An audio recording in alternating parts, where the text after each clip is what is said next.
Okay, Madam Clerk, I hereby call the regular meeting to order. Can you please conduct a roll? Councilmember Becerra. Here.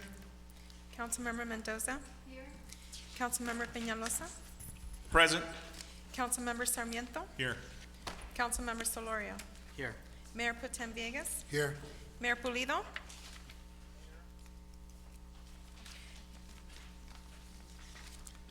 I guess we don't have the mayor on the line just yet, so. Not here. Oh, you're here? Okay, here we go. Now we can hear you, sir. Okay, if everyone can please stand for the Pledge of Allegiance. Put your right hand over your heart. Ready to begin? I pledge allegiance to the flag of the United States of America and to the republic for which it stands, one nation, under God, indivisible, with liberty and justice for all. You can remain standing. We have our invocation by our police chaplain, Bob Barnett.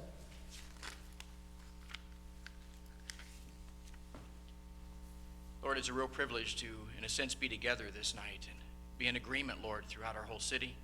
We ask your presence to fill this place. Your word tells us that you are always a present help in our times of trouble. And Lord, there are times we need you to intervene.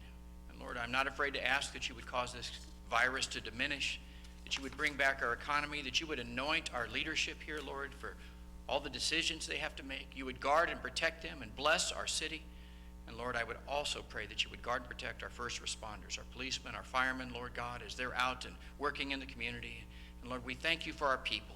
Bless them in the name of the Lord. Amen. Thank you. Please be seated. We're now moving on to the ceremonial presentation where myself and Councilmember Mendoza, if we can meet me out here in the well.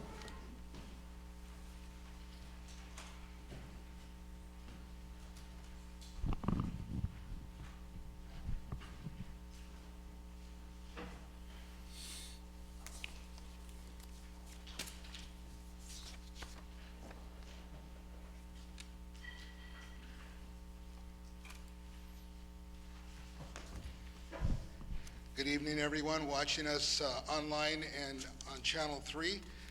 I'm Mayor Pro Tem Juan Villegas, and this is our new council member, Nelita Mendoza. And we are here today to present this proclamation to all of you to show our commitment that we stand with the community and with all of our residents, and we will not tolerate any injustice. And we have this proclamation to present to everyone today. We're not giving this to anyone in particular. This will be for the public, and obviously we don't really have an audience here today other than staff. And I would like to ask Councilmember Mendoza to please say a few words regarding our proclamation. Sure, unless you want to read it. Would you like to read it? Yes, absolutely. Okay, there you go. Good evening, Santa Ana residents. The City of Santa Ana issues a proclamation recognizing Santa Ana solidarity. Whereas the City of Santa Ana's purpose is to provide quality service to enhance the safety, livability, and prosperity of our community. And whereas a prosperous community is one in which freedom, liberation, and justice are afforded to all people. And whereas systemic injustice has plagued our country and has especially harmed our Black community. And whereas acts of injustice persist in our institutions, our schools, workplaces, criminal justice systems, police departments, and elsewhere. And whereas, as a local government, it is our duty to combat these injustices, champion social justices, and I will let you finish the other whereases so we can do it together. Or is that over here? Yes. Whereas the Santa Ana Police Department is committed to providing professional, fair and compassionate, and dedicated law enforcement with integrity and respect for all individuals, and whereas the City of Santa Ana, whereas the Santa Ana City Council supports individuals' rights to freedom of expression, including engaging in peaceful protests that raise awareness of injustice and promote social justice, and whereas the City of Santa Ana does not support acts of violence such as looting and riots that may be carried out by individuals who are not affiliated with the peaceful protests or inciting or producing imminent lawless action. That is a proclamation of the City of Santa Ana. We'll take a photo.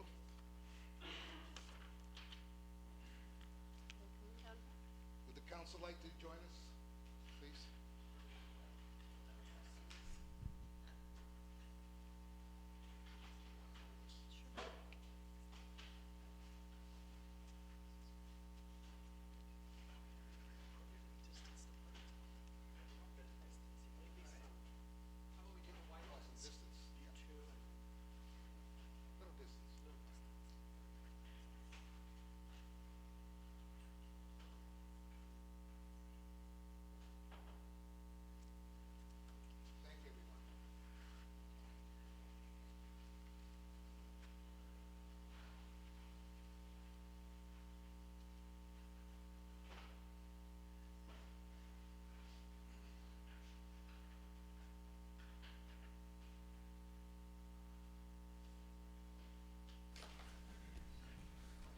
Okay, we want to continue with the meeting.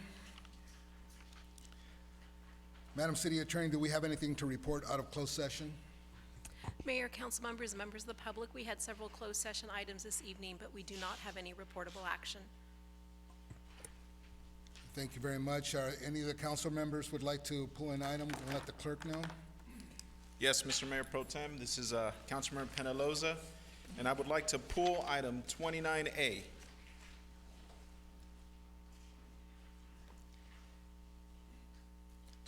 Is there any other, anyone else? For the record, staff has requested to pull item 25F, so we will not be hearing that item today. Is there any other council members? 20C, please. Mr. Mayor Pro 20C? Tem. Okay. You got that, Madam Clerk? Okay, is there a motion to approve the balance? So moved. Second, Sarah. Mayor Madam Pro Clerk, Tem, Mayor Pro Tem, I just want to make sure that if there are any members of the public who would like to speak on this, on any of the consent calendar items, that they virtually raise their hand by selecting or dialing *9. We have none. You have none? No members of the public wishing to speak on these items? Okay, can you please call the roll? Councilmember Becerra? Yes. Councilmember Mendoza? Councilmember Peñalosa? Yes. Councilmember Sarmiento? Yes. Councilmember Solorio? Yes. Mayor Pro Tem Villegas? Yes. Mayor Pulido? Okay, very good. Passes. Let's go on to the first item, 29A. Councilmember Peñalosa? I believe, sir, 20C. Oh, 20C, you want to go in that order? Okay, 20C. Thank you, Mr. Mayor Pro Tem. Just a quick question for staff on this. This is the acquisition of 5 Tahoe vehicles. These are new vehicles that are going to be used because we have additional staff that are going to need the transportation, I assume. These aren't for vehicles that were that are expiring out and we're replacing, correct? And forgive me for that echo. I don't know if it's my microphone. You're correct, sir.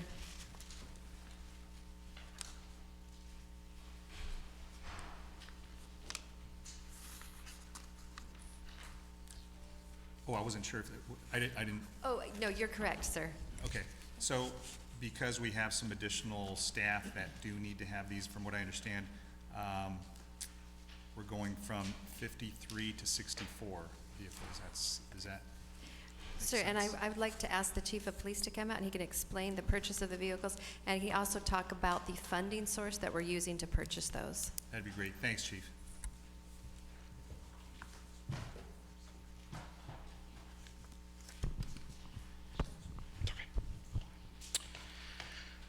Good evening, Mayor Pro Tem, Council, City Manager, City Attorney. Appreciate the question. Yes, this is for the purchase of 5 police vehicles that are needed for additional staff. What occurred during the pandemic was the Ford dealer shut down completely, and therefore the Ford Explorer wasn't available for a number of months. So everything's on back order. So what we're doing is getting Tahoes that are available now, putting sergeants in them, and then having those vehicles available for line officers. We hired, 50 officers last year, and so it's just an additional need for staff. Right, so this isn't to replace expiring or vehicles that are sort of phasing out of the system, correct? Just curious, what's that phasing out period at? Like, what's the expiration? Is it mileage or is it time? Both. And then it depends on the vehicle history as well. If it's been involved in collisions to the point where they can't be repaired, it can have low miles, but if it's, obviously damaged, we get rid of that vehicle as well. Got it, thanks for that. And I know that we have Public Works mentioned here as well. Are they sharing the vehicle, or why are they listed here as an agency that's going to? Yeah, Okay, so they maintain the vehicle, so that's why they're included. Great, right. thank you for that. Thank you.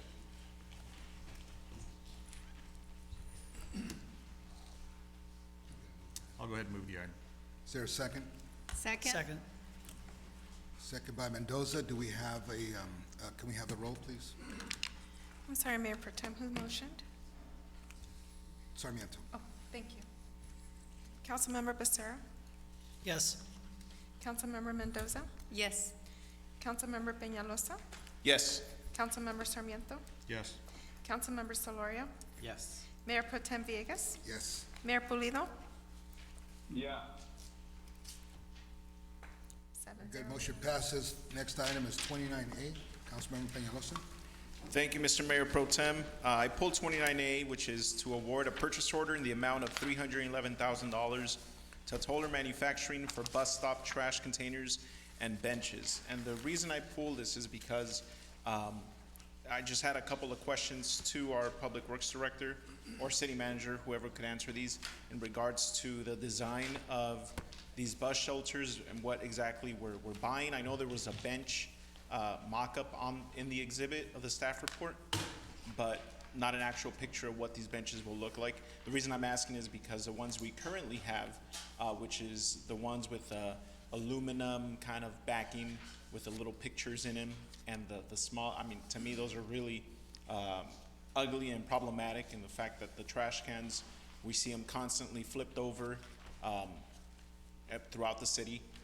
Because it doesn't seem like these trash cans are emptied.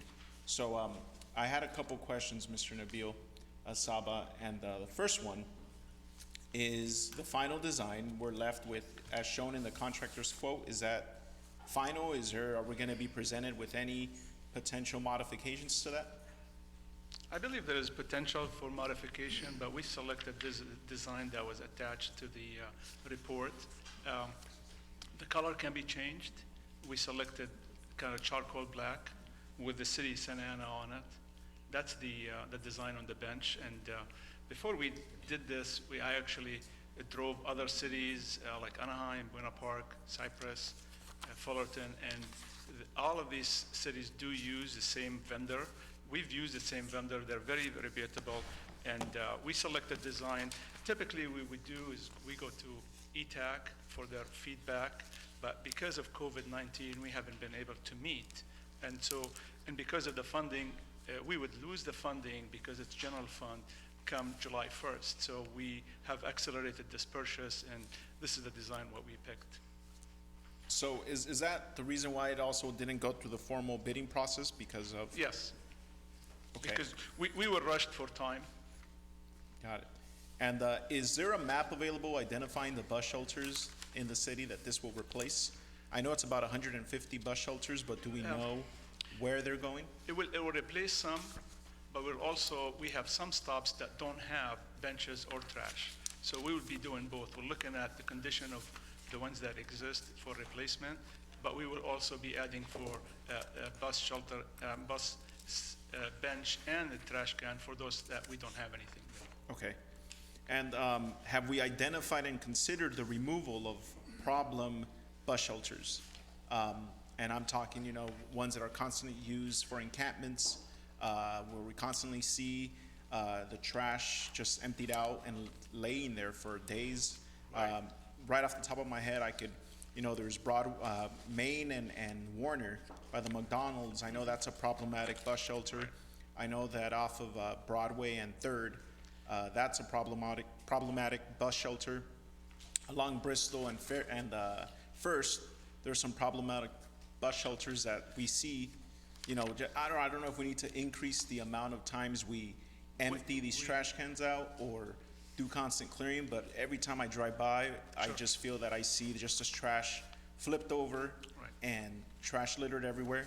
And I want to make sure we address that if we're going to be investing these dollars into these bus shelters, that we maintain them and we really take care of the maintenance that they require. Sure. I'm glad to let you know that we are trying to repurpose some of the part-timers that we have let go to come back on a part-time basis to do just that, to maintain the shelters for us, pick up trash and clean the area from Friday all the way to Monday over the weekend. That's something I'm working with Human Resources on, and I think we're getting really close to bring back some of those individuals that will let go to do just that. And within a couple of weeks, we will have that team, in addition to what we have as Clear Channel is maintaining the bus shelters for us right now, but we need more. So once we bring this team of 4 individuals, we hopefully will have better handle on that situation. As far as removing shelters just because there is a homeless that are there, you know, that's a tough decision because there's people that need the shade and need to sit down and wait for the bus. So. Right. So you're saying that right now they're only emptied out once a week during the weekend? I'll have to check on the frequency on how often they're maintained, but it's probably twice a week. But my observation is coming off of a weekend, it's really bad. So I'm trying to implement this team where I would have 2 individuals Friday, Saturday, 2 individuals, 8 hours and 8 hours, and then another 2 individuals will be Sunday and Monday, 8 hours and 8 hours. A team of four or two individuals. So we'll have those done on the weekends, and then what Clear Channel will be doing what they're doing right now. So it's an enhancement of what we have right now.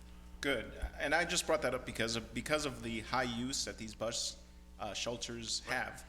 I know that I can't go a day without driving by one of them in the city where, you know, it's filled to the brim and flipped over and just makes it look messy. So if we could get a handle of that, I appreciate it.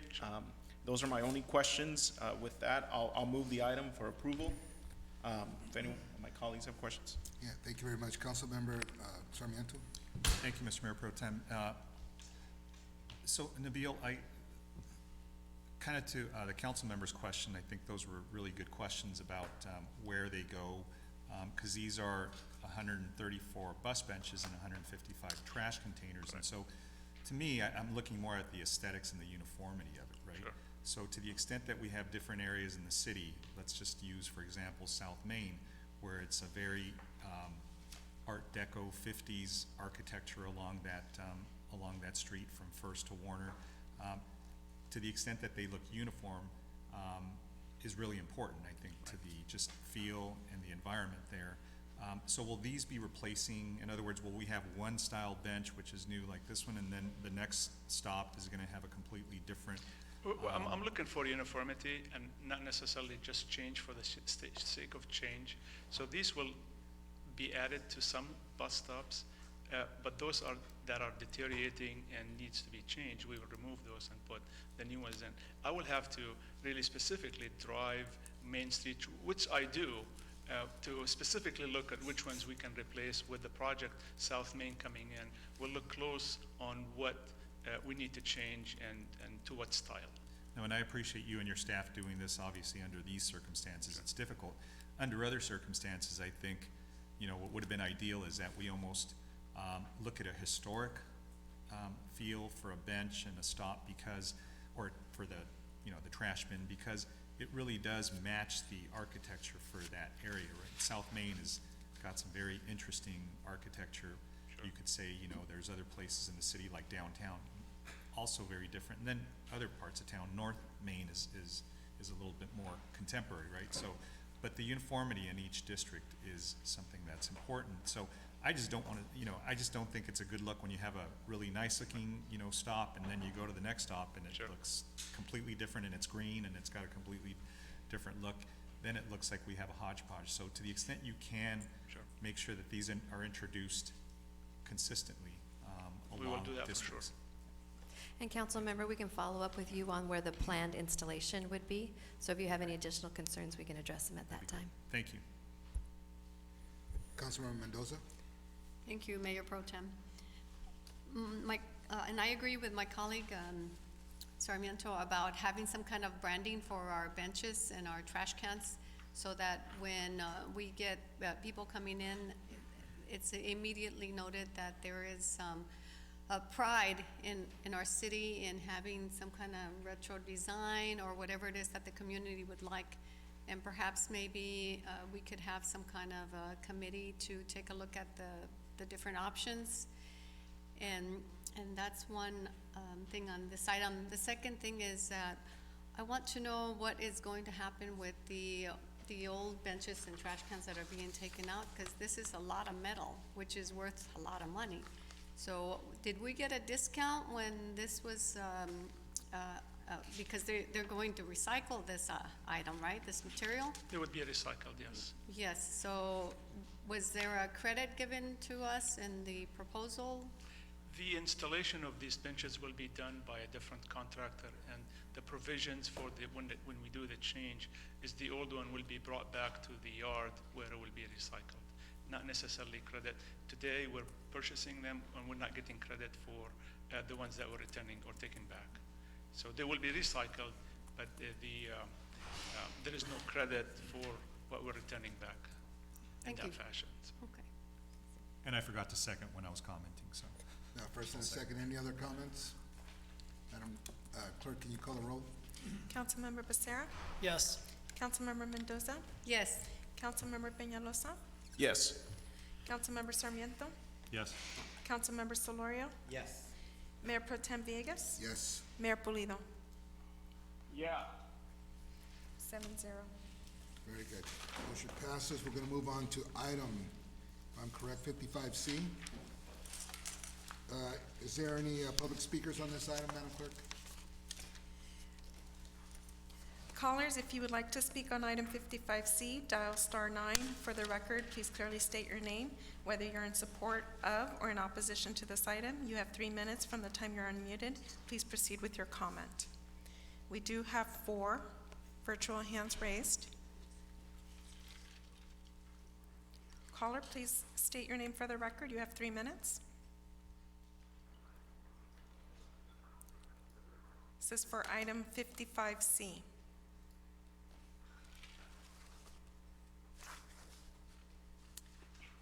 Okay, next caller. Caller, if you'd like to speak on item 55C, dial *9. For the record, please clearly state your name, whether you're in support or in opposition to the item. You have 3 minutes. Can you hear me? Yes, we're on item 55C. I just wanted to actually say a general comment. Your live feed is maybe about a minute and a half behind the actual, the real time. So if someone calls to speak on an item, it's already about a minute and a half past than when you guys were speaking about it.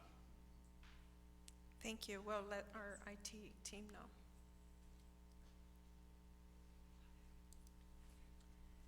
Caller, we're on item 55C. Please state your name for the record. You have 3 minutes from the time you've been unmuted. Please proceed with your comment.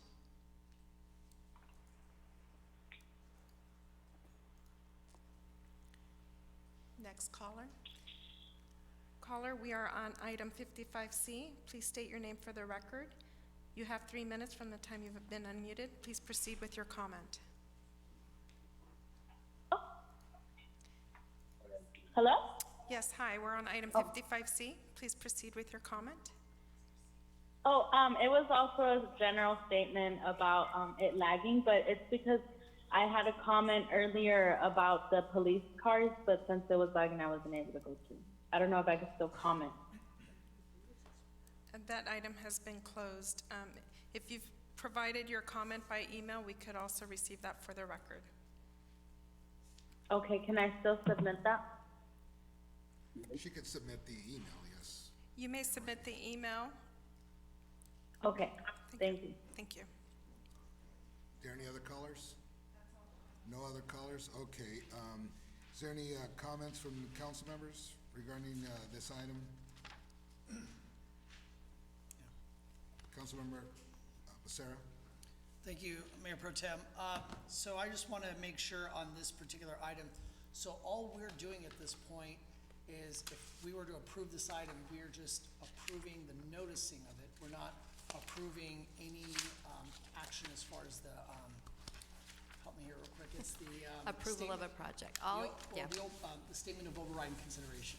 Correct, sir. So the only thing you're doing is adopting a resolution that would authorize our planning division to prepare and provide notice to the Airport Land Use Commission in accordance with the PUC code. We do have a very brief presentation that explains it, if you would desire to hear that from our Executive Director of Planning. It's a pleasure of the council. I think everyone knows where to vote or how they're going to vote. So we're going to go ahead. Madam Clerk, can you call the roll? All right.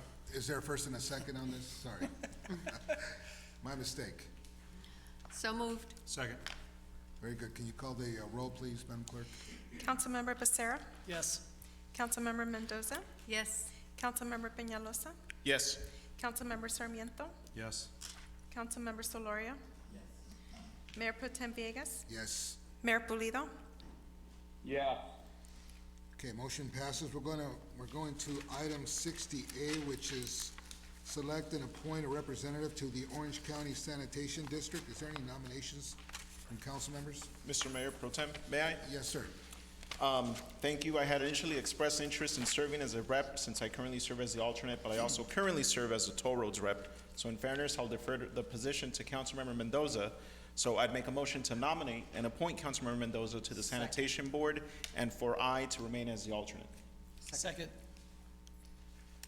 Okay, very good. There is no public comment on this item, and if we can run that by again, who was the nominated and you seconded? Is that okay with you, Councilmember Mendoza? Absolutely, I accept wholeheartedly. Thank Very you for that. good. So, Madam Thank you. Clerk, if you can call the roll? Councilmember Becerra, Yes. Councilmember Mendoza. I believe I need to abstain? No. No? You can vote on this. Yes. Okay, then I will. Yes. Councilmember Peñalosa, Yes. Councilmember Sarmiento, Yes. Councilmember Solorio, Yes. Mayor Pro Tem Villegas, Yes. Mayor Pulido. yes. Motion passes 7-0. Motion passes 7-0. We're going on to item number 60B. Consider options related to the solid waste compliance with a state mandate. Is there any public comments on this item, Madam Clerk? Callers, if you would like to speak on item 60B, dial *9. For the record, please clearly state your name, whether you're in support or in opposition to the item. You have 3 minutes. Please proceed with your comment. You have been unmuted. Yes, my name is Jarvis Jennings, and I am really hoping that you guys go with option B, which would be to extend this deadline, as we are still having issues with the pandemic, and we may end up going into a second phase with the increases in cases that we're seeing in the state of California and in other places in our country. So I would implore you to try to work with the waste management team to get this extended a year, as it will probably benefit a lot of people. And again, as I had said 2 weeks ago, it's not a matter of the amount, but it's just a bad timing right now for this to go into effect. So again, I really hope that you guys go with option B. Thank you. Thank you. Madam Clerk, is there any other callers? We do not have any other callers. No more public comments. Is there any questions for staff from the council members? I have a question. Councilmember Mendoza? Yes, as to the option B, if we were to extend it another, it looks like it's 2 years, what would be the cost to the city, and is there any consequence if the city is not able to meet the diversion, if we don't comply with the diversion in this? What is the cost to the city? Thank you, council members. So the 3 options before you, adopting the rate increase automatically does the extension of the contract for a year. So under option A, it would extend the contract a year. Under option B, you would be extending the contract a year, which is needed in order for us to process and select a new vendor because you have a request for proposal out on the street. In option B, you would be letting the contractor, you would not be requiring him to do diversion, which would be out of compliance with state law. The risk to the city would be we could be put under a compliance order, and Cal Recycle does have the ability to fine the city up to $10,000 a day for not meeting the diversion rates. Thank you. Is there any other comments? If not, I have a question for the city manager. So we went back, the city went back to the company to try to negotiate and pretty much went nowhere. They have already done us a favor in the past by adjusting. Can you explain Correct, that? Mayor Pro Tem. When this item was before you on June 2nd, we did receive direction to try to go back to see if we could get them to absorb. It is a straight pass-through. It's not going to the city, and it's not going to the profit of the contractor. It's a straight pass-through. We attempted to get the rates lower than what we had previously negotiated, and they did refuse because they have been providing this service since the state law came into effect in January, and they are eating roughly 38% of the cost of this service. So the first year is $1.90 per household, correct? Correct.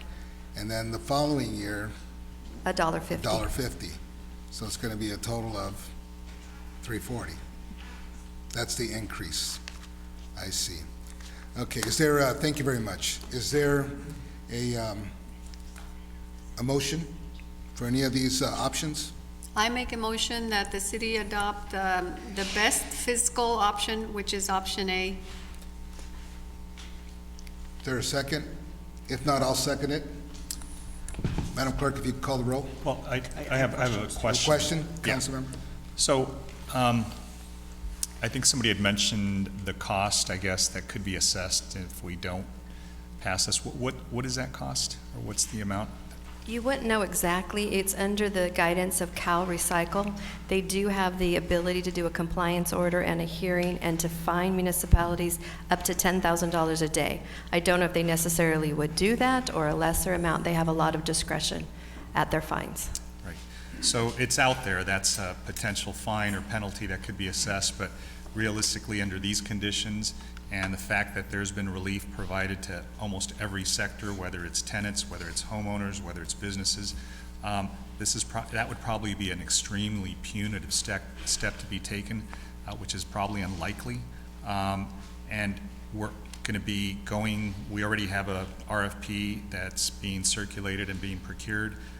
That's probably something that whoever the vendor is, or maybe it's Waste, who could continue with that contract, we'll be able to absorb and we'll be able to negotiate with, but I just have some trouble layering another fee on top of what we've already layered onto our ratepayers. I know that we do have some pushback from folks on the water rate increase that is a little bit more excessive than I had anticipated it being, and I know it's a multi-year rate increase, and I was hoping we could flatten that a little bit. And I don't want to get too far off topic because that's not within the scope of this item, but I guess is to provide context of, fees that we're going to be levying. And I just think that I can't support A. I'd be much more comfortable with B, but again, I'll leave it to the will of the council, but my support will be towards B. Thank you. Thank you, Councilmember. I have a comment. I remember the last time this item came before us, there was a gentleman who phoned in, and he was upset about the item, and I understand, but at the same time, he also sympathized with us because he knew it wasn't our doing. This is the state of California mandating these requirements that are going on at the landfills, and if you want to say something, maybe we got to talk to our people in Sacramento and ask them why are they doing this. Why don't they absorb the cost? But so this is not really the council's doing on this. This is the state of California imposing this, and we're just a mechanism that collects. Either way, the rate is going to get charged, and I don't like it either, and I completely understand, But just like the gentleman that called, we're kind of caught in the middle on this, and that's my comment. Is there any other, Councilmember Solorio? Thank you, Mayor Pro Tem. At the last meeting, I had voiced concern about doing this fee increase, on top of the water fee increases, and really COVID, which was the unknown. I know that a few months ago, we kind of knew we'd be here with these kinds of recommendations, but no one would have predicted that, COVID and, the George Floyd tragedy and the unrest that has come from that unfortunate death at the hands of police brutality.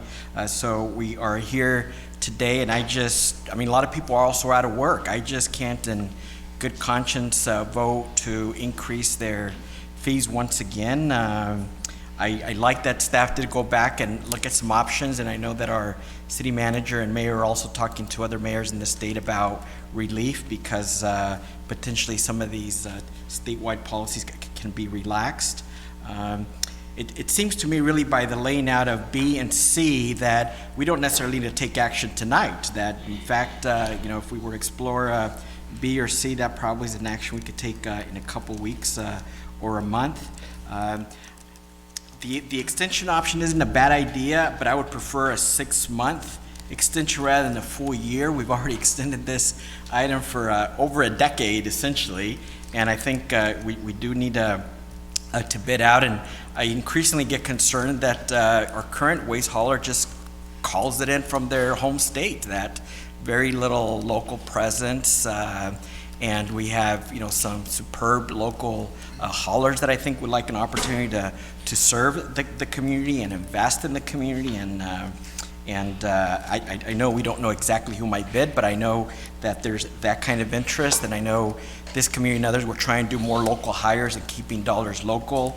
And for those reasons, I just don't want to continue to see year-long extension. So down the road, 6 months I'd be interested in supporting, or even tonight if my colleagues thought that would make sense, or option C, in which case then it just puts a little bit of pressure on us to keep moving this process and do a turnover on July 21st. And I could tell you whether it's our current provider or a new provider that will be excited to take on this opportunity, because it's one of the biggest waste contracts in the whole state. It's very lucrative, and those are my thoughts. So I'm supportive of variations of B and C, but not increasing the waste fees currently. Councilmember, if I may add comment. So the year extension is needed to complete the RFP process and to provide any proposer, particularly if it's a different proposer than the current one, to procure the equipment needed to take our account. So by shortening the year extension, it would have a negative impact on the RFP process. They had some timelines already. I don't fully disagree, but I think whoever wins would be happy to move quickly to get this contract. Thank you.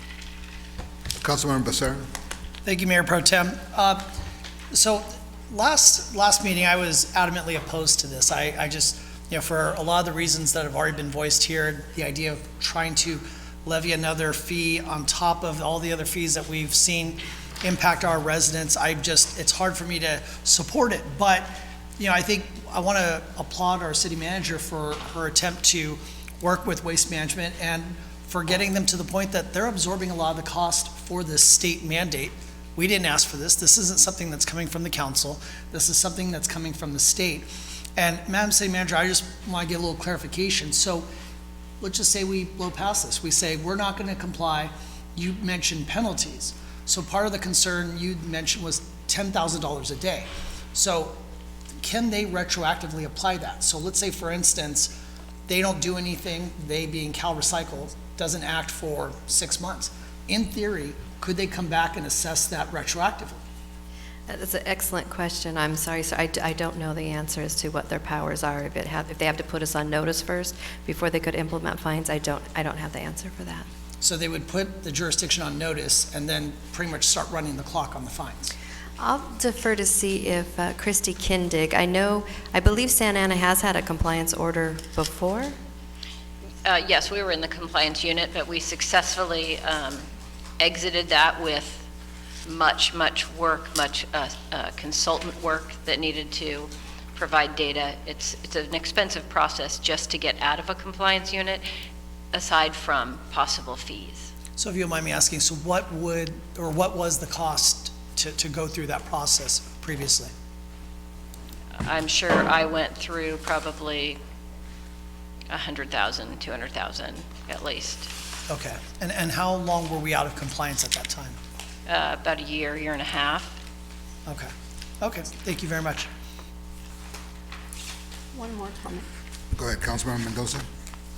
This item was continued from a couple of weeks ago, so I was under the impression that we needed to vote on it today. And so that's why I made my recommendation that we go with A, because otherwise it's going to be the city of Santa Ana making all these payouts. And understandably, our hands are tied because this is not something that came from the city of Santa Ana. We don't want to tax our residents any more than we have to, but it's either we comply with the state requirements or we're going to get penalized thousands and thousands of dollars, and then we won't be able to provide services to our communities. So I know it's a tough decision that we have to assess this fee, but we have to weigh it against what are the options. And if we have to cut back on other services, then the resident ends up losing anyway. So that's why I recommended that we vote now, and we vote for option A, because we keep extending this along and extending it along, and then pretty soon it's going to be a year, and then what happens? We're going to get retroactively have to go with something like this anyway, and who knows, maybe the fees will increase again in a year. So if it's something that we have to do, that I urge my colleagues to reconsider and go with option A. It's not, times are bad, I agree, and that some people have been laid off because of the COVID, but we all have to do our due diligence in helping our city. I mean, I'm willing to pay this extra money to continue to be in compliance with something that is so crucial. I mean, we cannot just let the garbage sit out there and without being properly dispersed. So I would consider, though, if you want to, if my colleagues feel that maybe another short extension, that I would withdraw my motion and maybe another month, but we need to vote on it. We just can't keep sending it back, and it's going to have the same results unless the state changes its laws. Thank you for your comment. Councilmember Solorio? Yes, one comment, then some clarifying questions. The way that most of these contracts work is the contractor is responsible for following all regulations, including new regulations. I think the reason why the city feels a little bit responsible to help out is because we keep delaying the core contract. You know, the current contractor keeps having to absorb new fees and regulations that weren't envisioned earlier. So they're kind of on the hook for paying those, which is why, and clarifying if anything is incorrect, if we, for example, would go to option C, which essentially says, let just the contract expire when it does, and do the RFP and do the turnover on July 1st of 2021. If we do that, the full assumption is that Waste Management will remain in compliance, and they'll probably make a little bit less profit. Is that correct? Do you want me to? But Or City Manager? That's incorrect. So if you Okay. don't take any action, they're not going to get their rate increase, and they're not contractually obligated by us to meet that diversion rate. So my assumption would be they would stop doing that, and then your contract would not be extended, which could have a negative impact on the RFP process in terms of having a thorough one and allowing the time for proposers to have the lead time that they would need to take on a contract of our size. Right. I hear what you're saying, but I know that our contract probably says that the contractor is responsible for following all regulations. I know like last year we did get close and there was some discussion of that, but it is, for maybe the core staff, it is their responsibility to follow all current state regulations related to waste law, right?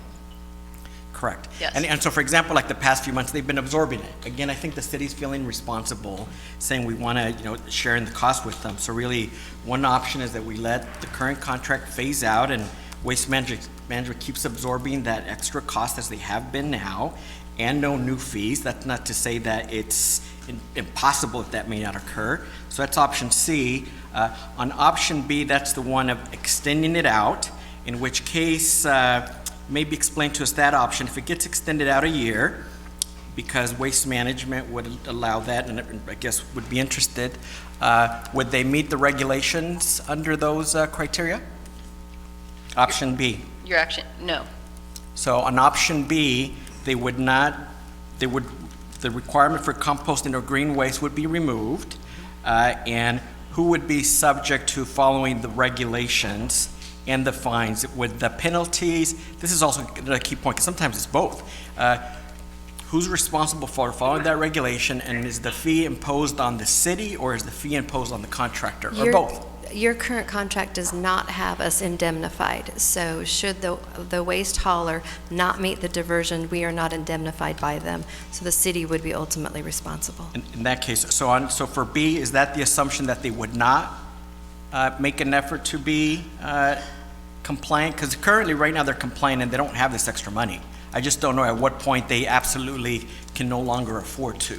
So in option B, the language of there would, it would approve the amendment to go for a year longer, Okay. but it would also remove the requirement of composting the green waste and doing the diversion. So your three options are simply adopt the resolution with the rate increases, which is the contingency that will automatically extend it a year. Right. B is do an extension of a year, but remove the requirement for them to do the diversion. Therefore, there isn't the rate increase and they're not absorbing any more money.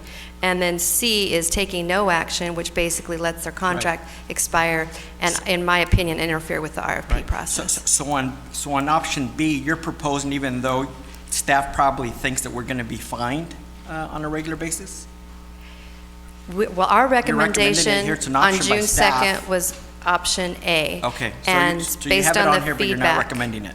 Option B is we not. put three options in front of you. Okay. I would be recommending option A. And then another clarification on the fees. Aren't they really more about just the percentage being diverted away from a landfill?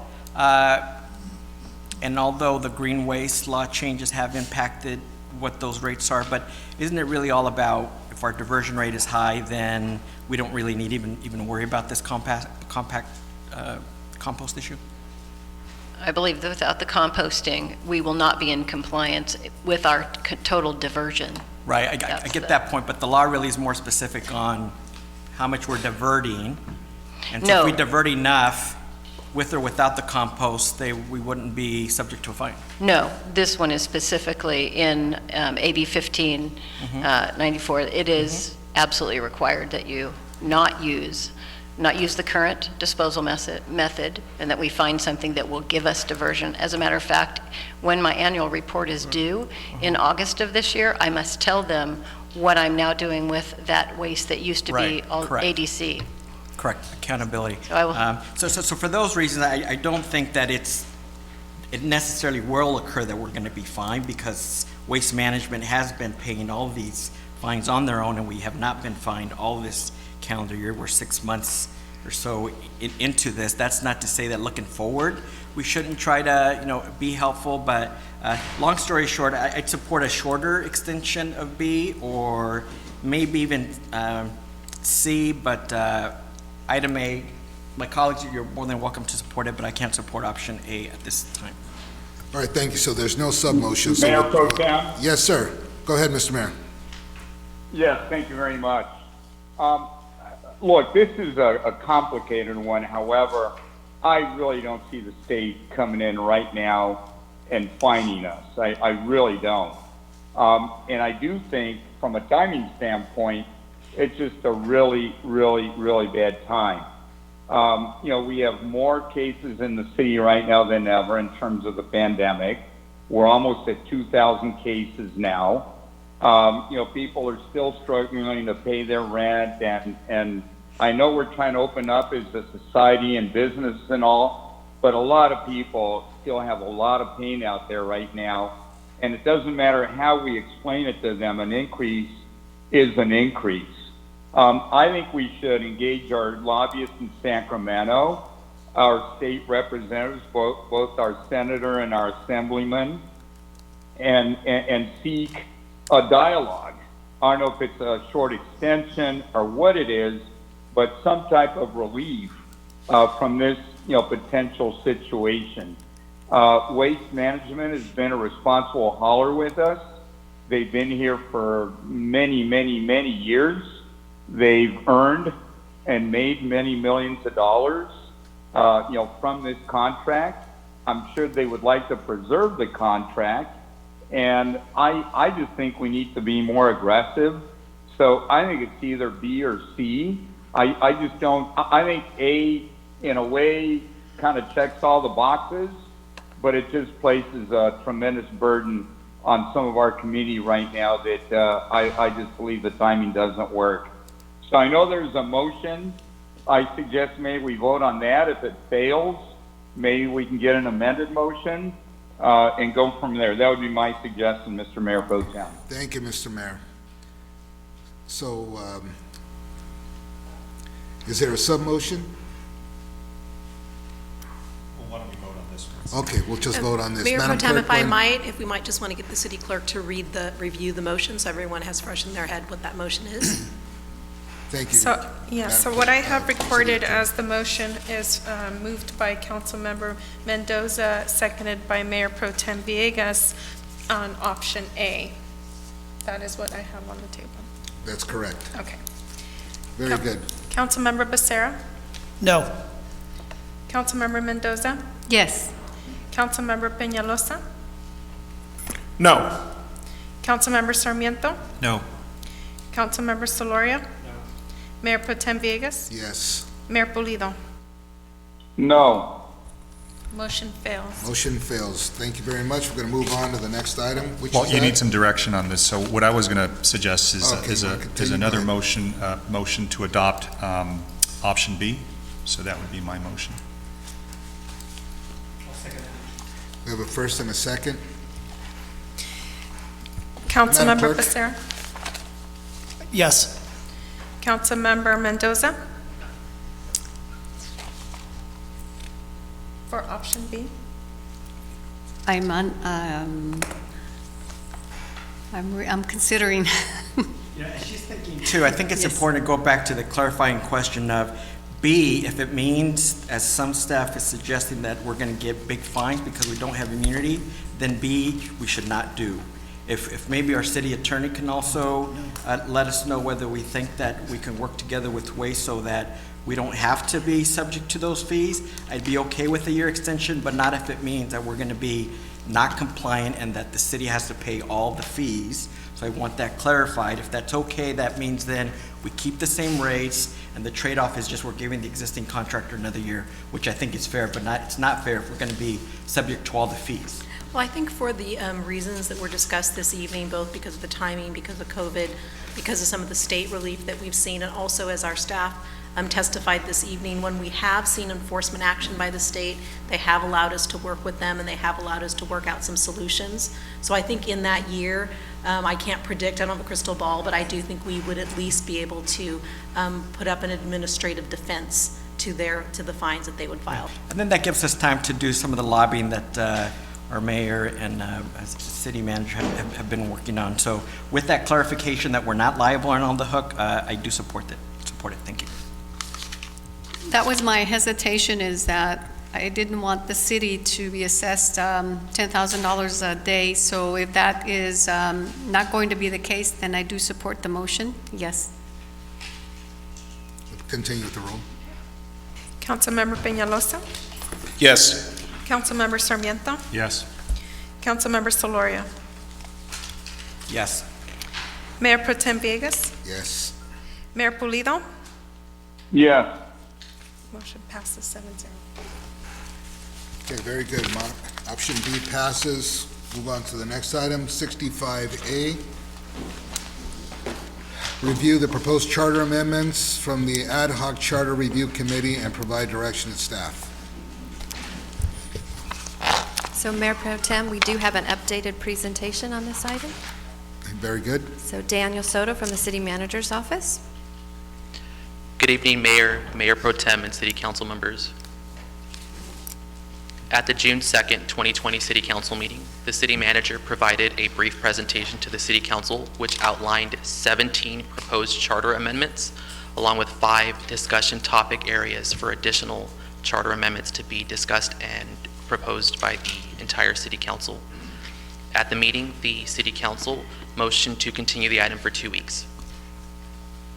During the 2-week period, staff met with the additional council members who did not serve on the ad hoc committee to review in detail the proposed charter amendments. The draft charter amendment language is included to the staff report as Exhibit 1, and the changes are redlined.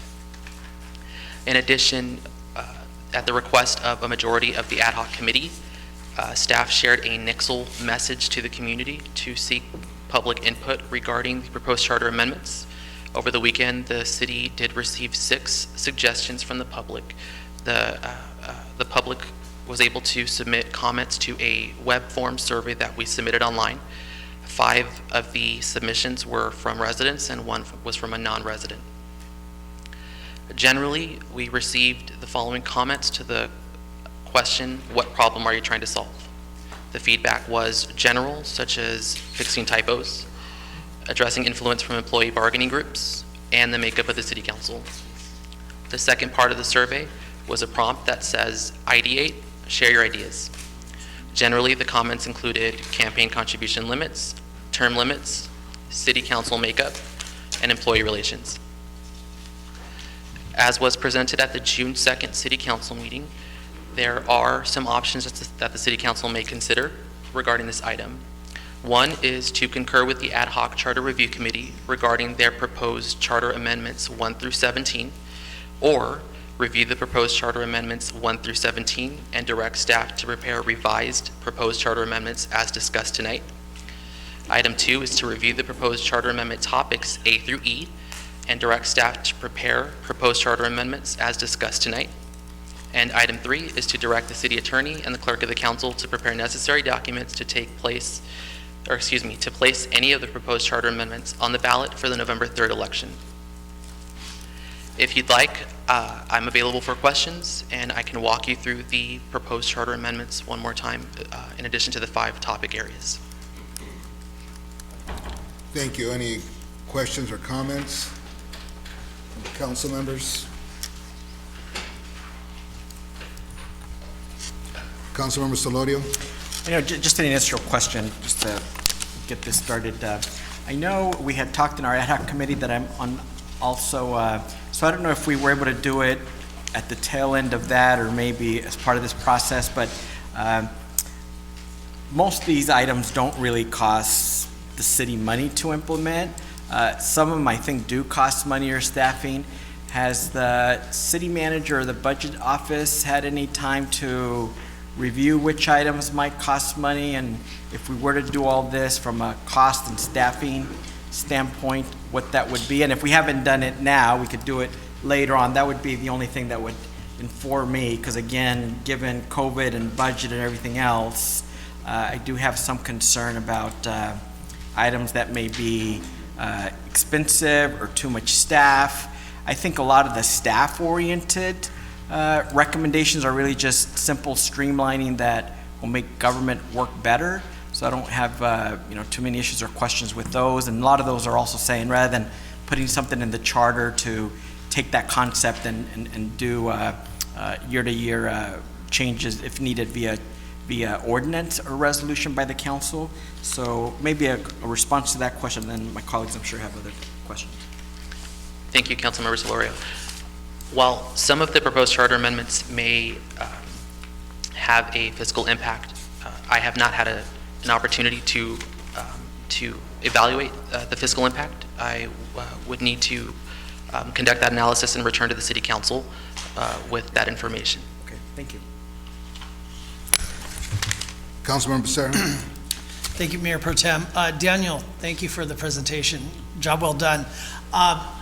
So from a timeline standpoint, just so that we all hear the same thing, where are we at as far as when do we as a council need to take an action to put any of these amendments onto the ballot? Thank you, Councilmember. If we are to follow the regular schedule of the city council meetings, the city council has until the July 21st city council meeting to approve charter amendments to be taken to the voters for the November 3rd election. Okay, but that would be the absolute cutoff date. We need to go ahead and say up or down if we're gonna put these on and which ones we're gonna put on. And then another question I know that might come up is cost. So I think last meeting we talked about potentially $65,000 in addition to the cost for the regular scheduled November election. So this would be kind of like a piggyback onto that election.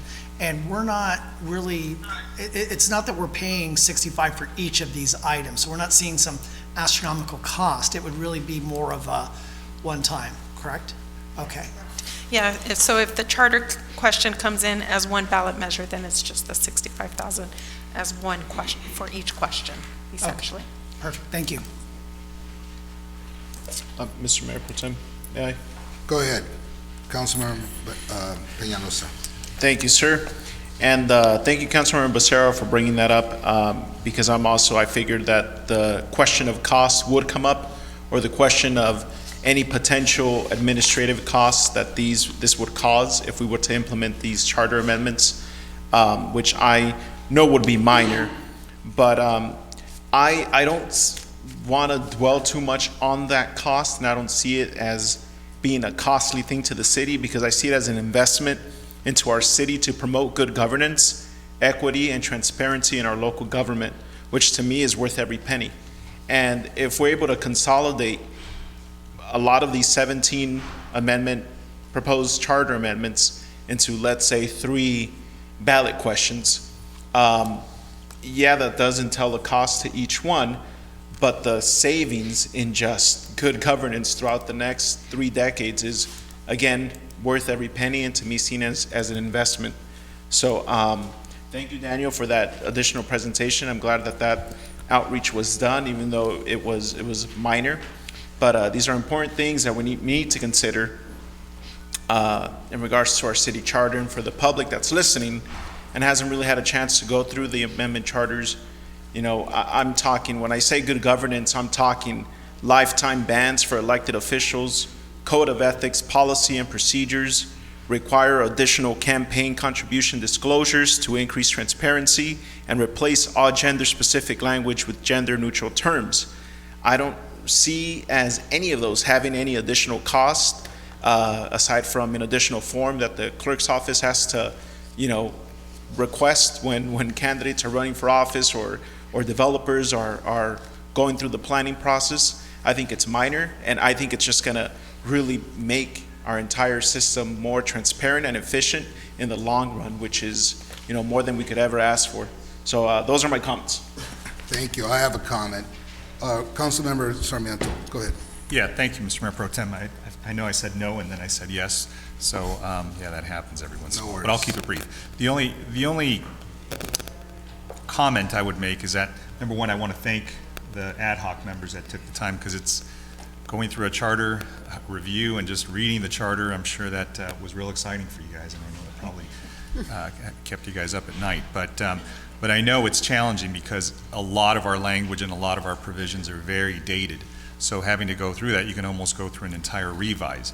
But I'm glad you guys were able to pull out areas that I think are really sensitive, especially when it comes to campaign finance. That has been a problem, and it's been a problem for other agencies and other government bodies. But one of the things I know that when we've looked at this in the past, and I think the city attorney's been with us for a few years, when we've tackled this, I know we've always referenced what does the public want, right? And so I think the last time we went to the public for Citizens Advisory Committee, I believe, was in 2005, if I'm not mistaken. And so that was a pretty robust effort to bring people into the community and have them discuss this. And that's my only, I think, sort of shortcoming on this, is that it would have been a good idea to maybe have them do that, and given the conditions, I mean, who would have thought we'd be dealing with a pandemic, and that just being very challenging to do. So we're 15 years out from when that Citizens Advisory Committee took place. And I know that I think as you all were looking at this, you guys brought their comments in and considered those, so that's a good thing. I just know that priorities change over a 15-year period, so, you know, had you know, the conditions not been as they were, I'm sure that we would have been able to deploy one as well, but look, at least there was a good effort, but that is, I think, one of the limiting elements of this, but thank you all. Thank you. Councilmember Mendoza? In 2005, I was part of that, the Citizen Advisory Committee for the Charter Review. And one of the things that we recommended was for the term limits, and it didn't pass. So it's a tough issue. My question for the current proposed changes is that what would be the benefit if we did a lifetime ban for council members, that you couldn't serve again once you've been out for, I think it's like 12 years? And you let it, you take, is it 8 years break? Is this going to prohibit someone from coming back? And the other question is, I believe that we need to maintain continuity with the Mayor Pro Tem position and keep it at 2 years, because the mayor's position is 2 years. So it's logical to have that person, the Mayor Pro Tem, stay those 2 years, so that, you know, at 1 year, you're just getting into you're just learning the position, you're just getting comfortable with it. So it wouldn't benefit us as council people to translate, to reduce it to the 1 year term limit. So I recommend we accept the other changes, but maybe take a look at those term limit issues. Thank you. My comment is that, so there was a Nixle notification from the city that went out on Thursday afternoon, about 4 o'clock or such, in the afternoon. And, you know, I was looking at, well, where's the public input regarding this item? Because we're talking about the city charter, we're talking about, you know, the laws that govern the city. And, you know, we had this Nixle that went out for 4 days, and I got a little thing here that says we had 6 people reply, and I think one of them or so wasn't wasn't a resident, but they care about the city and they replied, you know, and that's fine, thank you very much. But usually, you know, if we're gonna do something like this, we're going to, you know, change the charter or try to better it. I understand the ad hocs, the intention of the ad hoc is a good one, but where's the public input on this? You know, what does the public, like Councilmember Sarmiento said, what do they want? Where's that input at? I mean, you give them 4 days on an email that probably didn't go to everyone. And to me, you know, this seems council-driven. Doesn't seem like it's driven from the public where they would want to change. Where's their input? Where's their request? I would like to see a request from them. What would they like to change? And so that's why I'm not comfortable with this right now, because look, the public is the boss. They're the ones that say how it goes. So when you engage them, you're going to hear from them, then we can apply some of the things that we want to make changes. And we can also work with them to recommend whatever the changes should be. So that was my concern. Councilmember Solorio has a comment? Yeah, a question and comment / option. I'm on the ad hoc committee, and I know because of COVID, and I do have a full-time job as well, so I miss pieces here, there. I don't remember the ad hoc committee in our meetings discussing a survey, and I know I never saw a draft or commented on it, and I do a lot of survey work. I would have appreciated seeing what the question options were, the length of time. You know, boy, I mean, some of these surveys that we're getting from others, they're getting hundreds of responses on one item.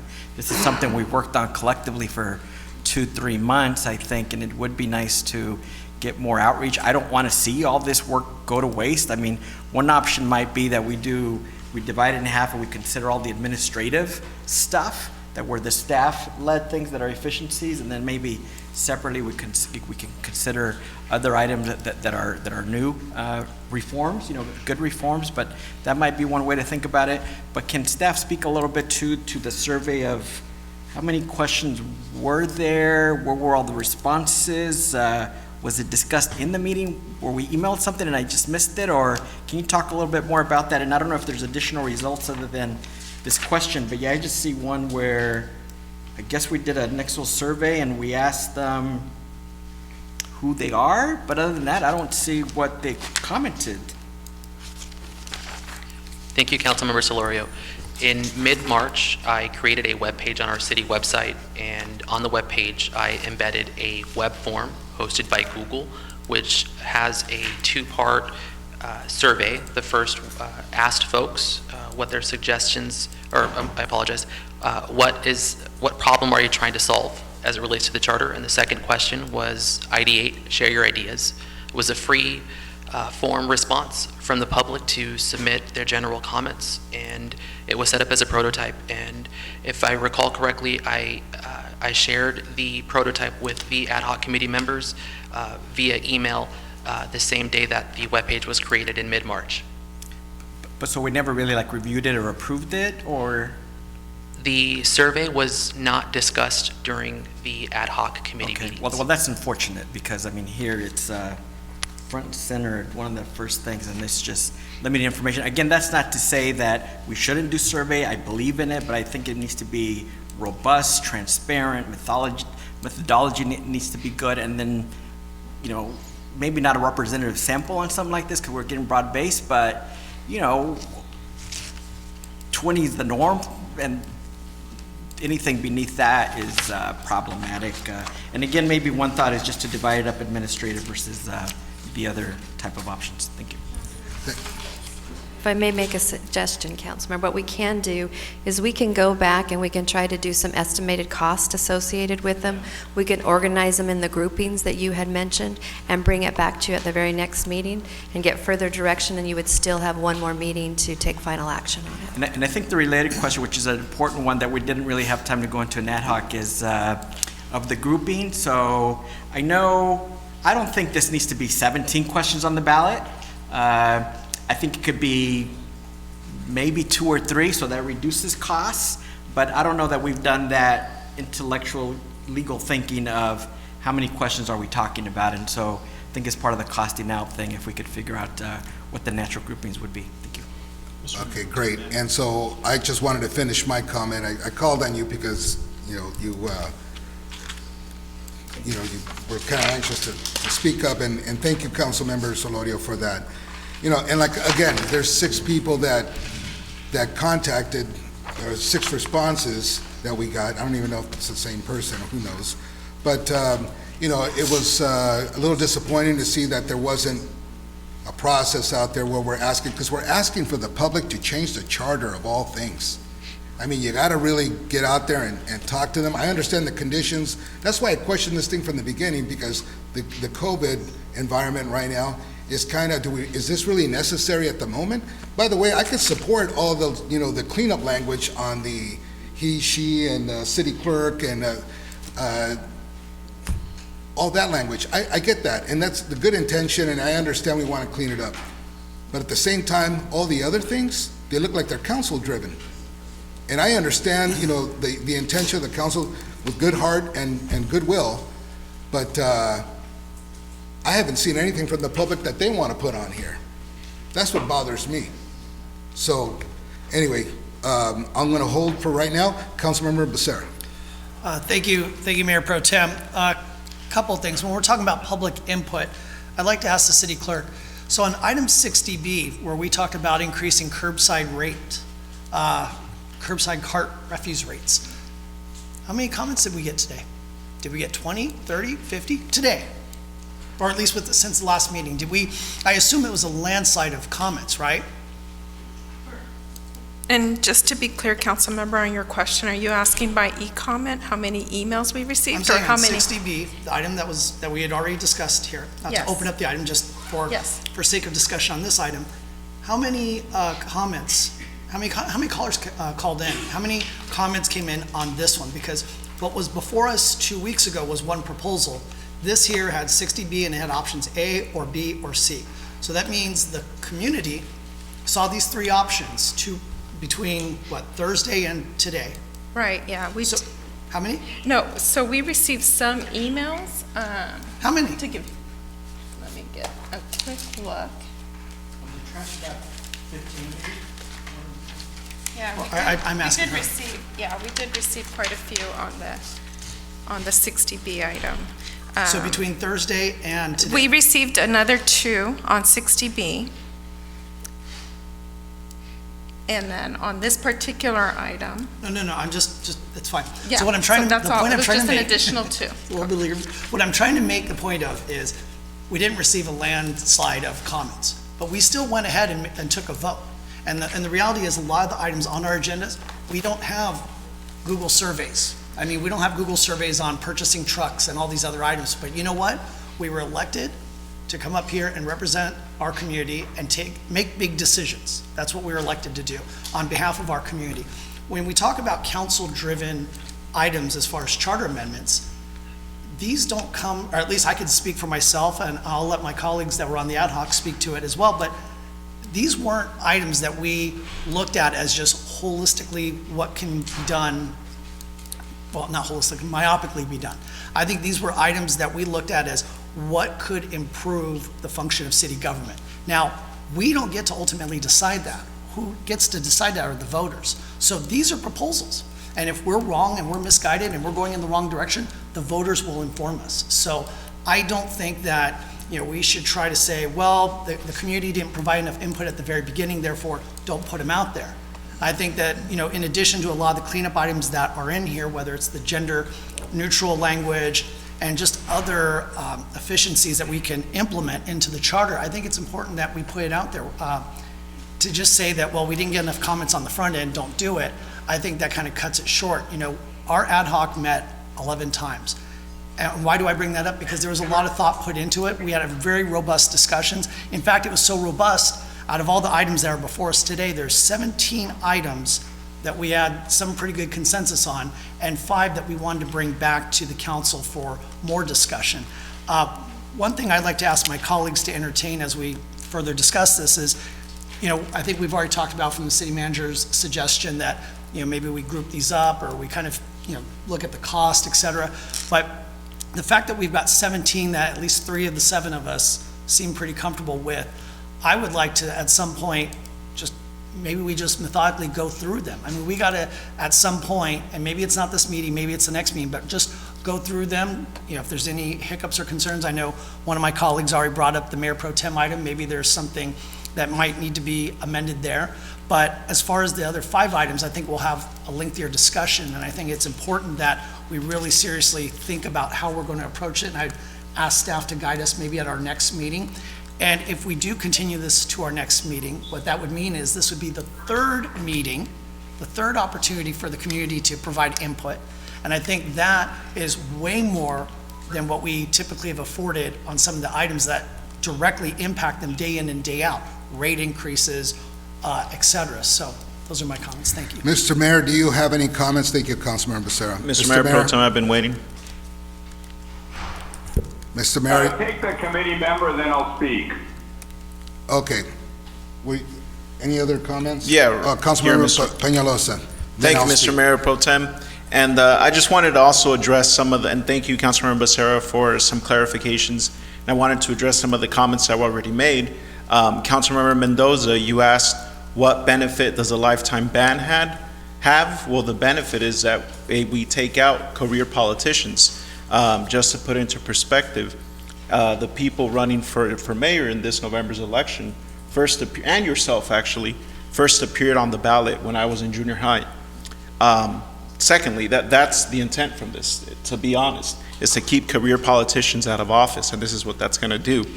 I know that my colleague brought up the question of also, there hasn't been any public input. Well, these go to the voters.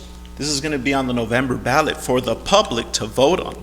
None of this gets approved by the council. The public has to vote on it in order to get approved. If I recall, in 2018, the Mayor Pro Tem and some of the other colleagues on here added Measure X onto the ballot without public input. The public input wasn't addressed till it was already a measure that was voted on to be on the ballot. And that was a tax increase. There was no question about that. We let the voters decide. That is the public input that you're looking for. A lot of the things that the public, I do communicate with them throughout the day, hundreds of them daily, and the things that they want to remove the third term for council members. And I agree. Nobody needs to be up here for 12 years. But see, those are the things that I've been listening to as this process has gone on. They want to reduce the term limits for mayor. I also agree. Again, a clean democracy requires limited years served. The Mayor Pro Tem question, it's comparable to other cities in the county and in the state. Mayor Pro Tem is usually appointed every year. So those are things that we were looking at. There was no, it was, in order to move forward, it was to clean up our process and our city. And like I said, make it more transparent, good governance, and make it equitable throughout the city. So I say that the public input is at the ballot box, where we let the voters decide. And that is the whole intent of this. By the way, let me correct you on that Measure X. Our city manager at the time, Raul Godinez, and our assistant city manager, Robert Cortez at the time, both of them, I remember them going every night out to do presentations. And if you can, Sonia, Madam City Attorney, you can attest to this, that they went out every single night to every single meeting. Is that right, Melanie, right here? You're nodding your head. Every time to there's Jose nodding his head also. After the measure was on the ballot. So to put it out there before it went out, to educate the public, because they had 6 months to do it. And these guys worked so hard to let the public know what was going on right before it went to the voters. So talk about transparency and putting out there and explaining what the Measure X was. I mean, these guys did a fantastic job of letting everyone know. And then the voters decide, because we have to respect that. So I'm with you on that. And like I said, if there's cleanup language, I understand that. But for me, you're saying, well, we're going to let the public know, you guys have been working on this. You had 11 meetings, that's great. But how come you didn't have a meeting with the public to ask them what they wanted? Well, we can't right now because of COVID. So that's why I'm saying the circumstances are kind of, they're a little funny right now, because this kind of thing could wait for a moment while we handle other things, because we have other issues within the city that we need to address. Our parks are not open and all this stuff, and we're worried about the charter. No one's ever died from the charter. By the way, I think at the last meeting, our city attorney confirmed it's the ordinances and the resolutions which are the fine print of the city. They're the ones that rule. The charter is a footprint. It's the spirit of the law versus the letter of the law. The spirit of the law, this is the charter, this is what we're doing for those people that don't understand. That the voters get to decide on. The voters will decide in the end, but you have to, if we're gonna ask them of that, you gotta put it out there quite a bit. And that's my take on it, with all respect. Who had the, Mr. Mayor, you wanted to speak, sir? And I agree 100% that we should make that outreach out to the voters. And we have 3 months to do it. We have all of August, we have all of September, we have all of October to educate the voters what is on their ballot, which is when the outreach for Measure X was done. That was only 2 years ago. There was no outreach done before the question was voted on by this council to be put on the ballot. The outreach was done afterwards, in the months following, which was August, September, and October. That's when the outreach at all the neighborhood meetings was done by the city manager, Raul Godinez, to put that measure on, to what the measure meant. So I understand this is apples and oranges. One thing is that we were trying to ask them about a tax measure that we needed. As you know, it's helping a great deal, because without that, we'd be in dire straits right now. So you got to thank those two gentlemen that went out every night, and the staff. And the other thing is that this is a change that there's no dire need right now that we need to do this. Where is the exigent circumstance that we need to have this done at the moment? You know, this is, like I said, and then we bother to ask what they want so we can discuss it with them, with the public. That's what I'm saying. They Let me get decide to at the mayor ballot real quick. box. Mr. Mayor, go ahead, sir. Yes, thank you, Mayor Pro Tem. Look, I believe that a charter amendment is completely different than whether or not we take any measure to deal with a refuse, increase. That we're elected into office to make those type of decisions. This is something that's changing the very constitution, if you will, of the city. And I just don't think that it's something to be taken lightly or something that's analogous. I also think that many of these suggestions from the committee, from what I see are, look, they're opinions. And we should all respect opinions, but, we need to be careful because you can put a lot of things before voters. And at that point, it becomes really a campaign. And you got to really think, what is the motive? Where is it going? What is one attempting to do? And that's part of what we're elected to discern. So I just think this is the wrong time for most of this. I'd be willing to go for the cleanup language that the staff came up with. But everything else, I agree with other comments by council members, like Councilmember Mendoza talking about what is the need to change the mayor pro tem from a 2-year appointment to a 1-year appointment. There is no need. There's different opinions. Is it an emergency? It's something we have to absolutely do right now. In my opinion, no. And given the opportunity, I would just vote against all that. So I don't know if there's a motion. Maybe there's a motion. Maybe there's a substitute motion. Maybe we can see where we go. But in general, I'm a no. I will go for the amendments that are technical in nature, staff driven. But everything else, I think, is just political agendas, and I don't think this is the time really to be focusing all this effort on that. Those are my comments, Mr. Mayor Pro Tem. Thank you, Mr. Mayor, and my apologies. We have one person on the line who would like to make a comment. 3 people on the line. So I think because there's technical difficulties, I'm glad they waited a little bit because now they're hearing the conversation. Go ahead, Madam Clerk. Caller, if you'd like to speak on item 65A, dial *9. For the record, please clearly state your name, whether you are in support or in opposition to the item. You have 3 minutes from the time that you've been unmuted. Please proceed with your comment.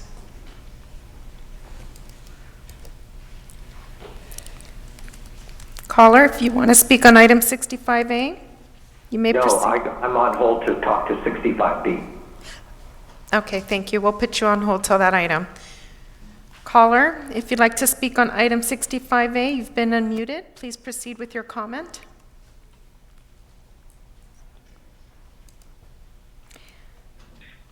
Hi there. Good evening, council members and Mayor Polillo. This is Tai Fan. As you all know, I am a planning commissioner, but I am here in my personal capacity. My day job is I'm an attorney. What I do is I read charters, ordinances, resolutions every day. And so I did go through these charter amendments, and I had a couple comments. The first is regarding 401.01 term limits. I understand there was a lot of conversation regarding term limits and whether it should be this hard 20 years or the cooling off period, but frankly, the city of Santa Ana is the youngest city in the county. Our median age is 32. I'm 32. But allowing someone to serve for 20 years means for the vast majority of my life, I'm not seeing a change in the council. We appreciate the public service of our council members and our mayor, but we need to make room for new leaders and new ideas and new perspectives. This is why I support a strict term limit of 20 years with no cooling off period. It turns out council member or mayor can be a commissioner, a neighborhood leader, an activist, members of Comlink, or be involved in myriad other ways in the city. You don't have to be an elected council member or mayor to do your public service. your wisdom, your experience, all this service, it would still be welcomed by the council members. It would still be welcomed by the commissioners, but we need to make room for the next generation of public servants. We're not getting that opportunity because the same people run all the time. The same people have the same name recognition. And I think that it's really time for us to make room for others. And regarding Measure X and saying, we need more public input and all of that stuff, frankly, them going out every single day saying that Measure X was there to, pay for parks or roadways and, youth services, frankly, we know the vast majority of that money did not go to those, services. So let's not pretend that with every single important or large item, in fact, today, item 20B, I believe, was $311,000. This charter amendment could be $65,000. In fact, all those cars, if we didn't pay for that, we could have 3 charter amendments. So really, I hope that you at least consider these changes and maybe bring it back next time and have, staff go out and do a presentation to, like we did with the strategic plan. 30 seconds but make sure we get it on the ballot. I really think that, the city residents and youth are ready. We're ready for these ballot change of this charter amendment. We're ready to vote on it in November, and I really hope that you make that change for the rest of us. Thank you. Thank you. Caller, if you would like to speak on item 65A, dial *9. For the record, please clearly state your name and whether you're in support or in opposition to the item. You have 3 minutes from the time you've been unmuted. Please proceed with your comment. Hello. Hi. Please speak on item Hi, 65A. My name is Steve Gallegos. I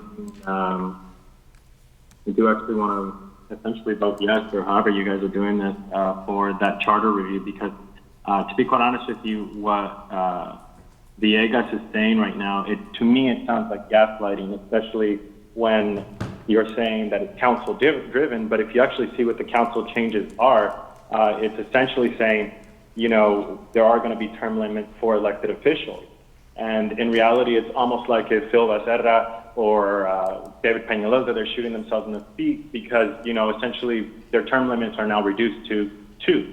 Someone who actually wants to do something for the city is willing to do it within the time that they're given. So if 8 years is the full amount that they can be in the city, they're going to work really hard to try to make that change happen within those 8 years.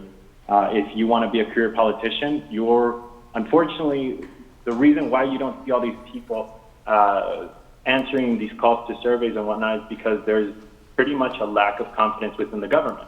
You constantly see how it's possible that all of this Measure X money, it was being touted as, oh, we're going to fix your guys' streets, we're going to fix this, we're going to fix that. They never actually were really going out there saying, hey, you know what, the vast majority of this measure is going to go to police. So that's why there's distrust from the citizens to the government. And that's why you get people who are not going to fill out your surveys. Because again, it just feels like, for what? So please do not pretend that you guys are, oh man, it should be up to the citizen, because at the end of the day, we do get to vote on it. It is up to us. But the changes need to be just the same way you guys said, oh, you know what, we need to actually act. The city, we elect you, or the citizens, we elect you. So you guys should make all these little fine details that I myself can't look at every single day because I have other things that I have to do. But when it comes to stuff like this, definitely you guys should, present something to us and then allow us to vote on it. It's as simple as that. So, and if you guys are really worried about surveys and whatnot, that whole notion of spending $236,000 on 5 police cars, you guys, I didn't hear any survey about that. You guys passed it so quickly, and it was like you left 2 seconds for the people online to essentially dial the number, put in the Zoom code, and then just hopefully oppose it or approve it. It just seems like a bunch of gaslighting, to be honest with you. Okay, that's the last caller. Thank you very much. Councilmember Solorio? Thank you, Mr. Mayor Pro Tem. I know this isn't a 85B item, but now that I'm looking at it, it's kind of structured very similar to the 85Bs, where it's to provide really direction to the staff. So I think the staff has gotten a lot of direction from the council and the public. the way I see it, I think there's clearly more support for doing all the administrative cleanups. And I think for the remainder, it's kind of, there's support for some, not for others. I know on the whole, it is to make it harder for incumbents to run again, but in full transparency and disclosure, for example, one of the items that I wasn't supportive of in here, even though there's a pre-election campaign report that candidates have to fill out like a week and a half or two before the November election, the majority of the ad hoc committee wants to have another pre-filing campaign report the Friday before the Tuesday election. Having been a candidate myself before, it's in everyone's best interest that candidates keep doing outreach rather than filing another report. During the last 10 days or whatever it is also, if there are large contributions, there's daily reporting requirements. And for some things, there are weekly reporting requirements. And that's one where, yeah, maybe it's not a lot of extra staff costs, but the city clerk has to amend the process to say another report is due. She has to accept them. She has to coordinate with other regional and state agencies that also receive our reports. She has to update the database, answer questions about all of it. And again, the Friday before a Tuesday election, and how much additional value is there to find out that somebody got a $100 contribution on a Saturday or the Monday before the Tuesday. I think it's limited, and that, for example, is one item where I don't think it's necessary, and it's good for incumbents. For me, that doesn't bother me. I have a professional treasurer. I don't need to do much other than review and sign the document and ask questions. Everybody else, everyone who's been here before, it's a lot of work putting those reports together, especially if it's volunteers or people on your local team. That's all. Councilmember Becerra. A little confused, Councilman Slora. So on one end, we don't need to do these reporting documents, it's unnecessary. But on the other side, you've got a professional treasurer that's gonna do it. I'm a little confused, because if you've got a professional treasurer, then you let them take care of it. I gotta tell you right now. Because your mom and pop shop, but because your local candidates don't have a professional treasurer, they can't pay $100 an hour, and so it costs them money and time. I think everybody that's sitting on this dais right now has used a treasurer. And I think those that don't run afoul into, or potentially run afoul into, the complicated laws of the FPPC.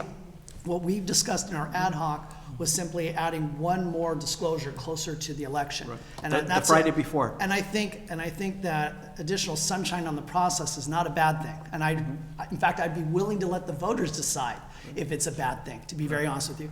But to kind of wrap up this discussion, because I know we've got just a couple of more items on the agenda this evening, I would like to ask my colleagues to indulge that I'll go ahead and make a motion that we continue this item to next week with staff coming back with any sort of cost assessments on any of the items that are relevant, and for staff to prescribe a way for us to methodically go through these items, because we're hearing generic classifications or qualifications as to cleanup items versus this. I think it's just appropriate for staff to bring it to us and have us go through it, and we can, as a body, decide maybe we like 14 of the 17, maybe we only like 5 of them. And then as far as the 5 bigger discussion topics, I think we really need to make sure that we're able to really go through it, and if I think staff can help lead us through that discussion, because I think there's a lot of great points being made on the dais tonight, but I think we really need to kind of hone in and focus and get through this, because we did put a lot of items before us tonight. So I would just hope that we can bring it back in 2 weeks. And one other item I would like to add is for staff to send out some NICSO alerts, social media posts to really inform the community that we are going to be continuing this discussion at the next council meeting. That's my motion. Councilmember Sarmiento. Thank you, Mr. Mayor. And then Peñalosa. Thank you, Mr. Mayor Pro Tem. At the cost of beating this dead horse and really killing it, I'll just make another brief comment. So I want to make sure that the ad hoc members understand that from my perspective, I really don't have a problem with the merits or the substance of the amendments recommended. I think they're fine. I don't really see a problem with those at all. For me, it's more procedural, and this is sort of a classic question that I know we're asked, whether we're Madisonians or whether we're Jeffersonians, right? So Jeffersonians, in the spirit of Thomas Jefferson, always thought that it was better to go to the public and have the public determine what it is that we should be promulgating and considering. Madison said, look, we're voted in by, the residents or the voters, we get to decide because they've anointed us with that responsibility and we need to take it on their behalf. So, look, it's a classic case that goes back to the founding of this country, right? Which way we should tackle these things.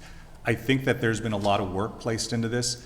I just, again, have, some question about the process because this isn't like another agenda item. This is an agenda item that could carry some consequences because it is a charter. It has heavier weight to it. So I think it needs to be taken seriously. And I agree with the fact that, look, a lot of these things, one of the amendments, I think, Charter Amendment number 7, is a significant departure from where we are right now. To me, that's probably the most significant change, which is going from a supermajority vote on an appropriation to a simple majority. That is a very, very significant change and departure from what we've been doing. So to me, that's the one that gives me a lot of pause because I want to make sure we get it right because that means that if you're in the minority, well, all you need is 4 folks to be able to adopt something. And so there could be some good merit to that. I just haven't been able to get the public to maybe advise me a little bit better because I tend to be more of a Jeffersonian. But I do see that the school district, and maybe we need to work on this, on how we get the public better engaged with what we're doing, because I know they had a survey and like 11,000 people responded to a survey that they had on whether they should reopen or not, and maybe because that was such a compelling question. And when you ask somebody about a charter, hard to get excited about a charter, but as important as it is, to your average person that's working and busy, it just isn't as compelling. So, I hope that the ad hoc members understand, look, I don't have a problem with this because the merits, I think you guys took a lot of time to study them. And so you represent the residents, but again, that's just kind of the way we've always taken, at least I've always taken the charter as a serious element where the public needs to have a role, but those are just my 2 cents.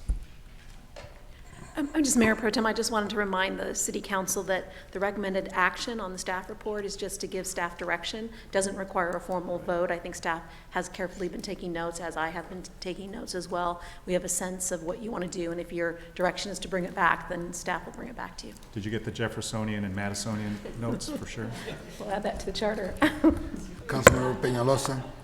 Thank you, Mr. Mayor Pro Tem. I want to thank Councilmember Sarmiento for bringing that up. In regards to that particular change, and that was the intent of bringing it to the full council, for us to go through all these and say, you know what, this one doesn't work, this one is a little heavier than others, let's not move forward with that one. And that's the whole purpose of us having this conversation. With that one, just for some background on that, it was mostly staff driven, and the idea behind is that we need 4 council members to approve nearly $700 million budget, but we need 5 council members to transfer $10,000 from one department to another. So when somebody, just from a procedural point, is looking at that, saying, why do I need 4 people to approve a $700 million budget, but I need 5 to transfer over $10,000? It becomes very political, as we've seen throughout these very small, mostly small items that we come before us with appropriations. So that was the intent, but again, that's why we need to have these discussions to say, is that worth taking a look at? Is that worth sending it to the voters so the voters could ultimately decide? And that was the whole purpose. I want to make sure that we have that community outreach because the clock is ticking. We only have until the second meeting in July to put any of these questions to the voters, who will decide, and that will give us the ultimate community input, is by them voting. And this election is expecting a huge turnout. So again, it would be a majority of the city that will decide what these charter changes should be and which ones they're okay with and which ones they're not. We've seen things get voted down. We've seen things get approved. I just want to remind the public and my colleagues that we will, the public will decide ultimately on what gets approved. And all these were just, our intent was really to just clean up the process at City Hall, make it more transparent, and in regards to public input, I just want to address this, because just last month, after weeks and weeks of me asking the city clerk to open up the live comment feature for every agenda item, she said, put it on the agenda because there's no consensus from your colleagues. So to me, that was, this council trying to suppress the public from speaking and commenting on every agenda item. But now all of a sudden, we're concerned about public input for these changes to move forward. So those are my comments. I want to see this community outreach done, Madam City Manager, in the next week or two, preferably the next week. Let's schedule emergency Zoom meetings with the neighborhood associations. I've had a couple over the last month that I know we can't, we're still not trying to meet in public. So we need to really bring that forward. And I want to make sure that if my colleagues have any more suggestions on any of these, to say them now, because 2 weeks ago it was, I haven't seen it. And now it's, well, what about public input? 2 weeks from now, when it comes back again, it's going to be another thing. So if we have some issue with it, please let us know now, because that's why we wanted to have these meetings, to have this conversation. And that's the only way we're going to get through it. And remember, the voters get to decide at the end of it all. My final comment before we move on, and we have direction, well, at least from one council member. When we were doing the Willowick ad hoc, we were coming back to the council, and we were having them briefed on what was going on, and that wasn't happening at the ad hoc, by the way. Where we were, you had 11 meetings, and no one ever came back and briefed us on, or some kind of memo on what the things were being changed. So, like I said, when you're touching the charter, you got to be really careful with that. And that is my comment. Is there any other direction? Is everyone, are we good with? Yeah, Mr. Mayor Pro Tem. Mr. Mayor, go ahead. Go ahead, Mr. Mayor. Yeah, I know we're all just commenting here.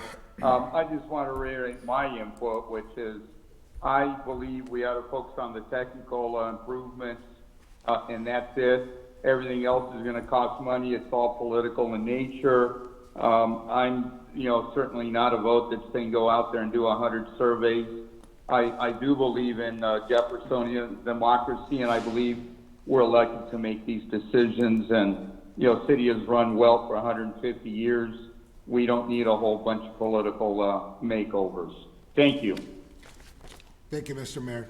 And you're right. The ad hoc for Willowick was reporting, and I was on the ad hoc committee. But I was also really left out of most of those meetings. I never met. I would just get phone calls from the mayor and say, hey, we did this, this, and that. I'm like, oh, great. I was part of the committee too, but thanks for the invite. So I just want to remind you that even on that, I was left out and not included in the conversation. So every time I was there, you were there, so I'm with you on that. I was never there. Yeah. No, I'm saying in the meetings that we did have with Garden Grove. Just one more. All right, very good. Last comment from Councilmember Mendoza. I just want the residents to know that none of us here are career politicians, and I understand the need to have term limits. But in defense of myself, I just came in 2 weeks ago, and my colleagues have just been here. This is their second year for the majority of them, and there are several years, and there's several of the seats are up for re-election in November. So we have brand new and fresh colleagues coming in, and we keep this city. Our intent is to bring ideas and to benefit our communities. I don't think anyone here, including the mayor, has been here for our own benefit. This has been, this is a lot of work. This is not a high-paying, it's more like a volunteer position. We get a stipend, and the benefits that we get are not comparable to what the hours that we put into it. So it's just a little offensive that some people refer to us as career politicians. We are actually community-oriented residents. We're here representing our respective communities. And so I approve and I am in favor of term limits, but we need to be here for some time so that we could, make a difference. We can't make a dent in the issues in just 2 years or 3 years. It needs to be something that is adequate, not too long, but again, definitely term limits are appropriate in some situations, but that's my my opinion, and I hope that my colleagues are with me on this, because we see how hardworking we are. We see each other at different meetings throughout the month, and believe me, it's a lot of hours, many hours, while you're comfortably sleeping away. We're still trying to make the city better for you. So to our residents, we are here for you. Thank you very much. So is the staff clear on the direction? Yes, sir. Okay, great. We will continue the discussion. Can they repeat the direction for the? Sure. Madam City Manager, can you repeat what? Certainly, Council Member. So my understanding is we will return with the item at the very next council meeting. In the interim, we will thoroughly encourage community input on all of the charter recommendations that they have, comments that they've made on the staff agenda reports that have already been presented. In the agenda item, when we bring it back to you, we will have them grouped, and we will give you some cost estimates associated with each one of the actions. And you'll have those Zoom meetings with the neighborhood meeting? Yes, we can reach out to Comlink and try at least to get one scheduled for sure between now and the next meeting. Okay, make sure you include the school district on there, see if they could help with some of the outreach into their network, because they also have a large network of 50,000 plus kids and families, so that would be good. Certainly. Moving on to item 65B, approve a 2-year operational agreement with 8 one-year renewal options with Illumination Foundation to operate a year-round homeless navigation center and recuperative care facility at 1815 Carnegie Avenue in the amount not to exceed $38,099,351, and authorize the city manager to execute the future funding related agreements. Is there any speakers? Yes, Mayor Pro Tem, we do have several speakers. Several speakers. Okay, Yes. very good. Caller, if you would please speak. If you would like to speak on item 65B, dial *9. For the record, please clearly state your name, whether you're in support or in opposition to the item. You have 3 minutes from the time you've been unmuted. Please proceed with your comment. Caller, we are on item 65B. If you would like to speak on this item, please proceed.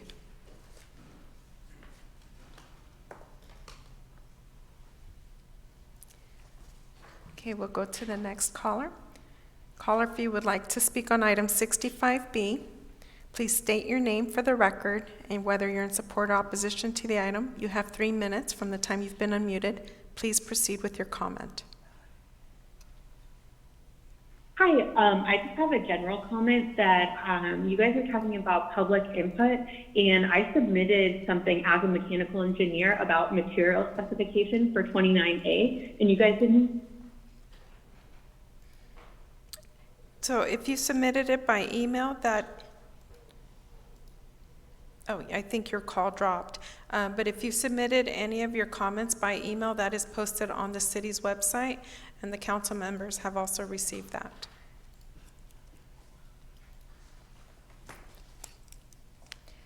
Caller, if you would like to speak on item 65B, for the record, please clearly state your name and whether you're in support or in opposition to the item. You have 3 minutes. Please proceed with your comment.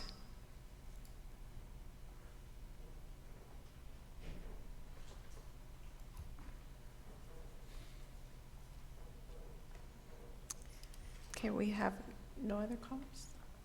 Oh, excuse me. So, caller, if you would like to speak on item 65B, dial *9. For the record, please clearly state your name for the record, and you have 3 minutes from the time you've been unmuted. Please proceed with your comment. Yes, my name is Jarvis Jennings. I'm here again. For 65B, before I can sit there and say I'm opposed or for this, my question is, is this going to replace the Yale Street homeless shelter that was being talked about? I've read what your report says, that it's not near any schools or anything like that, which I'm glad to see that. It's more in an industrial area. However, my biggest concern here is that you want it also to be a recovery for people who've had surgery who are homeless and things like that. I understand that. It also refers to replacing the Link, which is a 200-bed homeless center. And so the biggest question I have is, A, is it replacing the Yale proposal that is still out there? B, why is this coming up now when this was beginning talking about? I believe your report said that this was originally discussed in 2018, 2019. So why is this one coming up now as another homeless area for them to be around? And it's also a year-round facility that's going to have security and everything. But I'm just not sure on all the facts about this when it comes to the Yale Center still. And then also, I noticed you on one of the other ones, you had a airport land lease or discussion earlier. Why can this not either be on Tustin itself, where it could be even pushed further away from individuals, or why are we not also pushing this towards South County again to have more homeless, facilities built, in the South County and not in Santa Ana again? I know we've done a lot in Santa Ana. We don't really want it to be in Santa Ana. I know that the Link may be run down and everything. And I know that you would rather have another center open before you close the Link, but I think you're better off just closing the Link down if it's run that badly and it's that damaged. Repair that facility, okay? And then you're not adding any new facilities in, okay, for a minimum of a year, because I'm worried that if you do open a new one and say you're going to close the Link in a year, you may end up leaving the Link open, and then you're adding another facility for Santa Ana, when I believe it should actually be somewhere else in the county. So please explain yourselves more, and I would really like a yes or no answer if it's replacing the Yale Center or not. I don't need a story behind it. I just need a simple yes or no answer from the City Council. Thank you. Thank you for your comments, Madam Clerk. Next caller. Caller, please state your name for the record on item 65B, whether you're in support or opposition to the item. You have 3 minutes from the time you've been unmuted. Please proceed with your comment.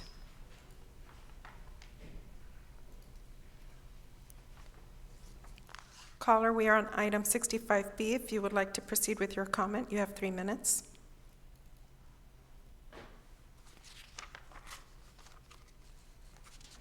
Okay, next caller. If you would like to speak on item 65B, please select dial *9.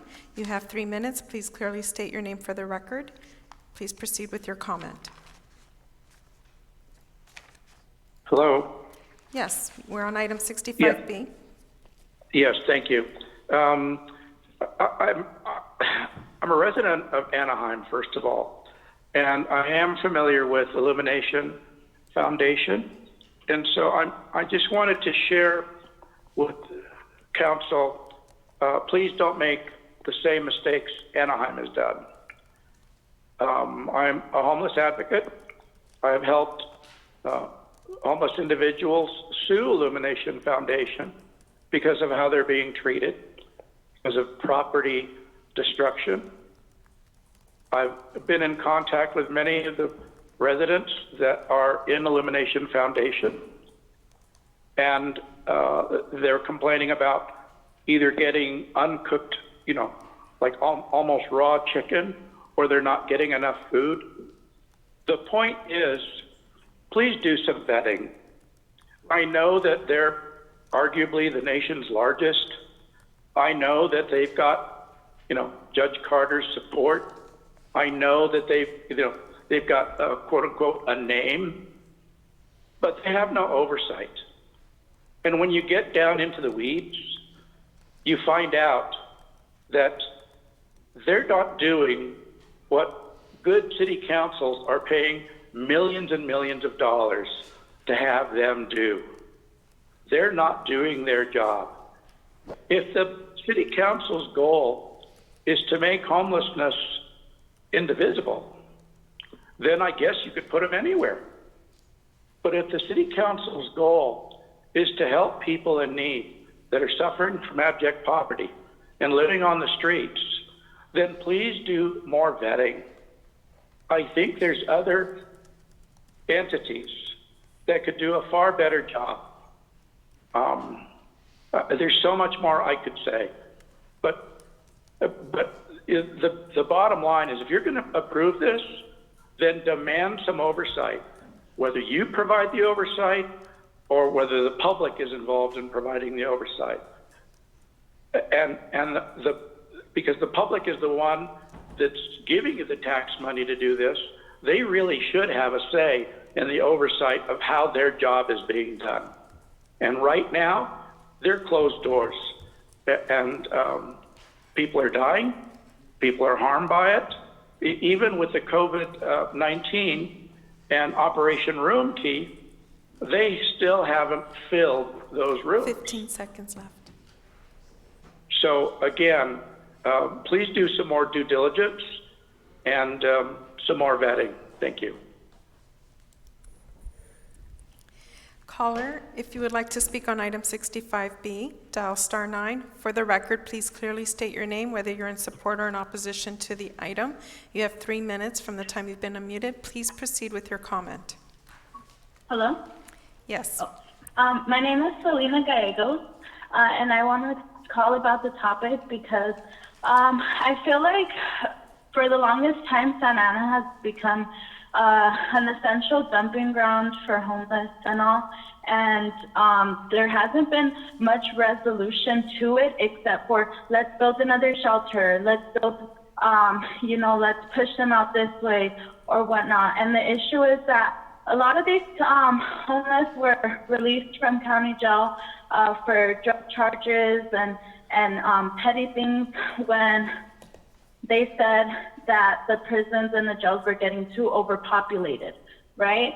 So once they came out, they kind of came out to nothing. And instead of being helped and rehabilitated, the city and the county just kind of said, here you go, we're gonna put them over here down in Civic Center where, they keep an eye on them and all that, but we're not really gonna do much to help them. And that's the issue here, because you guys keep building, saying you're gonna shut places down and rebuild new ones or just continue to rebuild them and not really take into consideration that, these are human beings. These are people who just because they made mistakes or they have a past doesn't mean that they don't deserve to be rehabilitated. And just like the previous caller was saying, that you open up these shelters and you kind of just dump them there and just let them fend for themselves, that's not right. That's totally not right to do. And as a resident of Santa Ana, being born and raised here, it hurts to see that you guys allow that to happen. Because if that were ever to happen to someone who I'm, one of my relatives or not, I would be extremely upset. And I would be extremely upset with the way Santa Ana's handling it, the council members, the board. It's not something that it's just an open and shut chapter. It's something that really needs to be looked into. And I hope that when you guys open this shelter, that you're really overseeing it and you're overseeing the problems that come with it, and that not only don't just invest in these shelters, invest in rehabilitation programs for them. Invest, I know personally, people who have been homeless, who have been released and everything, and they say all the time, oh, here's the number to, this program, or here's the number to this person. And every time they try to reach out, they can't reach anyone.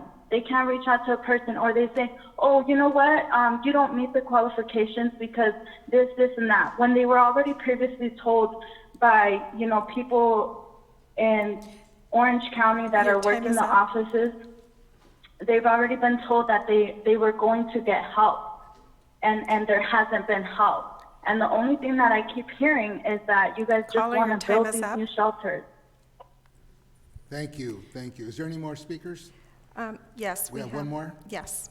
Okay, very good. Caller, we're on item 65B. For the record, please clearly state your name. You have 3 minutes from the time you've been unmuted. Please proceed with your comment. Hi, can you guys hear me? Yes, we can hear you.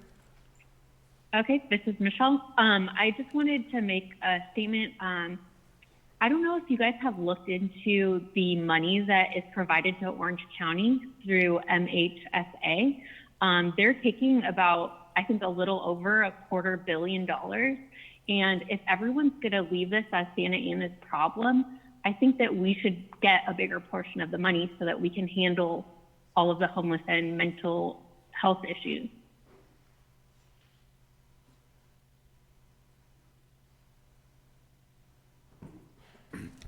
All right, well, thank you for the comment. Is there another Yes, caller? we have someone who just virtually raised their hand. We're on item 65B. For the record, please clearly state your name. You have 3 minutes from the time you've been unmuted. Please proceed with your comment. I'm Scott Williamson. I'm a business and property owner at 1901 Carnegie, barely 1,000 feet from your proposed 1815 location.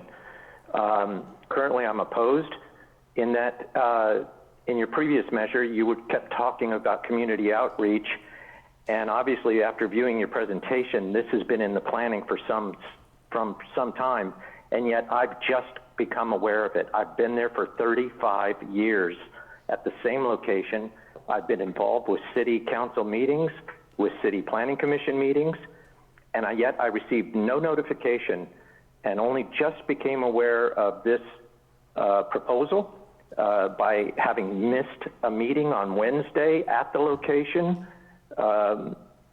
And I think that the immediate neighborhood deserves community outreach to get further opinion on whether this can be a benefit or a detriment to our current homeless condition, which exists in our area on the railroad tracks.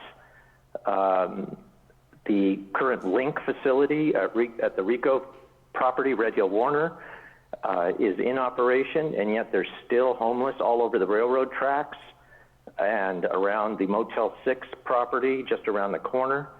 So I would have to be somewhat more assured that this location and its operation would facilitate a remediation of the homeless that are still out and about. I've been told by some of your representatives that it usually comes with better situations and higher policing.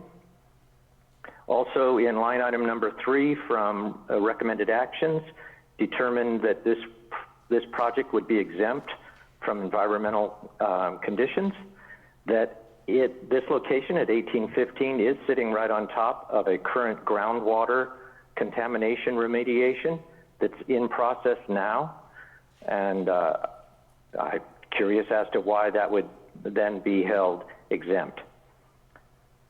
So I'm suggesting at least that this be tabled to allow further discussion with the immediate community and to get our input.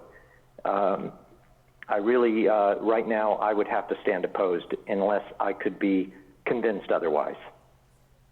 Thank you. Caller, we're on item 65B. For the record, please clearly state your name. You have 3 minutes. Please proceed with your comment.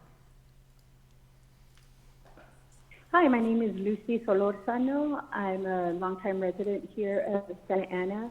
I'm also speaking on behalf of my job. I'm a social worker with Orange County Social Services. And the reason I'd like to talk in regards to this topic, one, I'm very familiar with the link. I think it's a very secure homeless shelter. So I don't have an issue in regards to another one that's similar to that type of facility being created.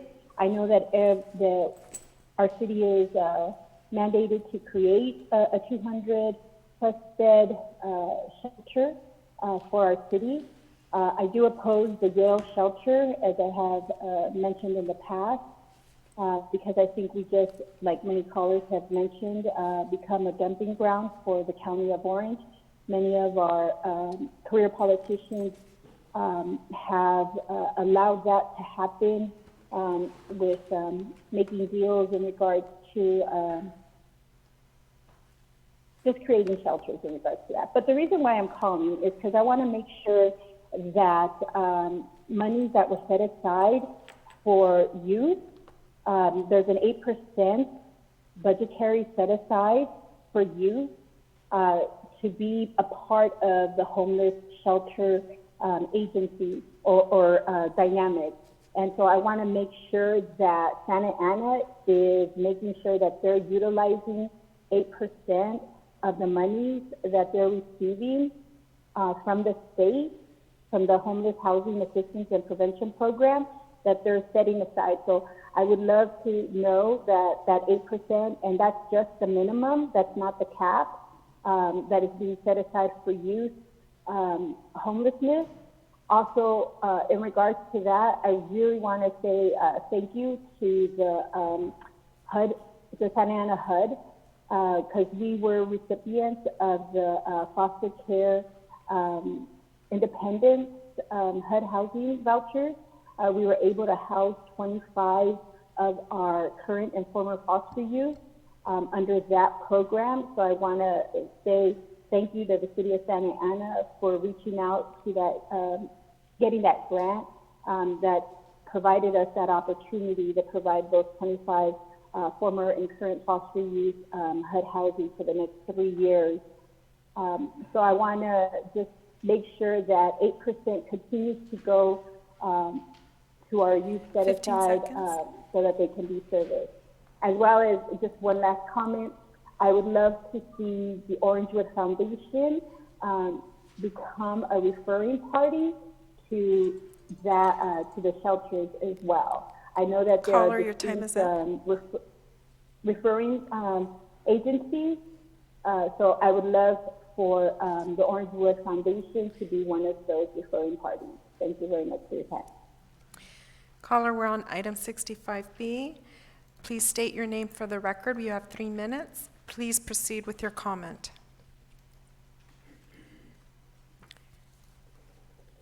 Caller, please proceed with your comment. We're on item 65B. You have 3 minutes. Steve Gallegos.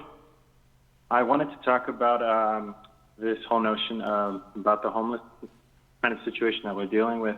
I recently had actually 3 homeless people that were arrested near my house, and when the police actually spoke to them and asked where they were from, one, her last known residence was Aliso Viejo, the other one I believe was Huntington Beach, the other one was, I don't remember what other city was, but essentially nobody was from Santa Ana. And I just cannot ignore the fact that, you know, the city police department is getting just such an enormous portion of the total budget, including the Measure X budget. Because as I mentioned before, when you guys were talking about the Measure X budget, you guys were saying, we're going to fix your street, we're going to do everything. It's the police department that got it. Now, the thing is that it hasn't addressed any of the homeless situation. They're still bringing people over from the other cities, and I don't see any real pushback from anybody. With the exception of, I've heard David Peñalosa really push back because, to be honest with you, him and so far, at least from this council meeting, I've heard some pushback from Phil Becerra. It's just amazing to me that there is not more urgency in this. When I hear, and forgive me, I don't know everything about you guys, but from what I hear, it just sounds like, you know, Villegas and even Pulido, you guys sound so unexcited to do anything about this. Whether you have or haven't, forgive me, I'm not totally sure about your entire career through this. This is also coming from Nelida Mendoza, of you saying, you know, there's no such thing as career politicians or whatnot. But look at Mayor Pulido. I mean, he's literally on your council. So it's just funny. There's so many things that you guys say you want to fix, but there's, Caller, you know, we're on right 65. We're on item 65B. Did you have any Correct, about comment? the homeless shelter, correct? Correct. Yeah, so we Yes, need, so what I'm saying we need the callers to is stay on that the you topic. guys are essentially trying to address this homeless issue, but you guys always backpedal. So I was trying to make essentially all these different types of examples. So if you guys are really going to do something that's evident, do something that's obvious to us. So at any rate, I really hope that you guys, 30 as the seconds other left. gentlemen have said, that you guys really vet this program, that you guys really also not just put in another shelter, but talk to the other cities and find out not why the homeless people are coming here, but how they are being brought here in the 15 first place. seconds Because left. if someone's homeless, I guarantee you they don't have enough money to buy a car and pay for the gas to get here. So that's it. Caller, we're on item 65B. Please clearly state your name for the record. You have 3 minutes. Please proceed with your comment. This is Dan Escamilla. I just wanted to bring to the council's attention that the environmental impact survey raised by the other caller concerning the homeless shelter is a good point. And it was a point that was overlooked when a mobile meal exchange program was approved. And in the case of County of Orange versus County Department of Public Health,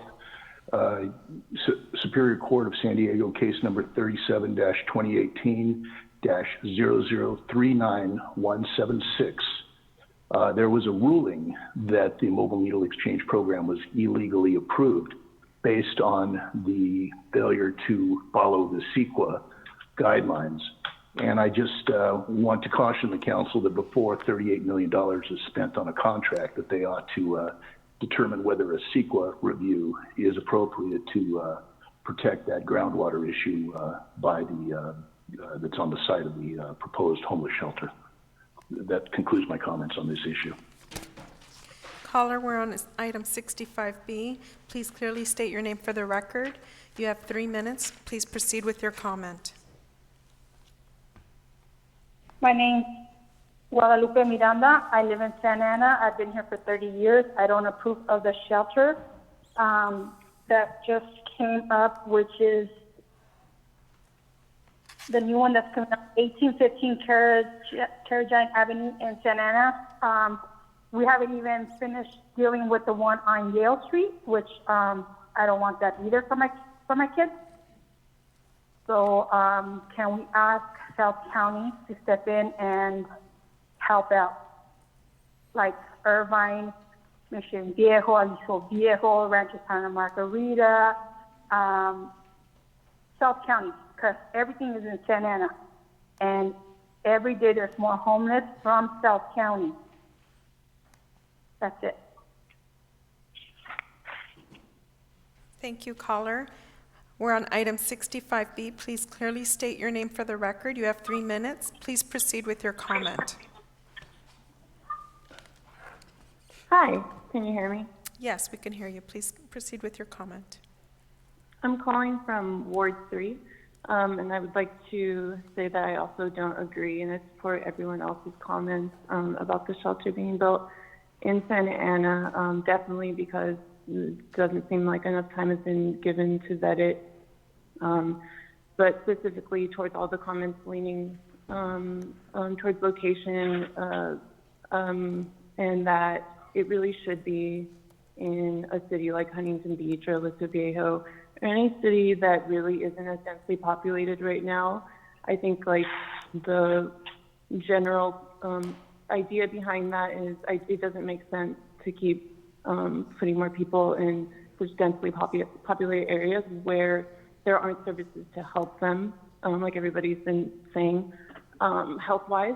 And I also think that it should not be there because any homeless shelter that's going to be built in, in this exact moment should definitely consider. We hope you're okay. So definitely consider a shelter that is going to be very far away from the police being involved. I think we need to consider what is happening right now in the world, and that police being close to homeless people is completely contradictory to the idea of helping their health improve. And I think of if there are police in different cities that have a lot more time on their hands and completely different funding, so that would be a better place to put them if people want their police to be involved in homeless shelters. But I think a lot of residents of Santa Ana would probably agree that once they looked at all the facts, that's just not helpful for any of it. And that concludes my comment. Thank you. Caller, would you please state your name for the record? Okay. So caller, we're on item 65B. Please clearly state your name for the record. You have 3 minutes. Please proceed with your comment.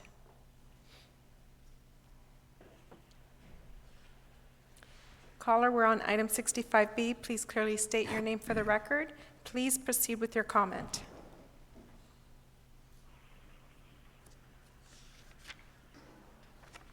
Okay, next caller, we're on item 65B. Please clearly state your name for the record. You have 3 minutes. Please proceed with your comment.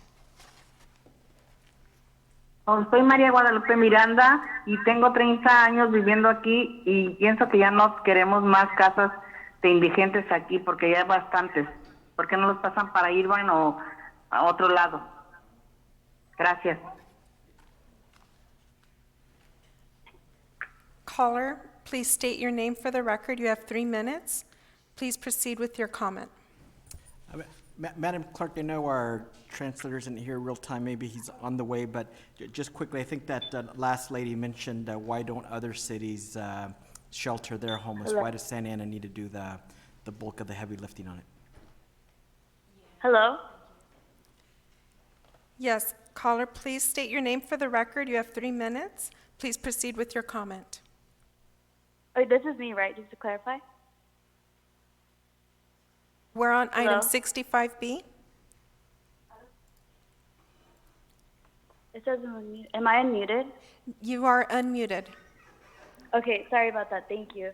Hi, my name is Elena Riola. I am a resident of Ward 1, and this is in reference to 65B, and I just think that it's we need to reanalyze how we approach the situation, because even if it's a matter of addressing the homelessness in our city, we do have to embrace the fact that other cities are practically dumping them as if they weren't human beings into our community. And I think we just have like a moral responsibility to protect the people that are in our community. I have personally been homeless myself along with my family, and I know that we have a 20% poverty rate in our city, and we continue to tax our constituents. And even our constituents are becoming homeless. And if we have the means to have a shelter for these homeless folk, why do we have so much money to like not even question funding police cars, new Tahoes, because they can't have their Fords?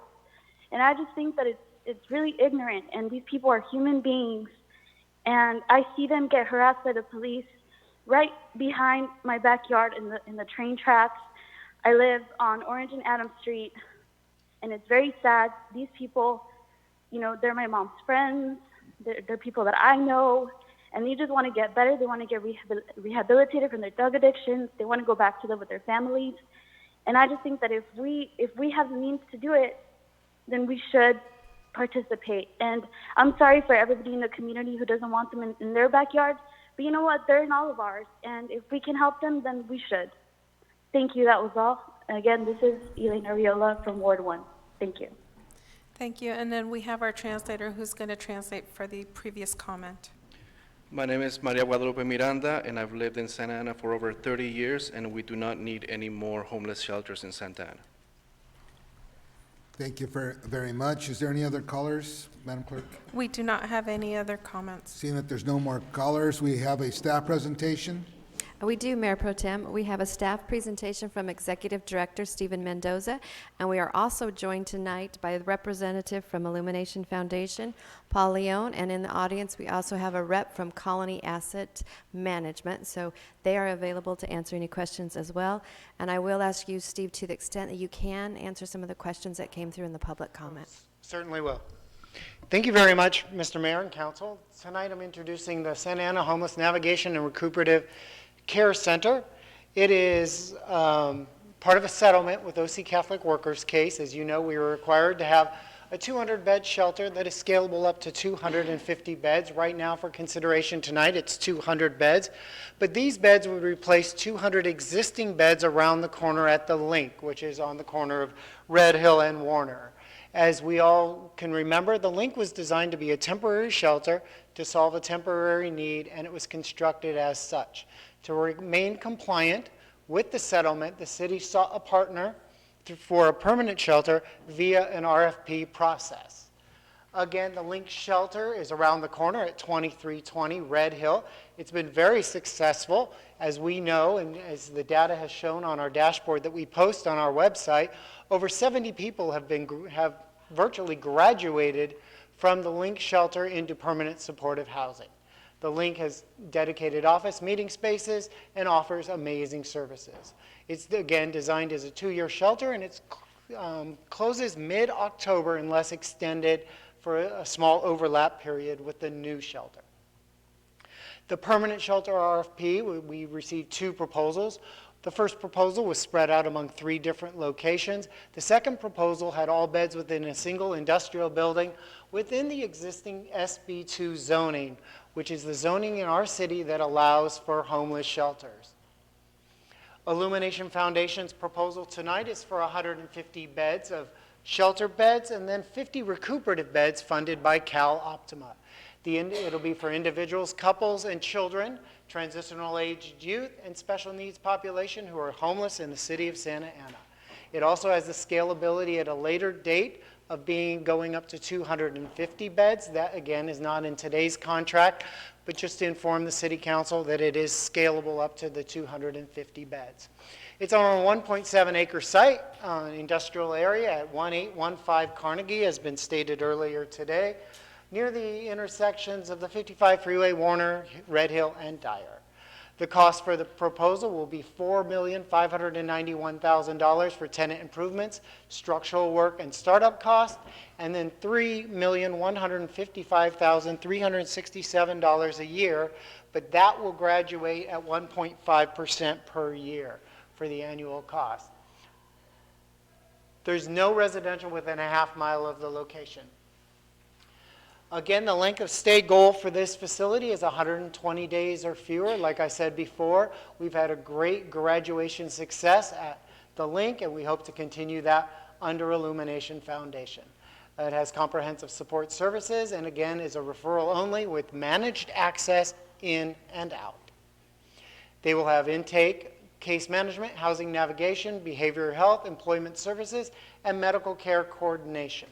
Here's a floor plan of the ground floor, which includes 82 beds for the navigation and 50 recuperative beds, a medical clinic, and case management offices. The second floor will have 68 navigational beds and volunteer training, case management, and offices.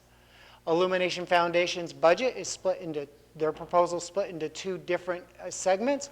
One that will be the city's responsibility of financing, and the other will be the Cal Optima funded one, and then the total consolidated budget is on the right. One of the things about this project, it comes out to a per diem cost of per person per day of $58 to house the homeless. Again, the recuperative beds are 50 of those beds. They're for stable discharge plan of somebody leaving a hospital. And they can also enter our facility if they meet the criteria of medical, and they can be cleared directly for intake through Illumination Foundation. So what we were worried about before is that the police would have to go to the county would then have to get somebody into these recuperative care beds. We've ironed that out, and Illumination Foundation will be able to get people directly from the police department into the recuperative care beds. The funding that the city has available, you'll notice on this, it's a spreadsheet for 10 years out of the funding that's available and the true cost of providing the service. You'll notice that there is no general fund used in this project, nor is there any inclusionary housing included in this project. Inclusionary housing funding, I should say. You'll see a schedule. It is a fast-track schedule from tonight all the way to November 15th, where construction is completed. Mintai has promised me he will be able to meet that calendar, and I'm not putting any pressure on him today. The scalability, again, the option for future consideration is a bridge-type housing in the back of the property to create a transition from homeless to these individual capacity beds and rooms. With that, I want to address some of the questions that came up from the speakers. Also, if there's any questions you may have of Illumination Foundation, Paul Leon is in the house today, and I'd also like to thank Mr. Ryan Hodge from our city attorney's office, who did some of the heavy lifting in negotiating a lot of the language in the agreements, and I want to thank him. You know, there's some discretion of having 2 shelters open at once, and also of the Yale property. The Yale property is not operated by the city. It doesn't help us meet our settlement agreement with it. The link was a tool for us to settle our Catholic workers case, and with the link closing down, we need to replace that facility, and that would be the Yale. Our dream is to have the 2 open at one day and then close down, but we may have about a 2-week to a 1-month overlap of the 2 facilities. There were some CEQA questions regarding CEQA. We are confident that the appropriate CEQA was incorporated with this project when the SB2 zoning was approved for this area. As you know, SB2 zoning was changed to facilitate one facility in our city of 200 beds, and this does meet that criteria. By not having this and the link open at the same time, we won't be violating that compliance with CEQA. So we are confident about our CEQA determination in this. Also, you may see that later in the evening, there was a comment letter regarding our CEQA determination from the city of Tustin, and again, it made no reference to the SB2 zoning, which we're relying upon for this project. And I want to thank them for providing that.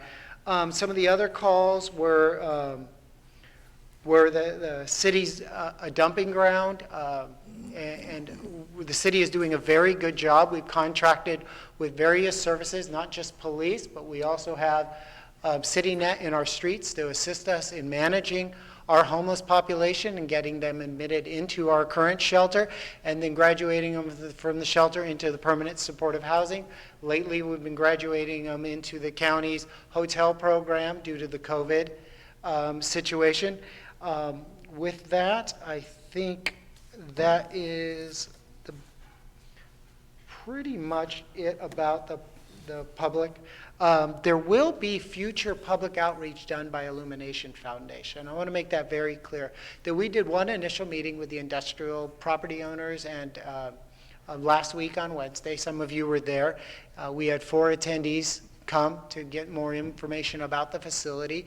But again, Illumination, the outreach doesn't stop there. Illumination will be doing their own outreach with this project and getting their team on board to knock the pound the pavement in the area. With that, if you have any questions or concerns of staff, we're here. We also have the 2 gentlemen in the back. Thank you very much. Questions from Councilmember Becerra? Thank you, Mayor Pro Tem. So just to clarify, we need to have a city-run shelter in the city in order to be compliant with the settlement, correct? Correct. The county can't settle our case. We have to settle our case. So regardless of what the county does, so the county is proposing the Yale Street shelter. Mm-hmm. That's a completely separate item. But what we're talking about here today is a replacement for the amount of beds that will eventually go away that we need to have in order to be compliant with the settlement with under Judge Carter. That is correct, sir. Okay, and so just to clarify, so the link is run by the city, not the county. This new facility would be run, or with the Illumination Foundation, but a city shelter, not a county shelter. Correct. So when we see that catastrophe out on the Civic Center, that's the county, not the city. That is correct. I just want to make sure that we make that abundantly clear that that's what we've got going on here. I just wanted to thank staff, though, for identifying this location. When I first became a council member, the first thing I told our city manager was make it east of the 55, and I wasn't looking at the map and looking at my colleague, I swear. But in all seriousness, I think that the Links location has been a good location. From my understanding, talking with staff, we've had minimal concerns with that location, and if this site is approved, I think we would have a similar success. And then as far as the layout, you had shown the layout. I just want to clarify or confirm that the layout is reflective of social distancing standards, because I think what we're hearing in a lot of the county-run shelters is that there's a concern that COVID is spreading. I just want to make sure that we are taking the precautions in city shelters to make sure that we're doing everything we can to limit that from happening. We've thinned out the link substantially through the county's motel program and also our trailers at the link. We've done a really good job. If you remember, the state provided us with 22 trailers of which to house people separately from the link. Mm-hmm. And also we received the RFP, first came in February, March, but that's when COVID hit. So Illumination Foundation was able to go back to the drawing board, redesign this floor plan to address COVID and also CDC guidelines.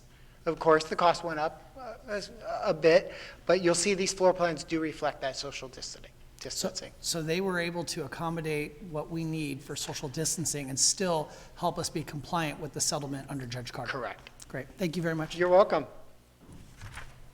Councilmember Sarmiento. Yes, thank you, Mr. Mayor Pro Tem, and Ward 1 was selected once again because we were so successful with the link that we realized that is a good place to put it, and I think that's within our SB2 zone. But all kidding aside, I do want to thank staff for moving as quickly as they've been able to, because it's not easy to identify a site.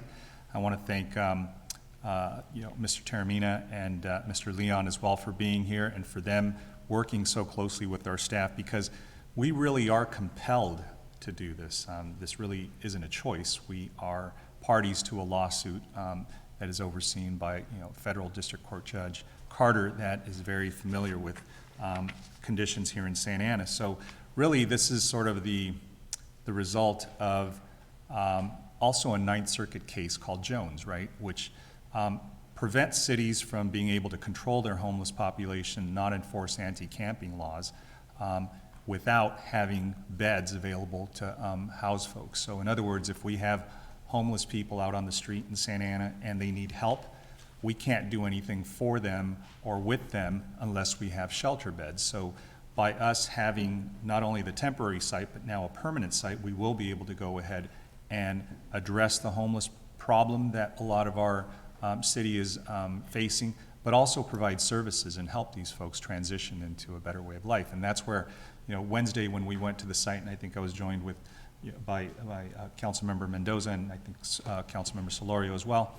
I spent some time talking to representatives from Illumination Foundation and Mr. Terramina, and really what I was moved by is their passion for helping, and that's what we need. And I think, to your point, what the city's done with their temporary shelter at the link is so different from what the county's done at the courtyard, which is unfortunate because it's right in the middle of our city, right? So that's what people have seen as a shelter, and that's the only standard that they've been able to base their opinion on. If they were to see the link in comparison to the courtyard, very, very different delivery service there. But just if you can, Mr. Mendoza, can you tell me, have there been any problems at the link in the No, time there have been that no we've been there? documented problems or complaints that come into the city regarding the link. The link has been a success, not just a hopeful success when we approved it, but when you look back on its 17 months maybe it's been open, we would still say it's a success. Our staff monitors the link closely. We are there closely. We are putting out, we are enforcing agreements and we are making sure they abide by agreements. We have worked closely with them since COVID hit them and been a partner with them in giving them the PPE that they need and allowing them to expand their services to address that. We continue to be a partner. We didn't approve a document and send them on their way. We consider it our facility and we consider it our responsibility to monitor very closely and work with them as partners. And as far as impacts to neighboring properties or neighbors to either side of that site, have you seen any, problems? No, we look for the bicyclists, we look for the wanderers, we do, and we don't see them in this area. We've done a really good job of making sure it is not a drop-in facility. Right. So somebody has to actually be transported there, right? So- Correct, yes. And then that will be the same rule for this one. Excellent. So the final thing is, I know there was a comment about the Yale site, and I think, we've spoken to that it's a county proposed site in the city. And Madam City Attorney, I think, if I'm not mistaken, we have a very aggressive lawsuit against the county, correct, on that? Yes, we have a lawsuit filed, and as the council may recall, and maybe the public may recall, the city council has engaged a top-notch litigation firm who is evaluating further challenges to that site to ensure that it doesn't interfere with the neighborhood. Great.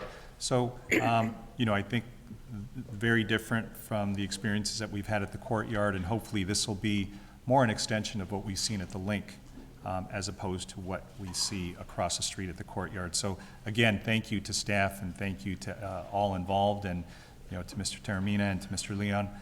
Thank you. We certainly have very high hopes and expectations of you, and we certainly are looking forward to the partnership. We know it's going to be a good one. Thank you.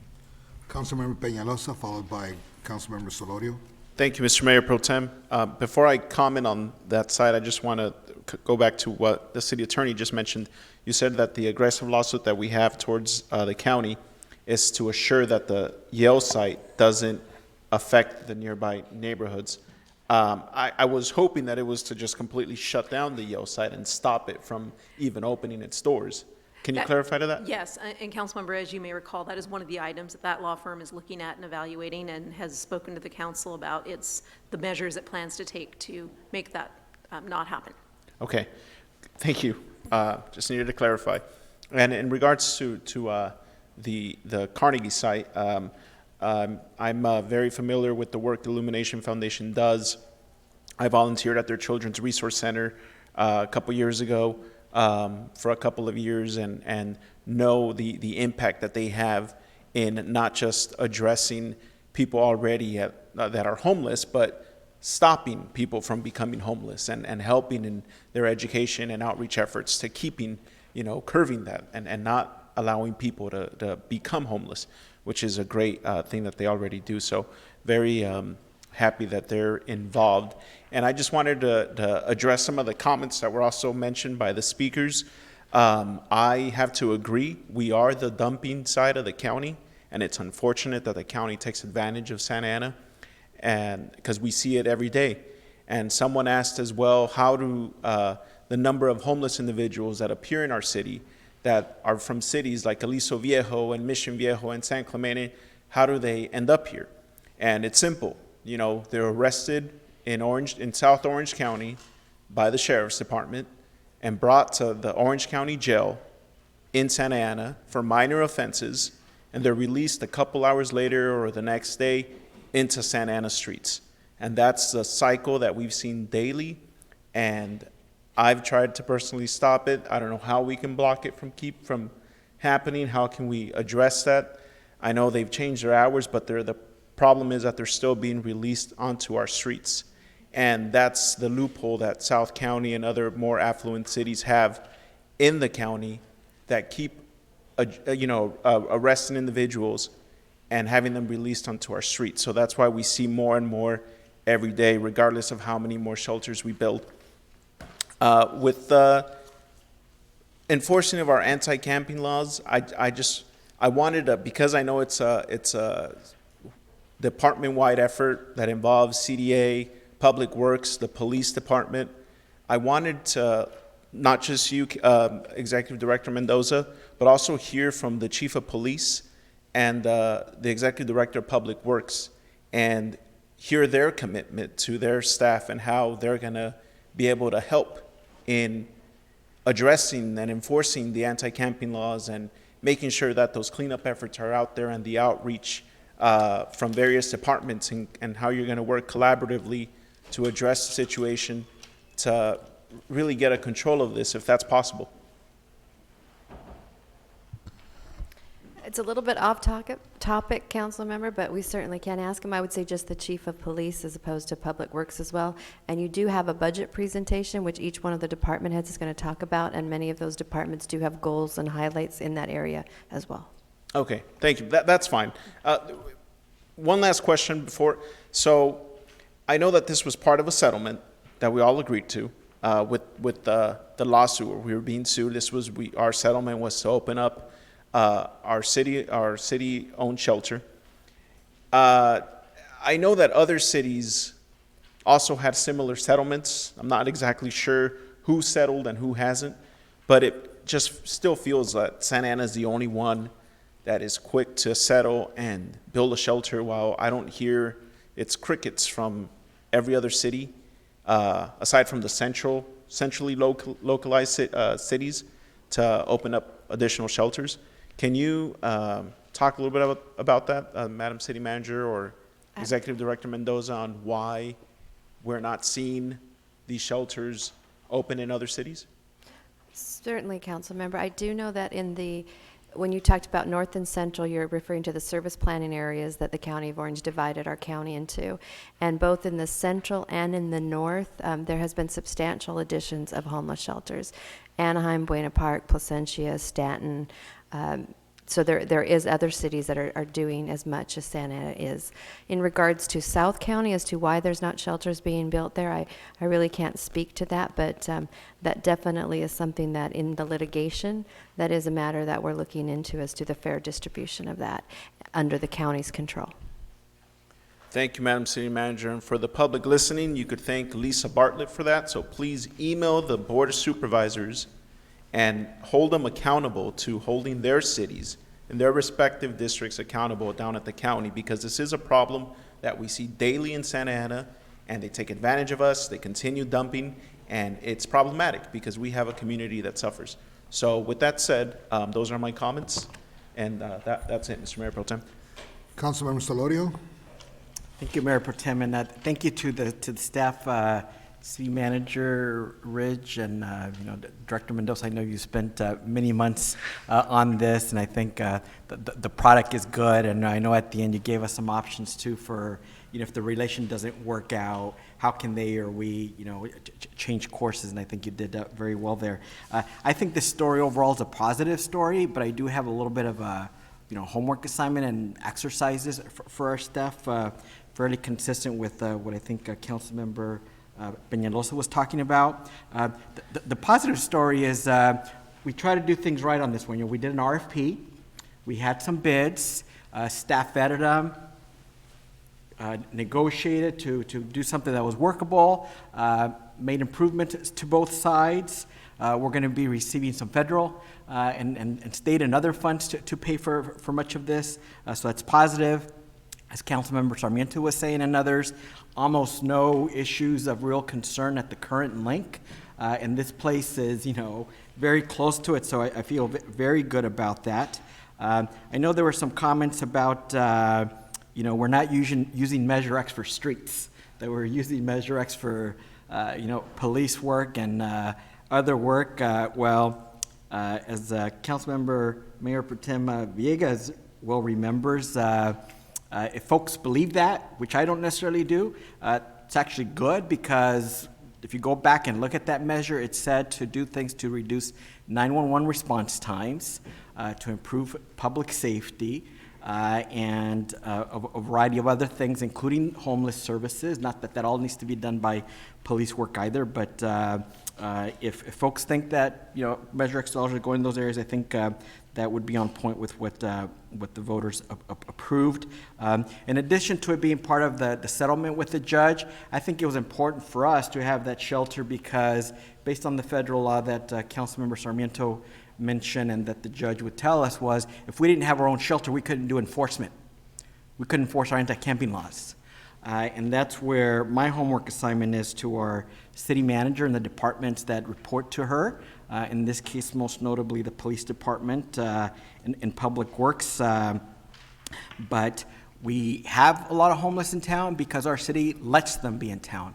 We do very, very little proactive, ongoing enforcement of anti-camping and related laws. I brought this up before, and I know, different folks feel differently about how much enforcement we do or don't do. But if you go look at Main Street, if you go look at Santiago Creek and other areas, we still have significant issues. Going forward, the assignment is we need to do a little better job on reporting, on how many citations and such we're doing, and not just by the quality of life team, because I think they're doing a blessed job. You know, the quality of life team, which is the best practice in our city, is you have not just people from PD, but mental health folks or county folks, Parks and Recs folks, Public Works folks that do a fantastic job. That all was staffed initially with just, one police officer. It got, I think at some point, doubled to 2 out of, 300 plus officers, and we could do more. I've been for about a month trying to get from our city staff a stat on how many citations, warrants, arrests, et cetera, were being done by both quality of life team versus non-quality of life team. And I'm here about 3 weeks later to tell you that I still do not have that. Thank goodness for our city manager and our city attorney have started to get some summary level information. But it's important for us to know what the problem is. I'm a big believer that you can't manage what you don't measure. And so I want to know what kinds of things we're seeing now in the field. Do we need more police officers doing that? Do we need more public works people, more PSOs? I think for a lot of that work, you don't need to send out to the homeless 2-3 cop cars or officers with guns. PSOs might be fine or just not so hardened. I also strongly believe that part of the homework assignment is reporting out better, other than just what we do at the link, for housing and treatment.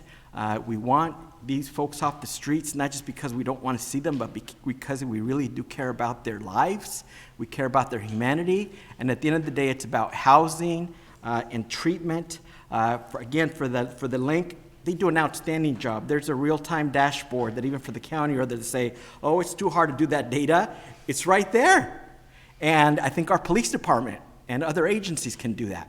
I've been talking some time about, open data, including on all these areas of services. I know we can do better. We'll do better. And the better we understand what the needs and resources allocation and the type of work and who's doing the work, we'll all be doing better by this.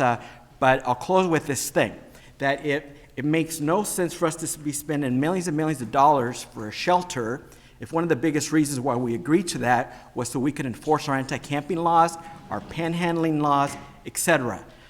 Many of these are in hotspots, and I know one response I got back from the PD was it's too hard to try to figure out how to cite somebody for panhandling on some of the codes, but there are other codes that say, look, it's just generally not safe to be in the median of a Main and MacArthur or a 17th and 5 freeway, that there are codes where it's as obvious as day. And with most of these individuals, if you tell them, hey, it's not safe for you, please get off of that center median, it's unsafe for you and motorists, they would leave. And it's just you just need to drive by and roll down the window and say that. I do believe we can do better. I know that we're trying to instill that idea. I know we did an amazing job last year hiring 50 officers. We reduced major crimes. We reduced gang homicides, regular homicides. But on the homeless front, we can do better. Thank you. Thank you very much. We started using the 3-minute rule, so everyone on notice. And any other comments from council members or questions for staff or? Move the item. Yeah. We have a motion to approve. Is there a second? Second. Madam Clerk, can you call the roll? Councilmember Becerra? Yes. Councilmember Mendoza? Yes. Councilmember Peñalosa? Yes. Councilmember Sarmiento? Yes. Councilmember Solorio? Yes. Mayor Pro Tem Villegas? Yes. Mayor Pulido? And I just wanted to indicate for the record that the mayor had earlier abstained and did not participate in a closed session discussion regarding this item.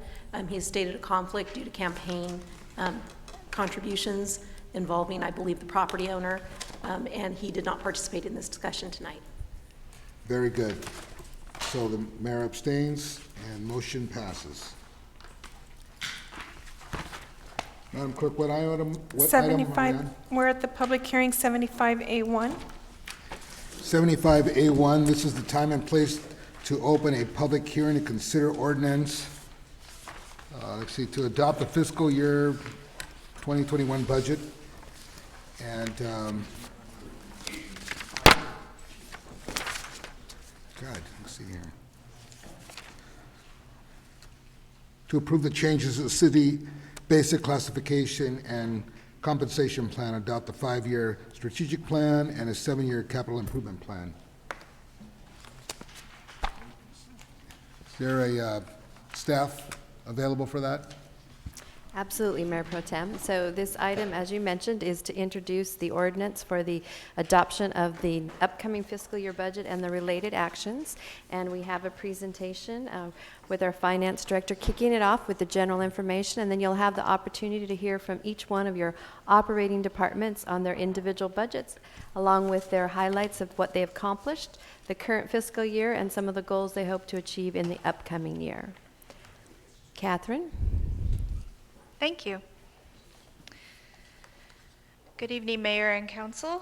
Tonight's agenda includes a summary of the numbers, highlights from each department, and information regarding CARES Act funding, CARES Act dollars. This is a comparison of our general fund revenue for the current year and the new budget year. Overall, we expect overall general fund revenue, which can be used for any purpose, is expected to decrease by $8.4 million, largely due to the COVID-19 impact on sales tax. Other reductions are expected for business tax and permit revenue, which is in the other category at the bottom of the chart. We do expect some increases in revenue for both UUT and property tax, UUT being utility users tax. The property tax increase that we're expecting is driven from activity that occurred prior to the pandemic. This chart compares our general fund expenditures for the current year and the new budget year. Overall, our expenditures are increasing by $10 million or 3%. In addition to showing our expenditures by department or function, we have presented them here by cost category. So you can see that labor accounts for about 60% of our general fund budget, and this provides services to the public such as policing, library, and code enforcement. Contractual services accounts for more than 1/4 of the budget and provides services to the public such as fire protection and ambulance service.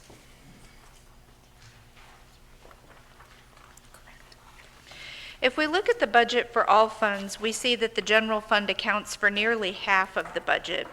Our enterprise funds include water and sewer, and our restricted funds include federal housing money, grants such as CDBG, as well as gas tax.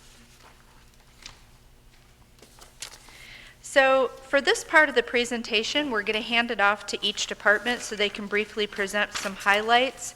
The first 3 departments to present, I will go ahead and advance your slides for you while you discuss. Oh, okay, I'm sorry. I didn't realize Daisy was presenting for CM's office. Excuse me. Good evening, Mayor and City Council. My name is Daisy Perez, and I'll be giving a overview of the City Manager's Office budget proposal. So as you can see in the org chart, our budget for our department includes 10 funded positions, and this includes 2 existing vacancies in our administration division. That includes the assistant city manager and assistant to the city manager positions. As you can see, our department of 10 makes up a very small piece of the city's overall budget with 0.3%. And then if you look at the bottom of the slide, you'll see that all $2 million of our proposed budget is general fund dollars with no additional support. But I did want to note that legislative services is under our office, and so we work to advocate for grants of all levels, not only to support our office, but to support all of the other city departments as well. Under the leadership and direction of the city manager, there has been a lot that has been accomplished over the last year, and I wanted to take a minute to highlight some of those. As you will see as part of the item tonight, we have finalized the development of a new 5-year strategic plan. We have hired several positions, including 2 directors in our new PIO. We've also done a lot of work in terms of communications and homelessness. We created a homeless action plan. This was as a result following a lot of the discussion that we had back in October, and the COVID crisis communication team that was formed to communicate all of the various changes that took place and are still taking place during the existing pandemic. Looking into the future, the goals that we have outlined are very overarching. So first is to continue to provide research and advice to the council and effectively implement City Council's policies and priorities. Again, to continue to provide leadership to all other operating departments for the implementation of the strategic plan and long-term fiscal viability, to complete a comprehensive protocol and communications plan, and lastly, as I mentioned earlier, to continue to advocate for legislation as outlined in the legislative platform, which you all approved earlier today, including pursuing new grants. And that's all I have, and I'll pass it on to the City Attorney's Office. Thank you very much, and Sonia, Daisy. I can go through your slides here. Thank you, Daisy, very much. I'll do a brief presentation on the City Attorney's Office. As you can see from our organizational chart, we have 11 full-time people in our department. I want to thank the City Council for allowing us to add one additional person this past fiscal year in the code enforcement area that was funded through the cannabis revenues. We have also this year been able to establish a formal legal advisor to the police department. That's one of our full-time positions. In our litigation and code enforcement area, we have 5 full-time individuals, and on the transactional side, we also have 5 individuals. Our budget accounts for about 0.5% of the city budget, and with that money, we serve every single department in the city. We also serve members of the public when they sometimes have inquiries. We'd like to highlight for you some of the things that we accomplished this past fiscal year. We were involved in negotiating the settlement with the Orange County Catholic Worker, as we've discussed this evening. And that case allowed us to now enforce our city's anti-camping and other quality of life citations. That wasn't just one case. There were a number of shoot-offs from that case that kept our staff very busy. We were able to complete the Municipal Master Facilities License Agreement for the use of city streetlights by cell phones. We're very involved in some of the city's technology goals. We also completed the lease agreement with the Santa Ana Unified School District for the Centennial Park Education Center, which has been another goal for the community over the last several years. We defended many lawsuits in the area of where city employees were involved, where we had tort litigation. We had a lot of election activity and election lawsuits this past year, Surplus Land Act and CEQA cases. We've been handling more of those cases in-house, which saves the city significantly. We also assisted with the preparation of resolutions, executive orders during this COVID crisis, and other matters related to the emergency. We responded to over 1,200 requests for legal services from all the various departments, and we provided training for city staff. In addition to that, one thing that's not listed here is that we actually prosecuted over 1,700 municipal code violations in the courthouse. And again, I want to thank the council for that additional staff person, which allowed us to significantly increase the number of cases that we've prosecuted. So our goals for this next year are to continue to provide reliable and extraordinary services to the city and all of the departments in the city. We also serve the various commissions.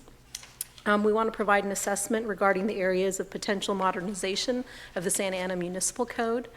We want to assist where appropriate with the streamlining of city services, making suggestions where we can help. For example, we plan to bring to you at the next meeting what we are calling the Omnibus Contract Staff Report, which will, based on a budget that you adopt, have all the departments come forward to you with the major city contracts all at one time, rather than you seeing these dribble in over time. We are beginning to implement a cost recovery system to make certain that where we can recover costs for the in-house legal services. Maybe this is where we've been working with developers and we've been successful, or where we get some of our receivership cases to reimburse the city. We also are planning to implement a new community improvement enforcement task force to address our highest priority nuisance cases in the city. And I might add that this involves a strategy to address the vacant properties that the City Council asked us to address, as well as to protect historic resources so that they are not demolished by neglect. And with that, I'll hand it off to the City Clerk. Daisy. Thank you. So in our office, we have, our organization has, currently we have a total of 5 positions. And what I did was, I think I'm doing a reallocation of 2 full-time positions that are currently vacant to delegate the duties and responsibilities to a lower classification of 3 office specialists. So that way we have that delegation of services rather than trying to depend on the few. Our budget accounts for 1.4 million, and this is primarily impacted by the election. Our functionality of our office are supporting internal services and meeting all the legal deadlines. And some of the highlights was collaborating with the Registrar of Voters to design the plan and election infrastructure, most notably the new vote centers and vote-by-mail drop boxes. And currently I'm working with them to add some additional locations on the south side of the city. Managed 2 elections to fill a vacancy in Ward 4 and a successful recall election in Ward 6. The preliminary processing of 3 recalls, 1 referendum, a citizen-driven initiative, and the charter amendments from the recommended ad hoc charter committee. And then there's continued expansion of transparency efforts by using existing software like Granicus or YouTube to post recordings of all active government boards, including city council virtual meetings via Zoom teleconferencing. Streamline online forms for filing such as boards and commission applications, ethics training, and public records. Diligently negotiated with various vendors to have fees for services that were not rendered or were not used in 1920, they were actually waived. I was able to work with a couple of vendors for that.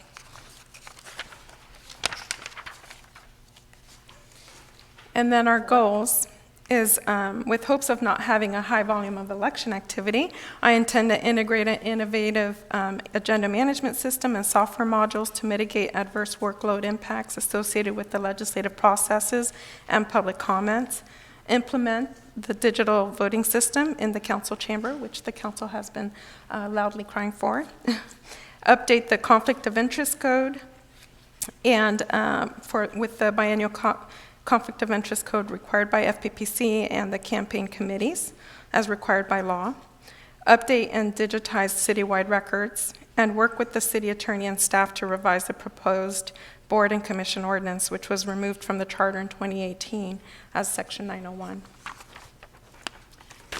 And those are all the items I have. Sending this off to Community Development Agency. Thank you, Daisy.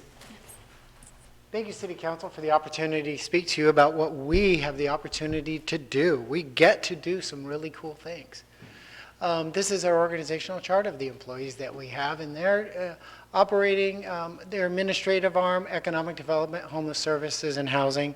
You'll see that the administrative arm is large because we deal with a lot of federal and state money, and we need to know it, we need to audit, and we need to make sure that we're not penalized for using it. You'll see that 13% of we're 13% of the city's budget, which seems a little high, but you'll notice in this budget there's a lot of non-general fund revenue in our budget. You'll see general fund, enterprise, restricted funds, internal services funds, and capital funds. In July 1, we will start doing the downtown parking structure and lot management of the operations of parking. So we'll have both parking meters as well as the parking structures under our department. We're planning for a homeless shelter, as you well are aware, and we're utilizing the CARES Act funding. Now here's where the opportunity shine has really existed for my department. In this past couple of months, while many people were busy with COVID-19, my staff gave up nights and weekends in order to provide rental assistance, homeless shelter services, COVID testing, and employment and training services for all of those Santa Ana residents in need. I'm really proud of the work they've done. At the same time, Judson's been busy getting those housing developments up, both Aqua Housing, Tiny Tim, and soon to be the Arts Collective. Some of our goals for next year is to continue our outstanding work in providing services related to COVID-19 resources that come into our department, finalizing the 3rd and Broadway parking structure project and the disposition and development agreement that will run parallel with that as they go for their entitlements through the Planning and Building Agency. Of course, we will be advancing future affordable housing projects, and we'll be working on the disposition of the YMCA. With that, I will turn it over to Human Resources, my friend Stephen Pham. Thank you. Good evening, Council. Thank you for the opportunity. I'm Stephen Pham, Director of HR. I want to make sure I push the right button here.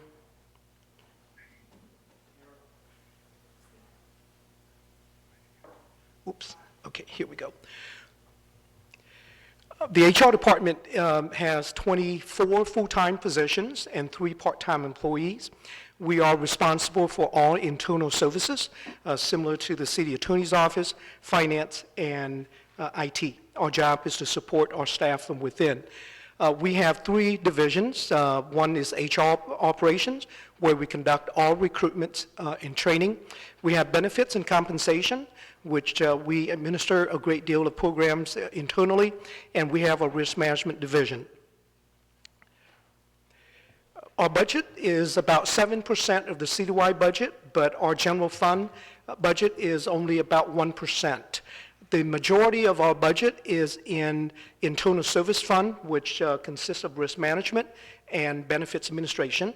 When we reach contract with bargaining groups, that's where we have to administer, benefits such as health insurance and liability in such area. Last year, we are pleased to report that we conducted over 185 recruitments. We processed over 16,000 applications. These are just outside candidates, not including internal candidates. And we plays a large part, which I'm very pleased to report, in working with PD and help secure we hired 50 new police officers last year. We also managed all of our benefits to over 1,300 employees. We also process over 700 claims and related costs, which resulted in a lot of savings to the city last year. We also take the lead role in providing a safe work environment to deal with the COVID-19 response. We develop policy, we manage policies, and we administer a great deal of FMLA requests due to people that got sick. And we took the lead role in providing shields and protection throughout the workplace in order for the employees to return to work. One thing I forgot to mention up here is that through the support of the city manager, we successfully completed all negotiations with all of our bargaining groups late last year. Finally, I'm very pleased to report that we implemented the Return to Work program through our risk management program, which allow us to bring injured employees back to work rather than them sitting home. By doing so, we actually improved productivities in some of our departments that needed help. For our goal next year, we want to revamp the citywide performance review system. This is something that the city manager has mentioned. For a city of our size, we have over 9 performance review system. My goal is to bring that down into half and make it more effective and relevant to what we do. We are implementing a citywide employees wellness programs, which in turn will reduce the risk of injuries and return our employees back to work sooner. We are by law, we have to comply with the new employee orientation program. We will continue to provide leadership role in mitigating COVID-19 problems in the workplace, and we will provide educational system to the departments. Finally, we will focus on leadership and supervisory development throughout the city, and that's our goal for next year. Now I'd like to turn this over to our IT department. Thank you.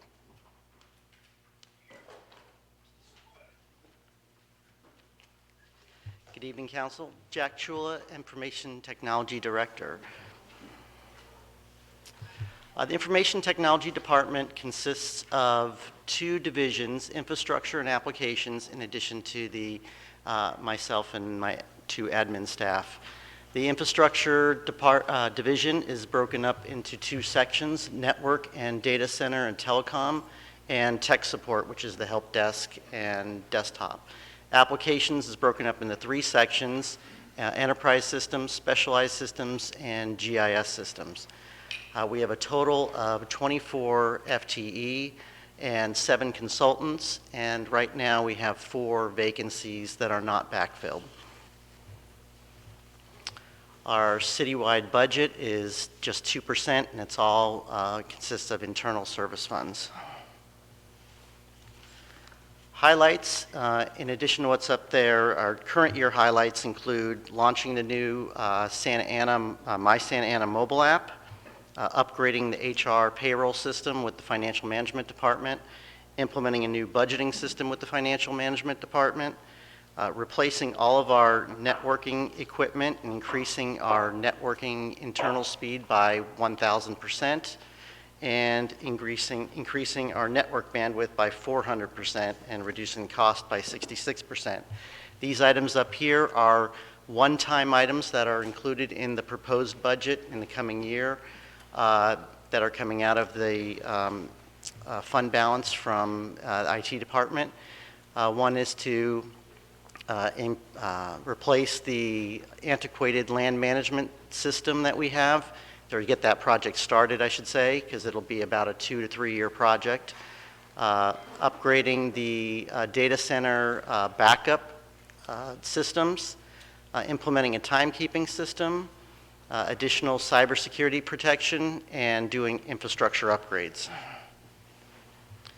The goals for the department include doing more document management and online forms with multiple departments in order to streamline operations, completing the phone system upgrade for the police department, which is the only department still remaining to be upgraded, selecting and starting the land management system replacement, which I mentioned earlier, and continuing to replace outdated infrastructure. I will now turn it over to the library.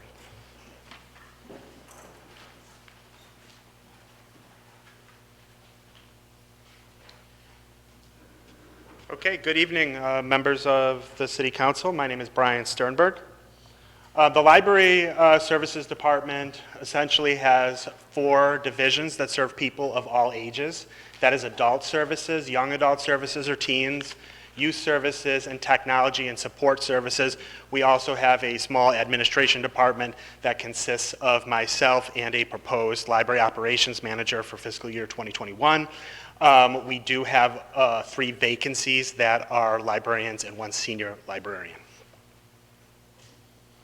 We represent a small portion of the budget. That's about 0.7% of the total citywide budget and about 1.6% of the general fund budget, or $5.5 million.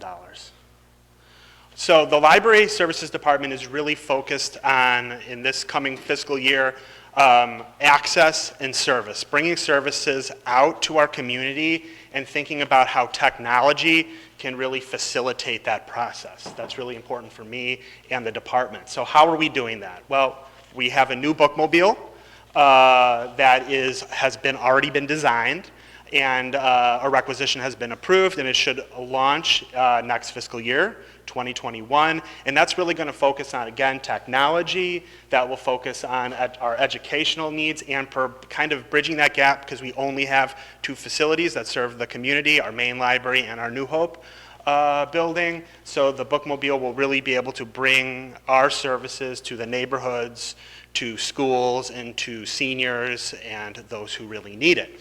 We are also finalizing our upgrades for New Hope Library, and New Hope is going to become what I would consider a full-service library right now, with expanded hours at 48 hours per week, up from 27, which New Hope has previously operated at. We're also going to get new furniture, a media lab with technology, again, serving the kids, and we're doing a whole variety of exterior improvements, landscaping, concrete, pavement work, lighting, etc.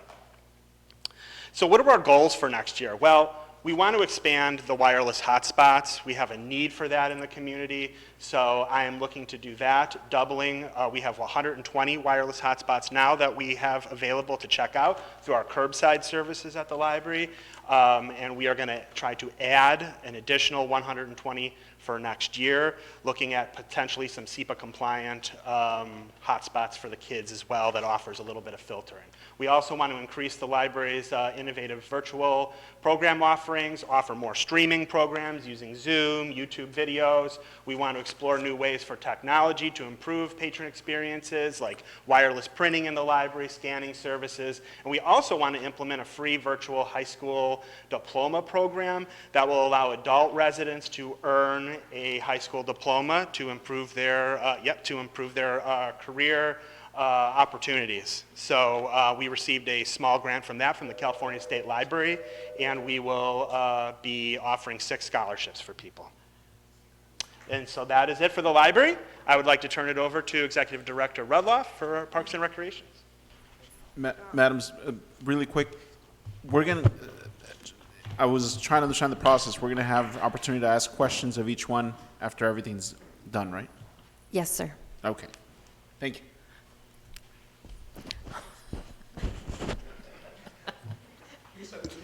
Germs. Very smart, Lisa, very smart. All right, thank you. Parks and Recreation, Lisa Rudloff, Executive Director. The Parks and Recreation Department has 4 divisions in administration, parks and facilities, recreation and community services, and the Santa Ana Zoo. We have 79 full-time and 203 part-time positions proposed in the fiscal year 2021 budget. Of the 79 full-time positions, 8 positions are currently not filled due to the hiring freeze, and 15 are pending per the approval of the budget.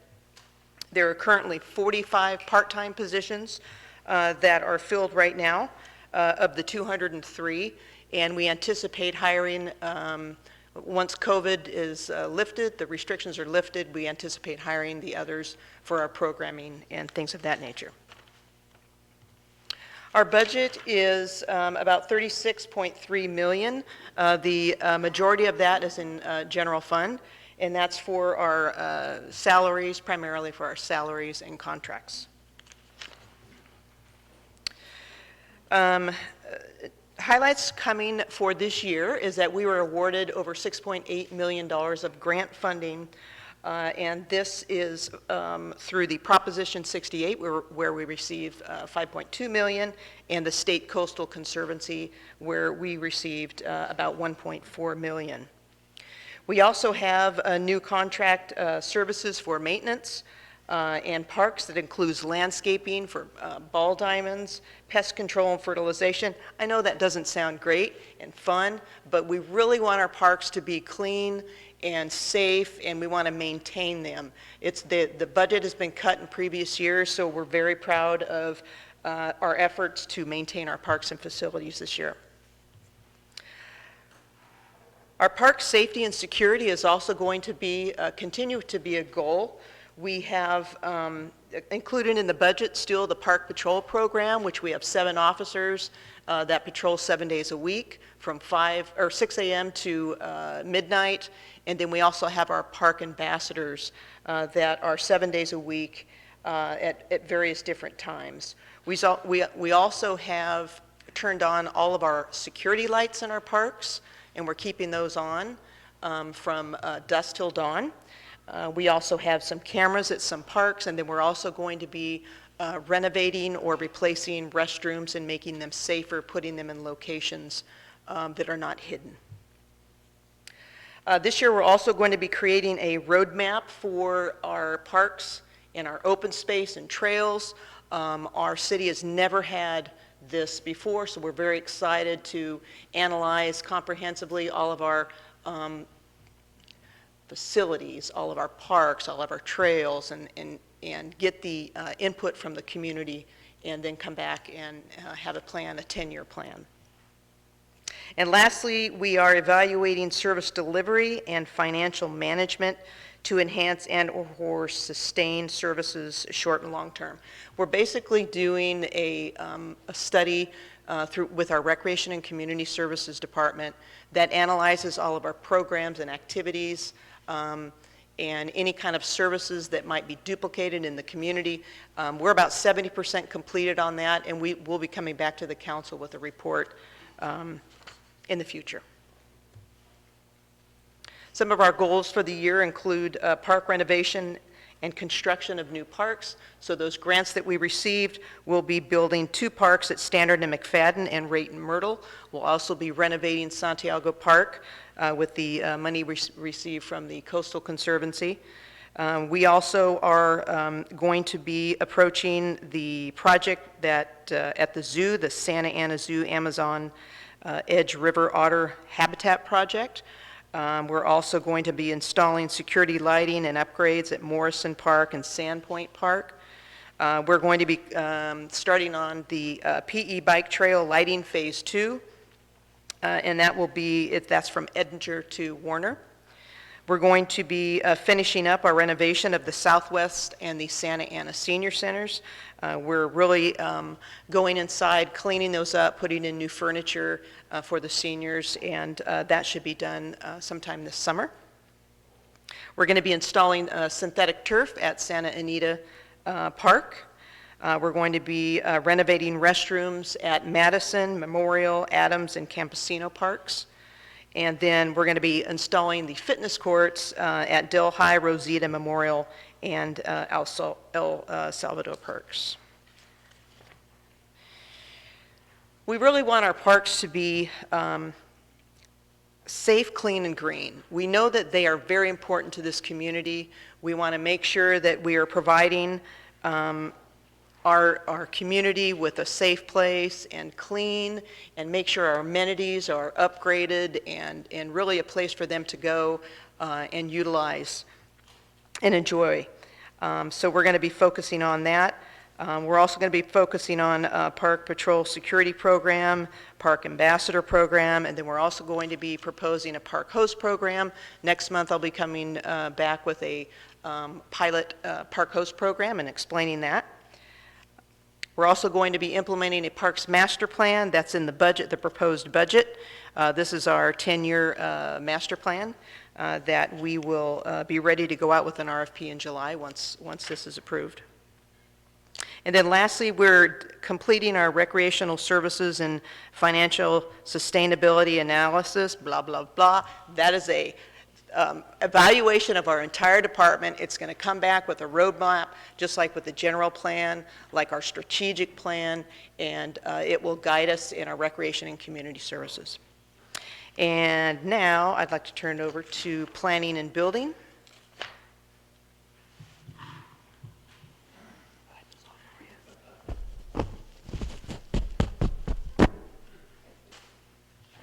Thank you, Executive Director Rudloff. I'll try to pay it forward.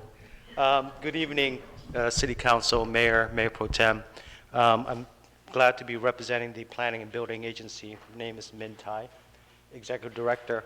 And, you know, it's really fortunate that we are, while a small department, that we're able to be part of the economic engine for the city through our services, including building safety, code enforcement, and planning. We have 72 full-time members on our team. That is inclusive of about 26 positions that are on field currently. We were able and fortunate to keep all of our part-time staff during COVID-19 and was able to bring them back. They're a very important part of our staff and the services that we provide. As part of the city's budget, we're about 2% citywide and approximately 4.8% for the general fund budget. And that provides all of the services that we do. Part of the funding we get is through grant from the SQAQMD, and that money is money that we use to provide for general plan updates and the effort that we're going towards that hopefully will be adopted at the end of part of this year. In terms of the activities and some of the highlights that we've done, we issue over 6,500 permits with a total valuation of $350 million. And that is significant in terms of going towards contributing to increasing the value of the property, thereby directly increasing tax revenue to the city. We also upgraded our customer service system for waiting and queuing through Cumatic. This was very important and critical as part of our COVID-19 process. We now have to implement a appointment-by-appointment system, so that it helps to create the safety and the measures that we can have so we can continue to provide the quality service for our counter building, planning, and code enforcement services. We also continue to make improvements and update our codes through adopting permanent regulation addressing ADUs, code updates that also addresses cyber cafe, looking at the health and safety of our community. So through those efforts, we continue to be a part of bringing the city up to current standards and with best practices. As part of our services, I mentioned we have code enforcement, which is a critical function of our department, providing, I say code enforcement is really the Swiss Army knife of our department, and their staff that we have does everything from railroad enforcement to working with the police department on issues such as cyber cafes, illegal gamblings, addressing cannabis issues. So it's a wide variety of work that they do with the amount of staff that they have. Looking forward into 2021, we want to continue to be a customer service enhancement and be a customer service organization. I always share with my staff, we are the government. We don't necessarily have to act like one. So continue to work hard so that we improve our core county services to provide to the public, improving our cannabis team to help grow this budding industry that we have that is becoming a good source of revenue for the city. Through technology and implementation, my goal is to be able to bring us into a digital paperless environment, but also looking at how we can work smarter, streamlining some of our processes, and all the while enhancing customer service and really coming up to standard with the industry, trying to get our services out to the public in an efficient and at time that are accessible to our community. And finally is looking at revenue generation and cost saving. This is through a variety of looking at our processes, our inspection process, our code enforcement process, how we can do that better and be able to work to continue to be cost effective. We will pursue the opportunity for workflow improvements, streamlining process. One of the goals that we are looking at is to conduct a seismic retrofitting study in the city to evaluate existing privately owned buildings that are not earthquake retrofitted. And this is really looking at how we can help to create resiliency for the city during a potential earthquake or some type of physical disaster. And the survivability of our building have a direct impact on how our businesses, how our economy can start to come back from such a disaster. So with that, I will turn this over to our police department, and I will pay it forward by cleaning this mic.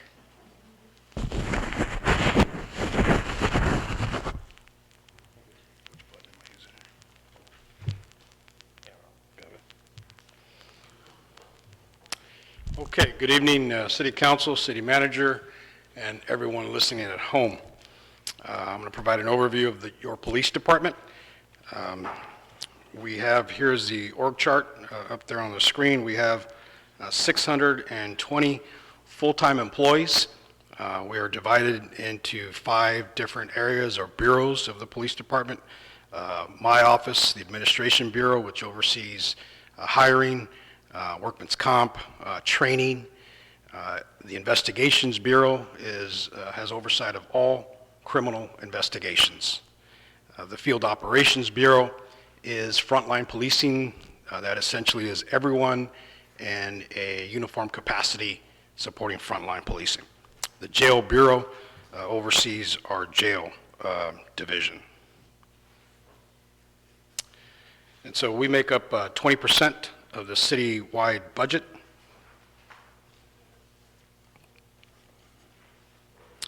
Going back to staffing, of the 620, full-time employees.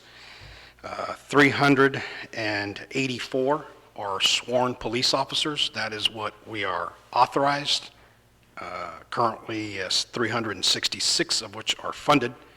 And so that ratio is 1.09 per thousand residents. And the western states average is 1.8 per thousand. Some of the areas of accomplishments for this past year and looking at focus areas is to maintain funding for community-oriented policing, continue engagement activities and programs, including CERT, our Santa Ana PAL, during this COVID pandemic. We really, like every other department and every other government service, we've had to shift in how we deliver those services. I'm proud to report that our PAL program has had significant success in the online deliverables. Our Parent Academy has been around for 15 plus years, a successful program, youth-based, and also providing critical services for parents and families. Again, we want to maintain funding for the funded 366 sworn police officers in support of our goal to reduce response times. And that has been a top priority of the police department. And in fact, you have seen reductions in all of the areas of response protocol. We also want to maintain and increase funding for our quality of life team to address community quality of life issues and supporting the city's efforts to address homelessness. Our quality of life team really, as you know, was put together from a best practice out of the Police Executive Research Forum. And we have gone from one full-time police officer, was mentioned earlier. In 12 months' time, we will be at 1 sergeant and 8 full-time police officers effective July 5th, 2020. So that's exponential growth in a very short amount of time on one of our highest priorities. We also allocated through funding and hiring, as we all heard, we did hire 50 police officers last year, which hasn't happened in over 20 years. Established a major enforcement team, and that is to address proactively, respond, mitigate, and in some instances actually prevent violent crime.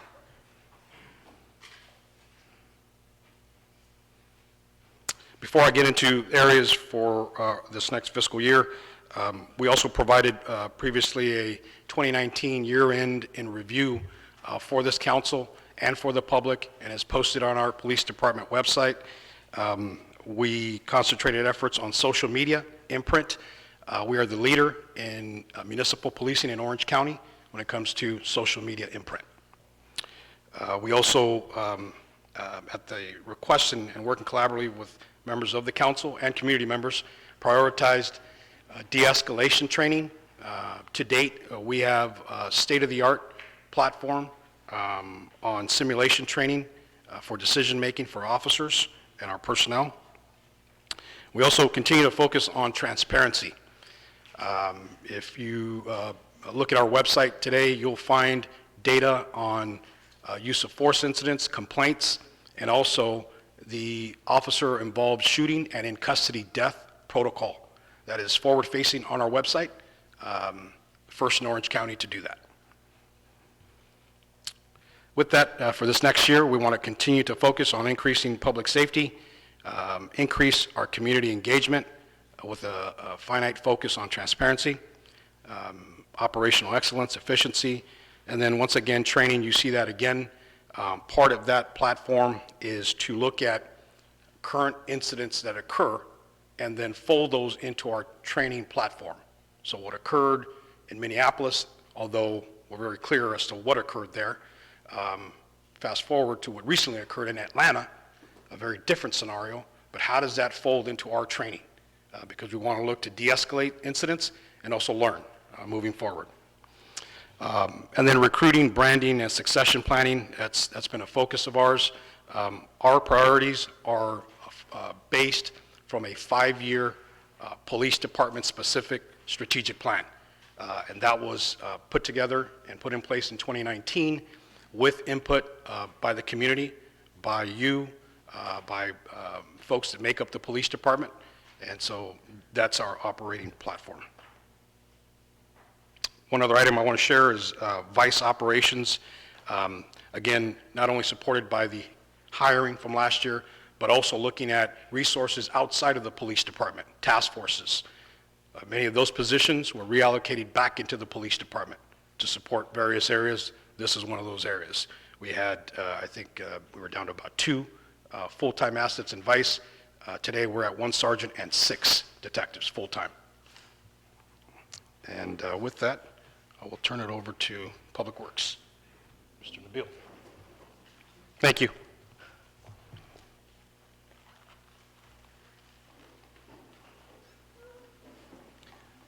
Good evening, Mayor, Mayor Pro Tem, members of the council. Nabil Saba, Executive Director of Public Works Agency. Public Works Agency is divided into 5 main Can you speak just a little bit louder? Public Works Agency is divided into 5 main divisions: administrative services, which have 19 full-time positions; engineering services, which has 59 positions; fleet, facility, stores, and street light maintenance, which has 40 positions, full-time positions; maintenance services, which the division that takes care of the streets, 39 positions; and water resources, which has 71 full-time positions. In all, the Public Works Agency has 228 positions. However, we do have about 62 vacancies as we speak, which amounts to 27% of our workforce is in vacancies right now. Our funding, or we make out 32% of the city-wide budget, $250 million. Most of it is in enterprise funds and capital funds. 4% of our revenue comes from the general fund. And that general fund really pays for and helps us maintain a maintenance of effort requirement for OCTA compliance. Looking forward, for highlight for next year, we have increased the budget for the homeless services cleaning activities. We also have partially funded, approved funding for the citywide parking plan, and also have increased funding and the budget for the graffiti services contract.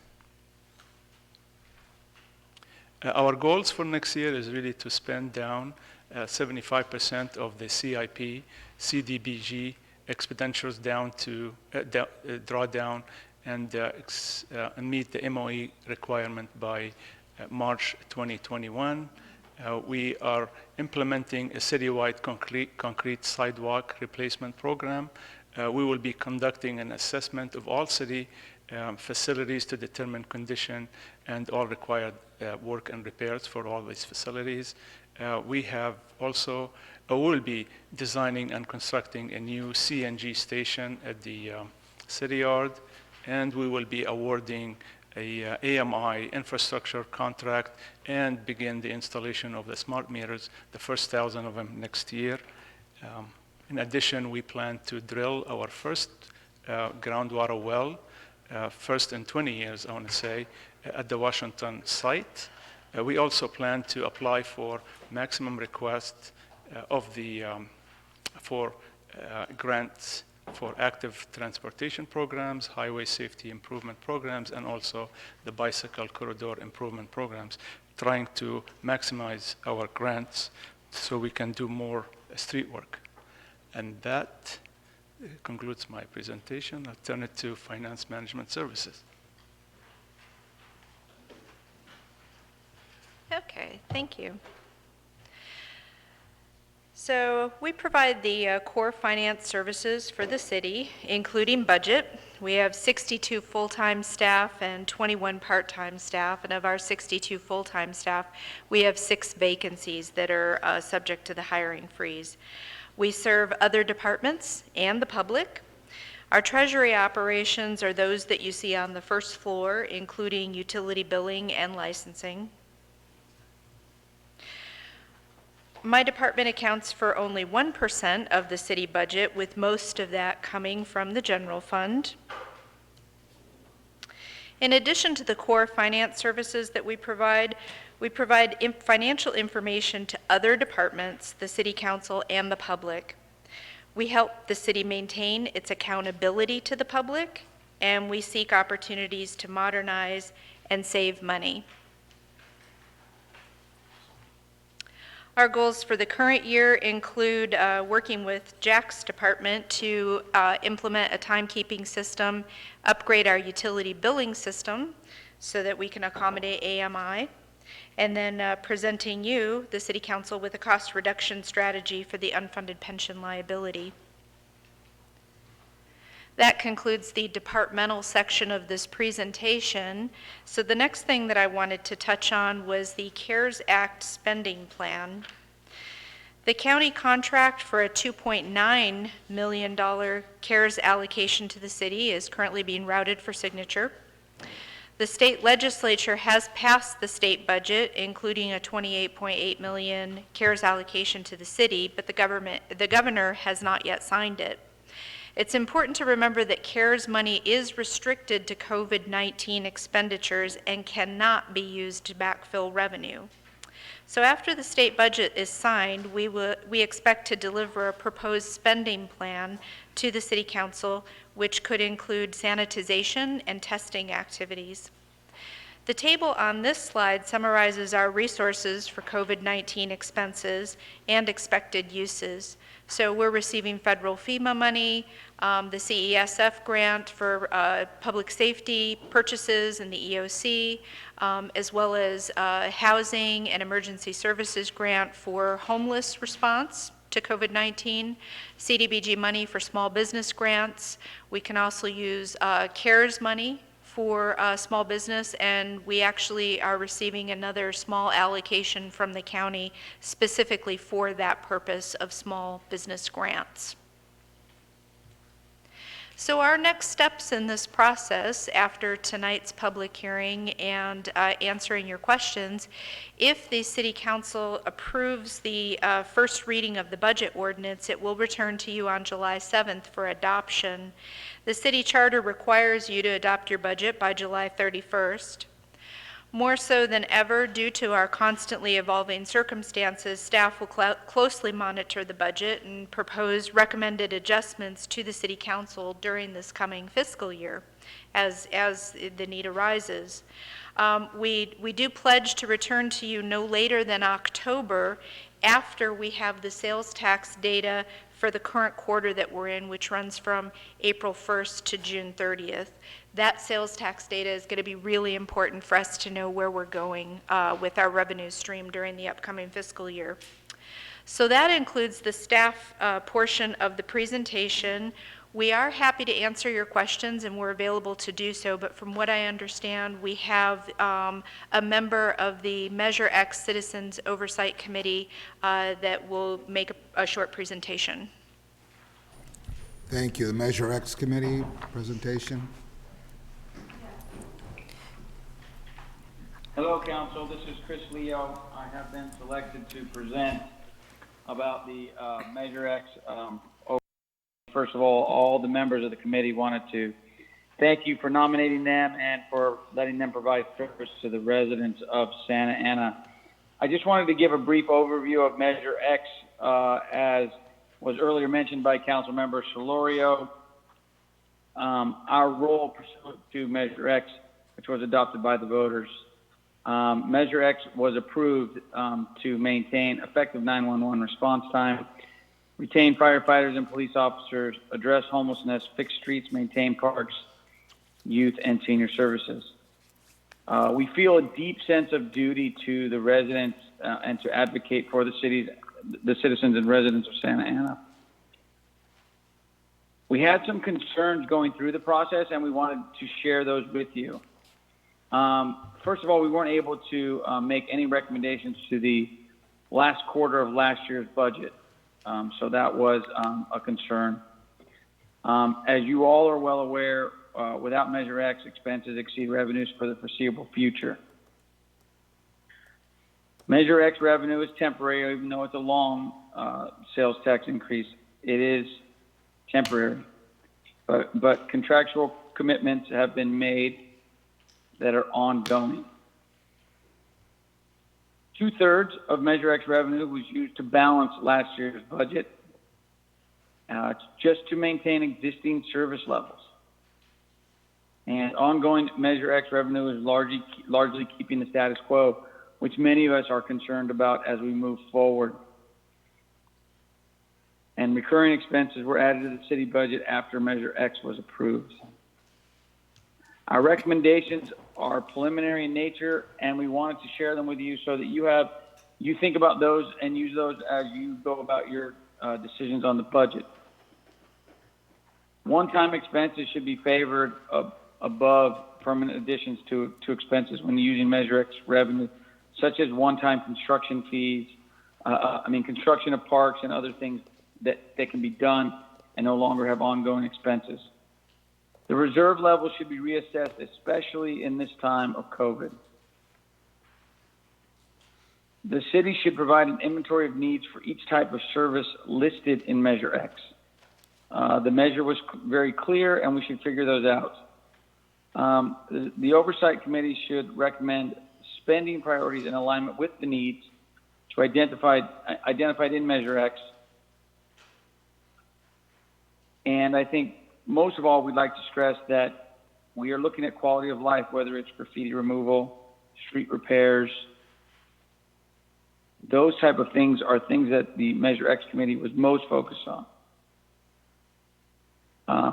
To concur with what Councilmember Solorio said, each department should have a baseline of services and expected outcomes for each year so that residents and the council can track their progress. So that projects don't go from year to year, they get done in a year, or at least you get a progress report each year. And finally, since 2/3 or approximately $10 million of the FY 18-19 Measure X funds was used to fix a structural deficit, the city should work to eliminate that underlying deficit so Measure X funds can be used for their intended purpose. Thank you. Thank you very much, and believe we have some callers. So we do. So they won't be waiting very long. We'll reduce it to 2 minutes instead of 3, because some of the callers are complaining that the calls are being dropped. So let's see if we can move them along a little bit quicker with that. Thank you, Mayor Pro Tem and council members. And I do want to announce that for this item, we did receive 172 correspondence. There was 59 that supported the budget increase for public safety, and they were Santa Ana residents. 113 that responded were not Santa Ana residents. There were also 37 correspondents opposing the budget increase for public safety. 34 of those comments were Santa Ana residents, and 3 of those comments did not distinguish if they were. We received 5 correspondents supporting legal defense fund to stay at the $200,000. 3 of those comments are Santa Ana residents, and 2 of them were not. We received 1 correspondence to reallocate to the arts, and we received 13 correspondences in support of reallocating police budget for the community. All 13 of those comments were Santa Ana residents. And with that, I will go ahead and open it up to callers. And as a reminder, if you would like to speak on item 75A-1, dial *9. For the record, please clearly state your name. You have 3 minutes. Please proceed with your comment. Oh, I'm sorry, excuse me, it was 2 minutes. Thank you. My name is Steve Gallegos. I wanted to talk about the budget. So you guys had just mentioned about who was a Santa Ana resident, who wasn't. I think primarily, at least for my experience, I didn't know until recently how to get a hold of you. I know that you guys have the City of Santa Ana website and whatnot, but a lot of that, unfortunately, it's not advertised through social media per se, and a lot of these things kind of fall through the cracks. I definitely would like to get more engaged. And I think that a lot of my friends and family, they also say the same thing. They're like, I want to get involved, I just don't know how. So I think, you know, if you guys can think of creative ways of maybe how can we do like a public outreach in not a conventional way of just using the website. But yeah, I think as far as the budget goes, I definitely don't think that right now is a time for a raise for public safety. You guys could allocate, you know, if you guys are looking at the Parks and Rec, you guys gave money to them and installed blue lights in some of the bathrooms that were closed because of COVID-19. You know, it can stop a lot of like the drug use in there. Just there's a lot of different ways that the money could work. But yeah, like I said, one of the biggest things that I took issue with is that there's not really anybody out there saying, hey, this is how you can do it, you know, or even put like a little small committee, like a social media committee of saying, hey, let's reach out to the youngest demographic there. So I think that would definitely be beneficial, not just for these issues going on, but also for the constituents to get to know who their council members are. Because really, I don't know really any of you, and I'd like to. But there's no social media presence. Nelida, I know you said we can reach out to you, but there is 0 ways of contacting you. Everybody else, there is some way, but the only ones who even respond is Phil Becerra, David Peñalosa, who are very active. Jose Solorio, Your time is sometimes, up. but everybody else, nothing. So. Thank you. Caller, you have 3 minutes. Please clearly state your name and proceed with your comment. Me llamo Venancio 2 Chávez. minutes, excuse me. Soy residente de Santana. ¿Me escuchan? Sí, puede esperar un ratito. Vamos. Desde hace mucho tiempo he visto deteriorada la calidad de la vida de Santana.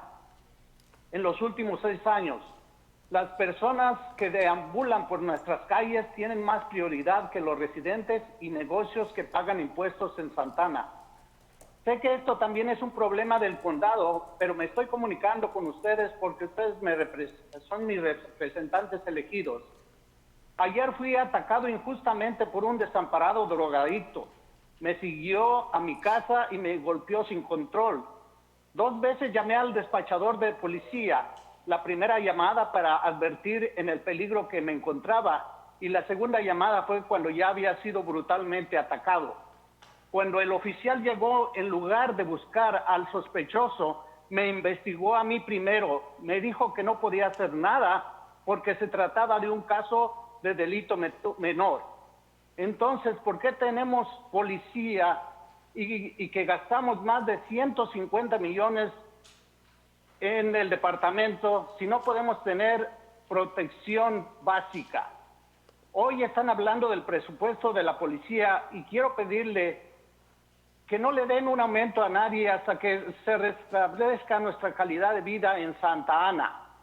La policía debe de aprender a distinguir entre un desamparado común de un desamparado que no respeta la propiedad privada, violador, drogadicto, ratero, golpeador, etcétera. Todo el departamento de policía debe de demostrar que nuestra calidad de vida mejorará y que realmente se preocupa por nuestra comunidad. Y no solo se presenta en nuestra comunidad cuando los noticieros de televisión hacen reportajes. Gracias.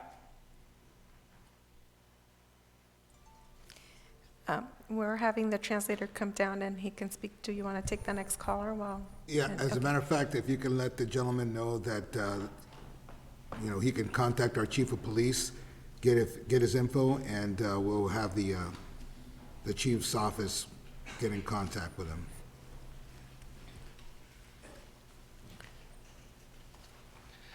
My name is Venancio Chavez, and I've been a resident of Santa Ana, and I've seen the quality of life in Santa Ana deteriorate greatly. There was a lot of homeless issues. There was this homeless person that attacked me. There's a lot of homeless problems. You are my representatives, so I'm talking to you to see what you can do. I was attacked by a homeless person just yesterday. He followed me home. And when I called the police, I called twice. First to notify them that I was being followed, and then I called the police again after I was brutally attacked. The officer, when he showed up, He did not look for any suspect, but he investigated me, and he said he couldn't do anything because this was just a lower crime. It wasn't very important. You have over $150 million designated for the police, and you cannot provide basic protection services. So I ask you that you do not give any raises to the police until we get an increase in the quality of life in Santa Ana, and have the police distinguish between a common homeless person and a homeless person that is a criminal, a drug addict, and a person who is committing crimes. And the police needs to help us improve the quality of life and be concerned with your community, and not only do that when the news crews are here. Thank you. Okay, as a reminder, caller, we're on item 75A1. Please clearly state your name. You have 2 minutes from the time you've been unmuted. Please proceed with your comment. Hi, this is Lisa Gonzalez-Solomon. As you know, I'm the principal of Madison Elementary School, but today I come to you once again as a resident of Santa Ana. I'm here for 2 reasons. As you review the strategic plan and budget, I want to say thank you for the support that you have provided to our community during COVID, and for the support that you've been providing in getting our residents counted for the census. We know this impacts our budget and our strategic plan as well. Secondly, I'm here to once again ask for more. I am asking that you ensure in the strategic plan and budget that you have included additional support for residents to combat the detriment effects of this pandemic. As the impact of the pandemic has moved from health to economic consequences, I have appreciated how our city has come to support our community with rental assistance, and I'm hoping that we can do more. Please continue to look at and include in the strategic plan the following items: mental health services, rental and bill assistance, youth programs, and once again, I come to you asking for citywide Wi-Fi to provide access for all. Thank you to all the council members who talked about this and have supported this. I'm asking that you look at how funds can be redirected to those areas to support our communities as we face so much. As you know, it's important that we continue our students' education and that we support that system, and this will affect our community, not just right now, but also in the future. By reviewing the impact that citywide Wi-Fi can have, we want you to know that you're going to be providing a lot more. I'm asking that you continue to work with the providers and with our school district, who has already provided 4,000 hotspots and more than 40,000 Chromebooks to the students in Santa Ana. I know this is not a simple process, but if we could start planning by connecting with providers, business owners, building owners, bus companies, we'll be able to establish access points and really making sure that we're implementing a Wi-Fi mesh network that will support our whole community. I'm just asking you to please review this once again for our college students, for our residents, and for our entire community. Thank you. Thank you, caller. As a reminder, we're on item 75A-1. You have 2 minutes. Please proceed with your comment. Hi, can you hear me? Yes, we can hear you. You have 2 minutes. Hi, my name is Indigo Vu. I'm a resident of Ward 1 in Santa Ana and an educator in Orange County. I spoke on this issue at the last City Council meeting on June 2nd, and I want to reiterate and expand on why I believe the proposed budget, as it should not be passed. I've lived in Santa Ana for over 20 years, and as much as I adore the city and its people, I know that Santa Ana is routinely seen as impoverished and ridden with violence because Santa Ana is historically underfunded its residents and overfunded the police. The numbers in the budget alone show you exactly how. SAPD is set to receive over $140 million in the next fiscal year alone. If you added up the entire budget for community development, library, planning and building, public works, and parks and recreation, you get a total of about $57 million. That's only about 40% of what the budget proposes that the police get. In particular, community development is only set to receive $3.6 million. That's 2.5% of what the police is supposed to get. Most people who don't want to defund the police department claim that they're worried about crime in their cities increasing. I offer the following challenges. According to the FBI crime data collections, property crime in Santa Ana has been steadily dropping since 2000. Violent crime in Santa Ana for the last year, they had data available, which is 2018, was over 20% lower than in 2015 and continues to trend downward. If crime has been dropping in our city, why are we increasing funding to the police? If we really want to focus on crime and prevent crime in our city, then we must question what causes crime. Why are people incentivized to commit crime? People commit crimes when their needs are not being met. If the residents of the city, my community members, and family members all have safe and adequate shelter, food, and access to healthcare, access to education, and recreation, what is the incentive for crime? The answer is that there is none. What can the police do within the limitations of their jobs to help people get access to shelter, food, healthcare, education, and recreation? Nothing. That's not their job. The police, by and large, are a reactionary system that does nothing to prevent crime. And the programs and institutions designed to help people get access have been perennially bled of their budgets to the point where they cannot effectively help us much longer. The proposed budget does not simply to increase the police budget, it does so while starving. Thank you. Caller, we're on item 75A1. Please clearly state your name. You have 2 minutes. Please proceed with your comment. Hi, my name is Kaylee, and I'm calling from Ward 5. I'm calling to oppose the $13.5 million budget increase for the police. I would like to see these funds reallocated to create an expanded rental relief fund, as well as an eviction defense fund. Cities like Anaheim have allocated $3 million for their coronavirus rental release funds, while Santa Ana only allocated $500,000, and those funds were exhausted in just 1 week. We also want an eviction defense fund for tenants who will be a part of the tsunami of evictions coming in the following months. I volunteer as a tenant counselor in Santa Ana, and creating this kind of fund would help foster security for residents because most tenants show up to eviction court without legal counsel, whereas the majority of landlords always have legal representation. The call to defund the police, like others have mentioned, is to rethink what actually creates safety for residents. And as we are still in a pandemic and there is an expectation of a resurgence of COVID cases, now more than ever, this is an example of where the police funding is being prioritized over providing funding for things that actually create safety, stopping people from becoming homeless or falling ill. Tenants make up the majority of the city's population, and what would create public safety would be to minimize the risks tenants face during the incoming wave of evictions by expanding emergency rental relief and creating an eviction defense fund. Thank you.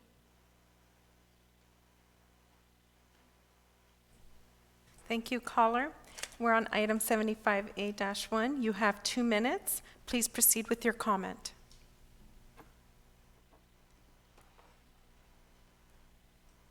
Hello? Hi. Can you hear me? Yes. Hi. Yes.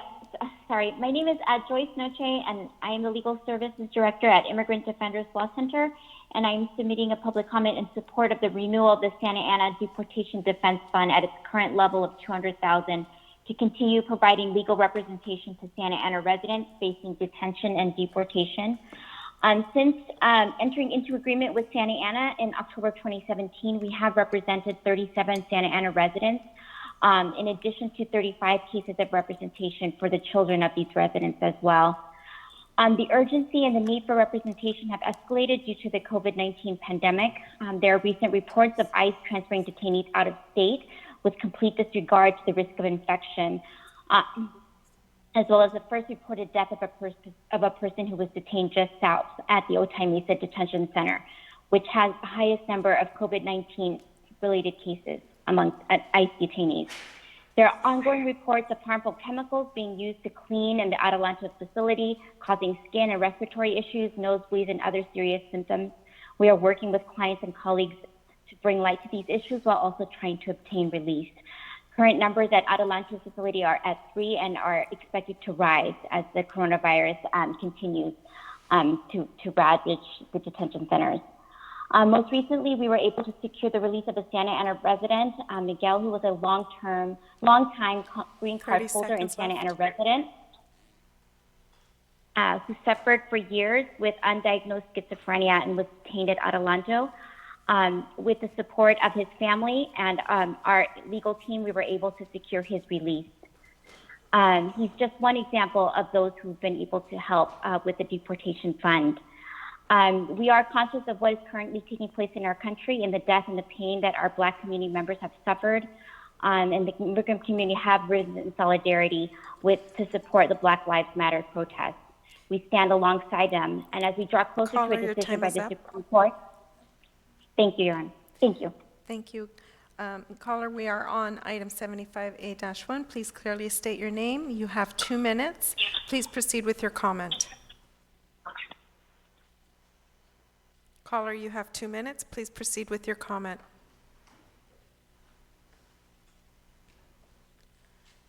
Caller, please state your name for the record. You have 2 minutes. Okay, next caller. We're on. Hi, my name is. Go ahead. Can you hear me? Yes. Yes, thank you. My name is Kelly Kraus Lee. I am a resident of Santa Ana, and I'm calling today to oppose the proposed budget. In the report from the police department just now, we learned that Santa Ana Police Department is the leader in the county in social media imprint. But I think it's worth mentioning that the Santa Ana Police Department is also the leader in the county and the number of fatal shootings. And also, we give them the largest portion of our budget, and yet they can't even buy their officers face masks and make them wear them while they're protecting the public.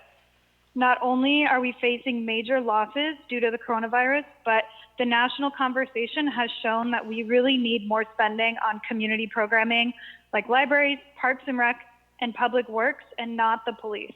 I'm more than happy to pay my property taxes, and I purposely shop in Santa Ana over neighboring cities, even though we have higher sales taxes, because I want to support my city. But the spending on police in this city is out of control. Our budget needs to reflect our priorities, and I ask the council to adjust the budget accordingly. Thank you. Caller, we're on item 75A. Please clearly state your name for the record. You have 2 minutes. Please proceed with your comment. Hello? Yes, please clearly state your name for the record. You have 2 minutes. Hi, my name is Katie Traverso, and I'm calling from the Vera Institute of Justice. And I'm calling tonight to urge the City of Santa Ana to fund the Santa Ana Deportation Defense Fund at its current level of $200,000. We at Vera are proud of the city's participation in Vera's Safety and Fairness for Everyone network, or the SAFE network, and Santa Ana is one of our original founding members. We urge you to refund the program for its 4th year at this current level. Recent polling by Vera in Santa Ana found that 79% of respondents supported government-funded lawyers for immigrants facing deportation. And Vera has also been collecting data on the fund since February 2018. We found that Santa Ana residents helped by the fund so far are deeply entrenched members of the community. They have lived in the United States for an average of 10 years. Collectively, they are parents to 41 children under the age of 18, most of whom are U.S. citizens, and well over half of those with families are responsible for the majority of their family's income. So as you finalize the budget, we strongly urge you to include $200,000 funding for the Deportation Defense Fund. Thank you. Thank you. Caller, we're on item 75A-1. Please clearly state your name for the record. You have 2 minutes. Please proceed with your comment. Hi, my name is Ashley, and I'm a resident from Ward 5.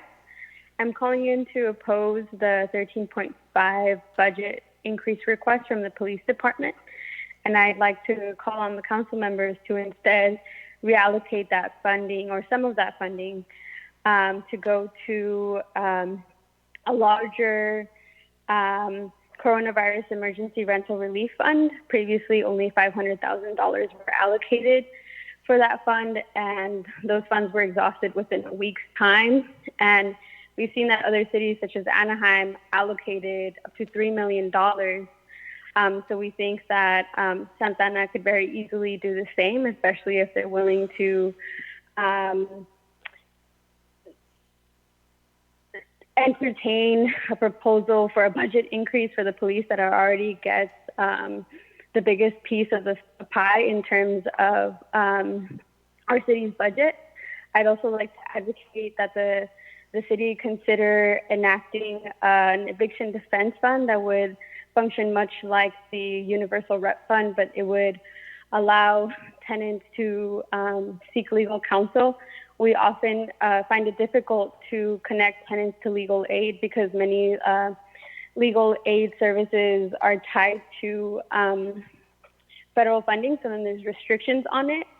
and there is a tsunami of evictions that's about to hit once July comes, and the majority of tenants often have to go to eviction court without legal representation, and it's within the city's means to allocate funding for an eviction defense fund.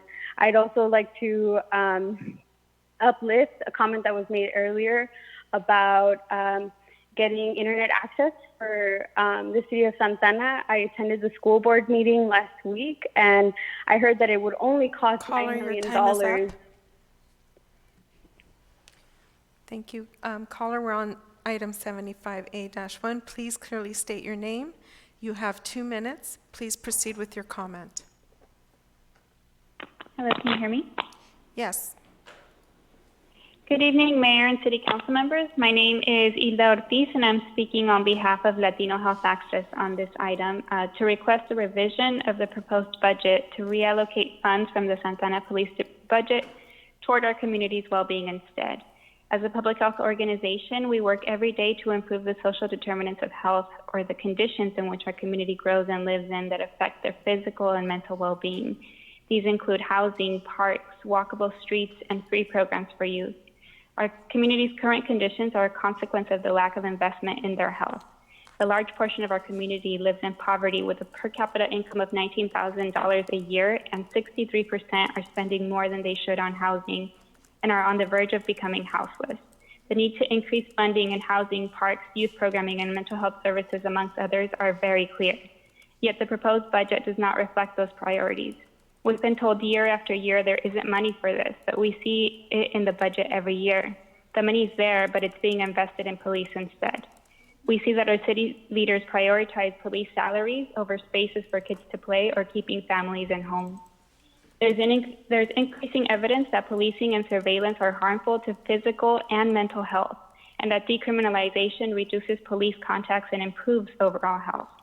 In fact, the American Public Health Association recommends the reallocation of funds from policing to social determinants of health as an evidence-based strategy to decrease community trauma and improve community health and safety. We ask that our community's wellness as a priority is reflected in the budget by the reallocation of the police department's budget toward our community's wellness instead. Thank you. Caller, please clearly state your name for the record. You have 2 minutes. Please proceed with your comment.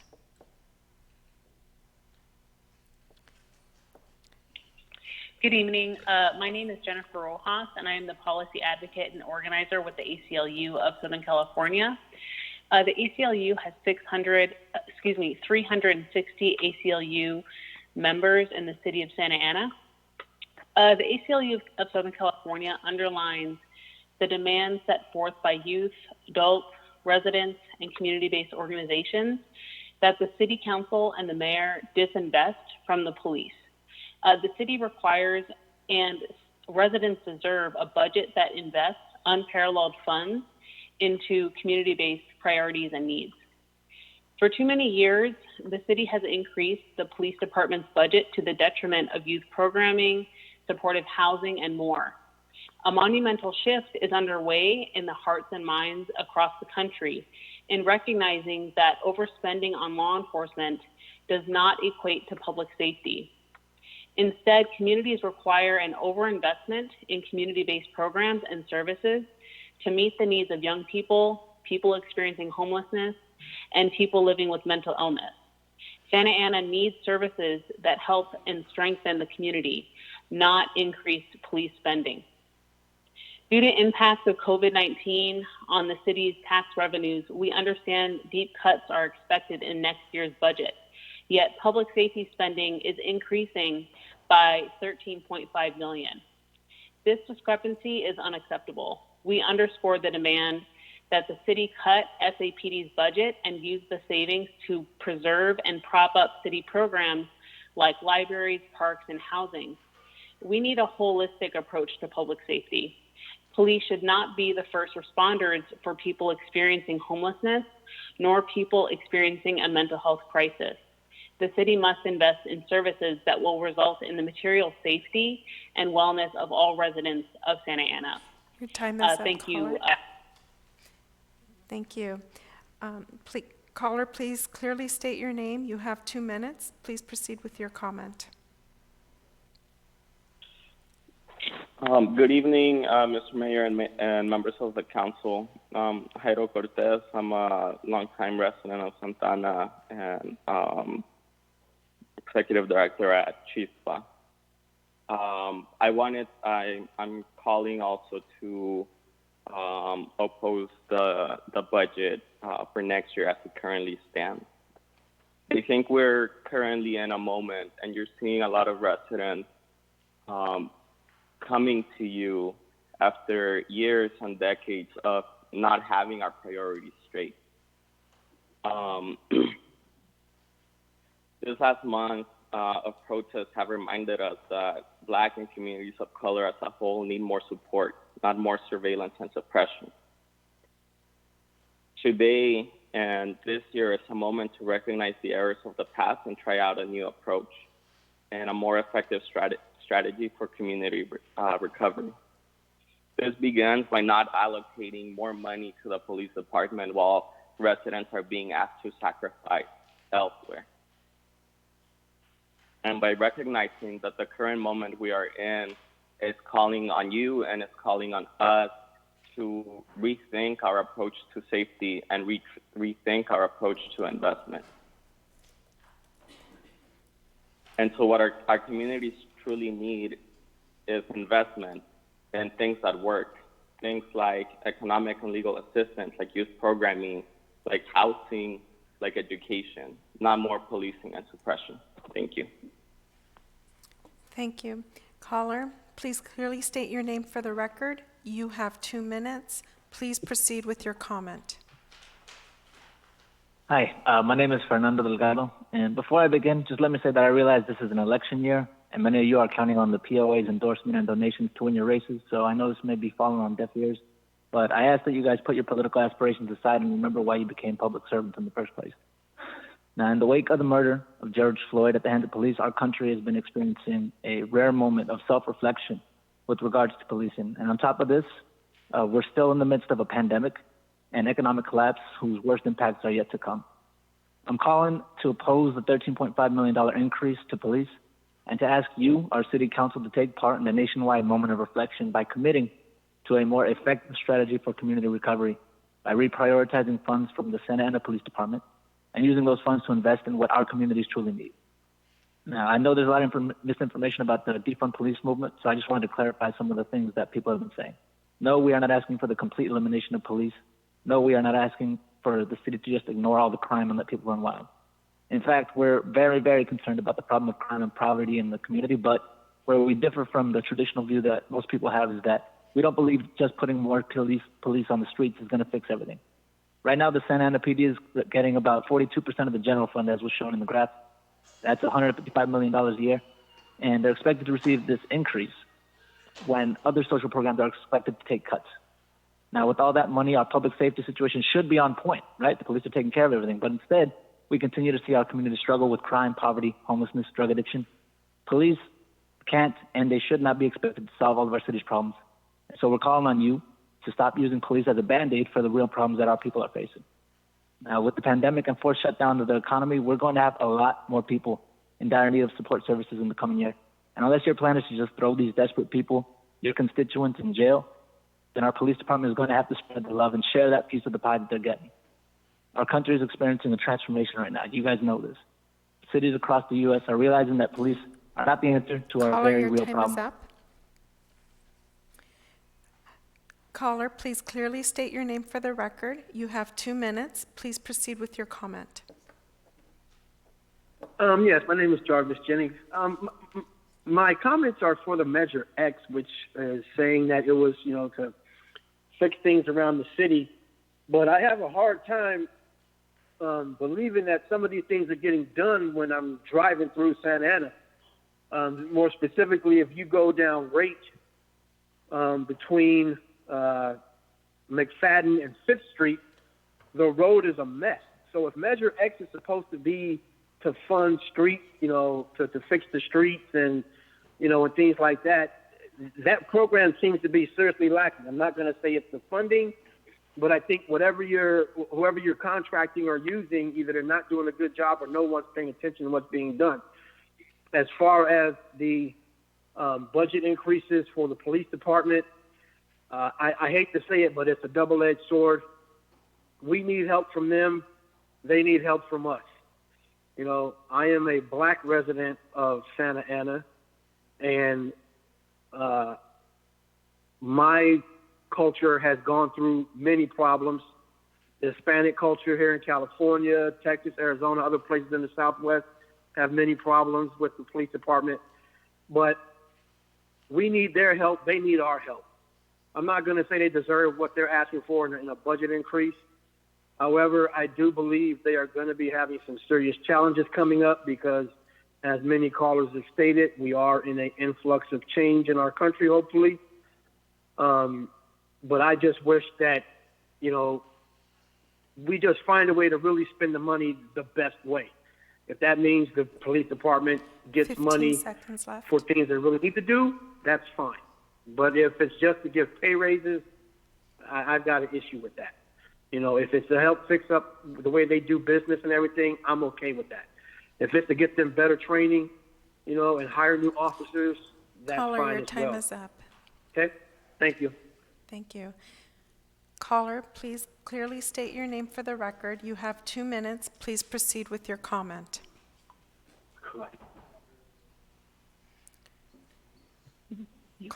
Caller? Hello? Please clearly, yes, we can hear you. If you could please clearly state your name for the record, you have 2 minutes.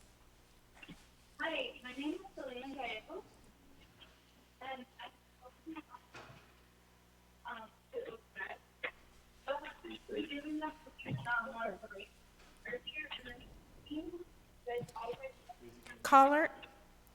Caller, we can barely hear you. I believe if you could please speak up.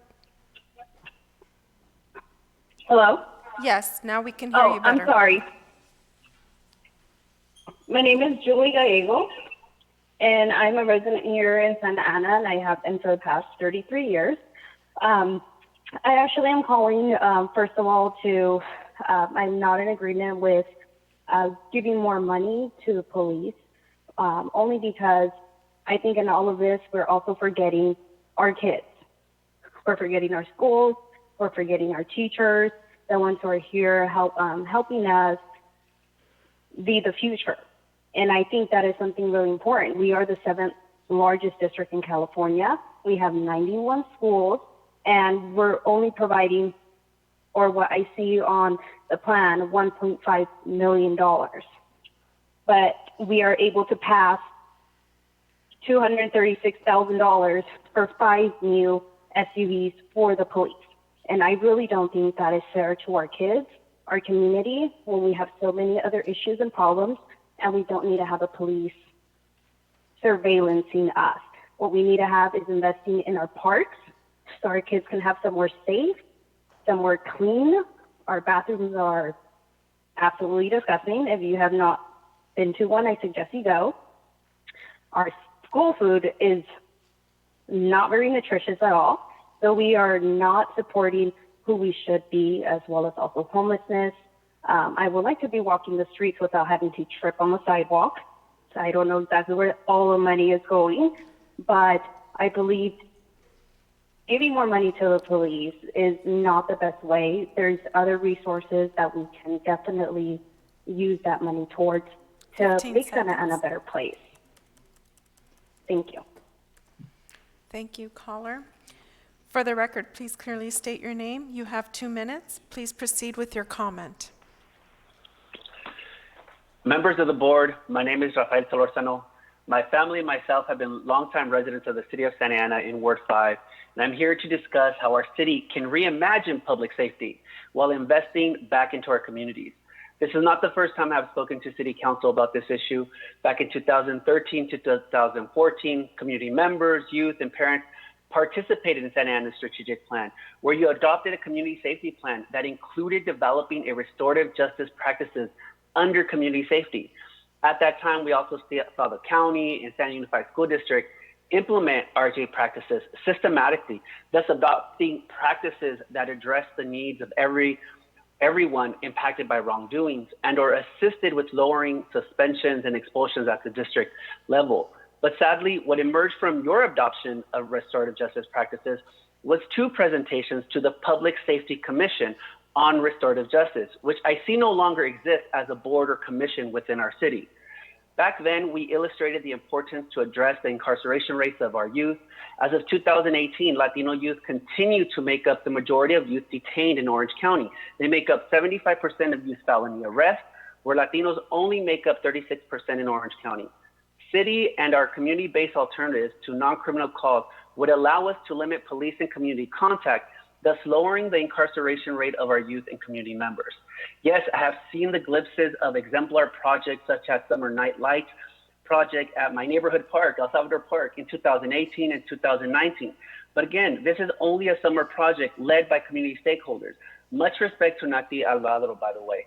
But imagine using the $104,000 that you pay police officer and repurpose those funds to fund 3 summer nightlight events in 3 parks. Imagine instead of 1 bookmobile, you have 5 bookmobiles throughout the city to serve families. Imagine that reach. Imagine the community building that would take place versus the surveillance and racial profiling police officers participate in our communities. Imagine. Caller, your time is up. Thank you. Please clearly state your name. You have 2 minutes. Please proceed with your comment. Good evening again, council members, Mayor Pulido. This is Tai Fan. I'm calling to discuss, to ask that you increase the amount of money, or at least keep it at the same level for the Universal Representation Fund. As we've spoken about before, Santa Ana is a melting pot.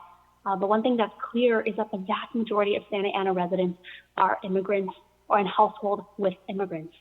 Legal representation in a deportation proceeding is not a right, but having an attorney is crucial to winning cases and ensuring that folks do not get stuck in prisons indefinitely before the federal government can get them deported. The Universal Representation Fund helps to protect not just the resident who is being represented, but their families, our neighborhoods, and our community. So I ask that you allocate the $200,000 to the Universal Representation Fund because, frankly, it's cheaper than the bus stop trash containers and benches we just purchased in item 29A. And I also wanted to comment on the raises, the POA raise, the police officer raises. Now, I was here in 2019 to make the argument that Measure X funds as projected before COVID-19 wasn't enough to cover the raises and the pension increases. We're talking about fiscal responsibility. And here in 2020, after a once-in-a-lifetime pandemic that has clearly showed us that we do not have the money, we have even less money than before to address these raises, we really cannot afford that $13.5 million. And I really do appreciate that the POA discussed a 6-month delay or deferral. But, you know, frankly, my family and I, we're going through the impacts of COVID-19, the recession, like most families in Santa Ana. We know it's going to take much longer than 6 months to recover. So the city is going to take longer than 6 months to recover. And in 6 months, we're not going to have the $13.5 million. So I hope that you make these adjustments. Thank you. Thank you. Caller, please clearly state your name for the record. You have 2 minutes. Please proceed with your comment. Hi, this is Michelle Toledo, no relation to the mayor. And Albert Einstein once said that doing the same thing over and over and expecting different results is what insanity is. And if we look historically at what worked pre-Reagan when he was the governor of California, there was way less homelessness until he got into office and closed down all the mental health hospitals. So I would also ask that instead of giving raises to the police, that we allocate that money for mental health. And then I also want to say that I did provide an email earlier about 29A using my mechanical engineering degree. I recommended instead of galvanized steel to use stainless steel so that we get more of our money's worth. But you guys voted on it without even taking into consideration any comments or anything. So I just think that that's wrong. You guys should not be voting on things that you don't even take the public's comments on or even read the emails. Like I did submit an email and you guys didn't even read it. And especially if it's a mechanical engineering insight. It's something that you guys should strongly consider. Thank you.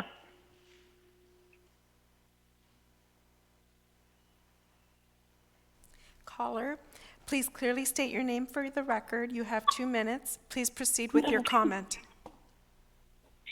Hello, good evening, Santa Ana Mayor and City Council, and anyone whom this may concern. My name is Elena Ariola from Ward 1, and I am calling to not only just oppose the budget that's being proposed.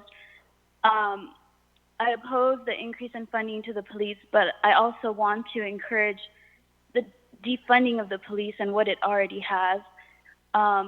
It's expected to have like $140.8 million, and I just don't. We have seen the results of over-policing in our communities.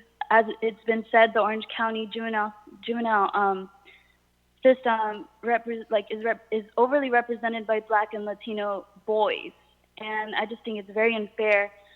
As a Santa Ana resident myself, I have a 17-year-old brother and a 15-year-old brother who have been like victims of police harassment. My brother was standing outside his old school, and he got body searched for standing in front of a school just because of the way he was dressed, and I just don't think that's fair. We have seen that the police in our community why are we funding them? You know, they're saying that they're gonna have like de-escalation training. That's our money. We can provide that de-escalation training to public servants who are going to like volunteer, or we can pay them to do it.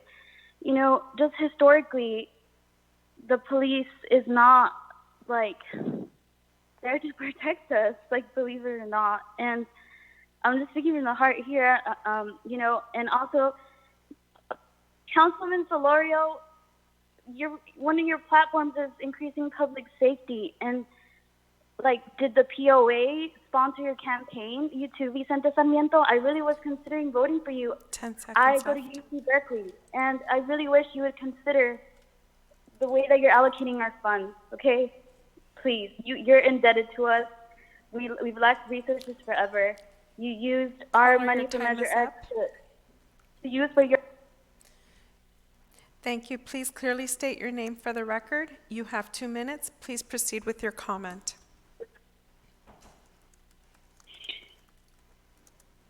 Good evening, Mayor Pro Tem, City Council, and City Manager Ridge. My name is Monica Studer, and on behalf of our Service Employees International Union, Local 721 Santa Ana employees, we have the following comments on tonight's council agenda item number 75A to support our community, youth, and senior services, youth sports, and dedicated Santa Ana employees and constituents. We respectfully request that the City Council not take action on agenda item 75A tonight. For this item, the proposed fiscal year budget for 2021, it includes several deletions of existing job titles at this time. However, we were not provided a list of the proposed deleted titles. We were provided a list, but not with information explaining the proposed changes to job families or the city's goals regarding modified career ladders.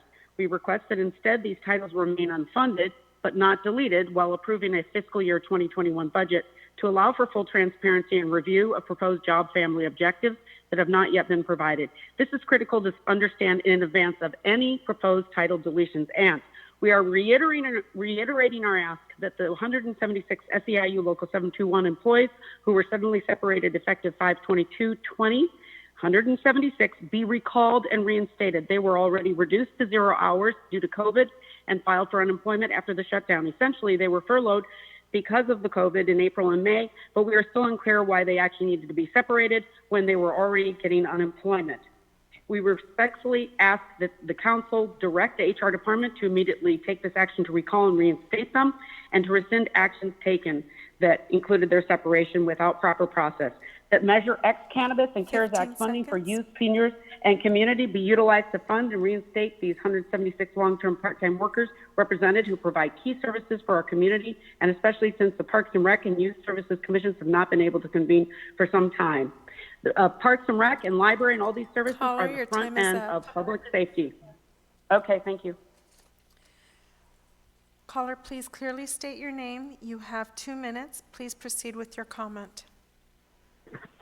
Hi, I'm Olga Rodriguez Lau from Ward 3. I'm calling to oppose the proposed budget and demand that you implement one that allocates funds from the SAPD into youth programs, health programs, libraries, and housing. Many of you claim that you want to invest in our community and our youth, but you can't do that and continue to fund the police officers who continue to threaten our safety and peace of mind. Our city has been running at a deficit for years, and you have the opportunity to invest in our community with Measure X, but you have failed to improve our quality of life.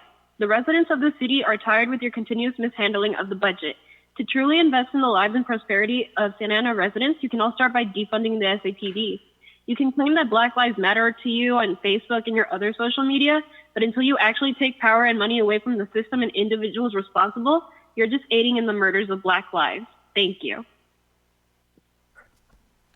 Caller, please clearly state your name for the record. You have 2 minutes. Please proceed with your comment.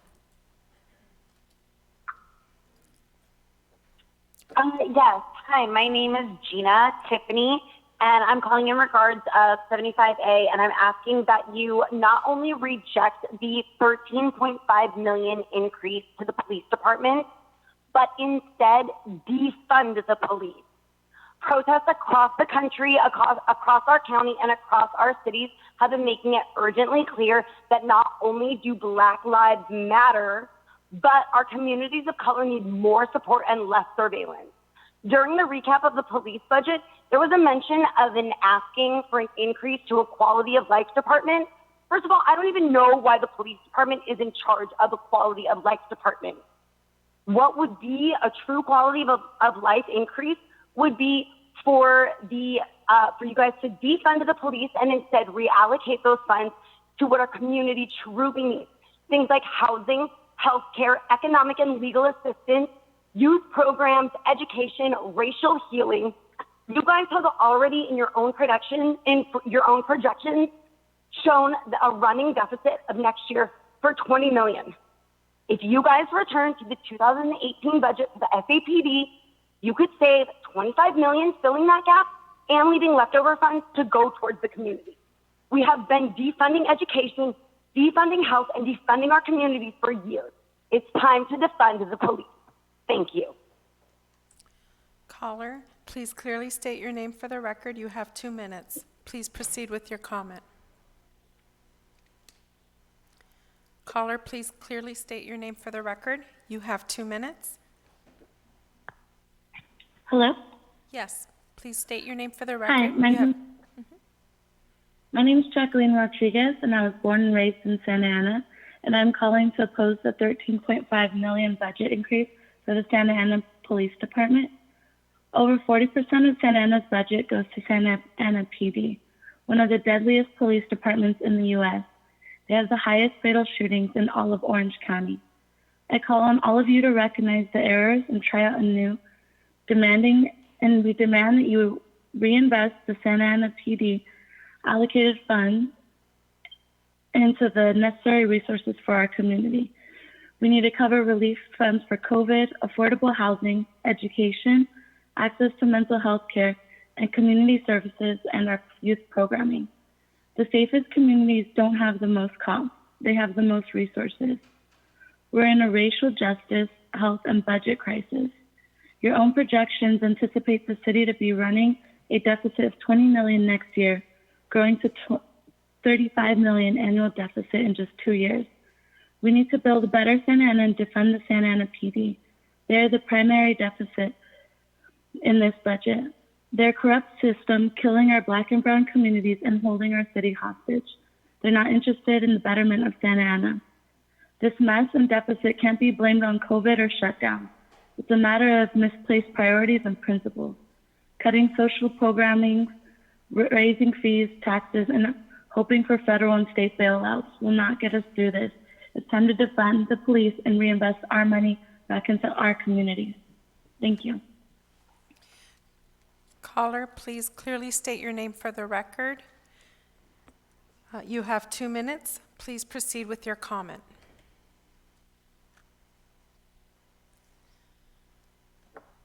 Caller, please clearly. Hi. Yes. Hi, my name is AJ Johnson. I'm speaking in opposition to the budget in its current form.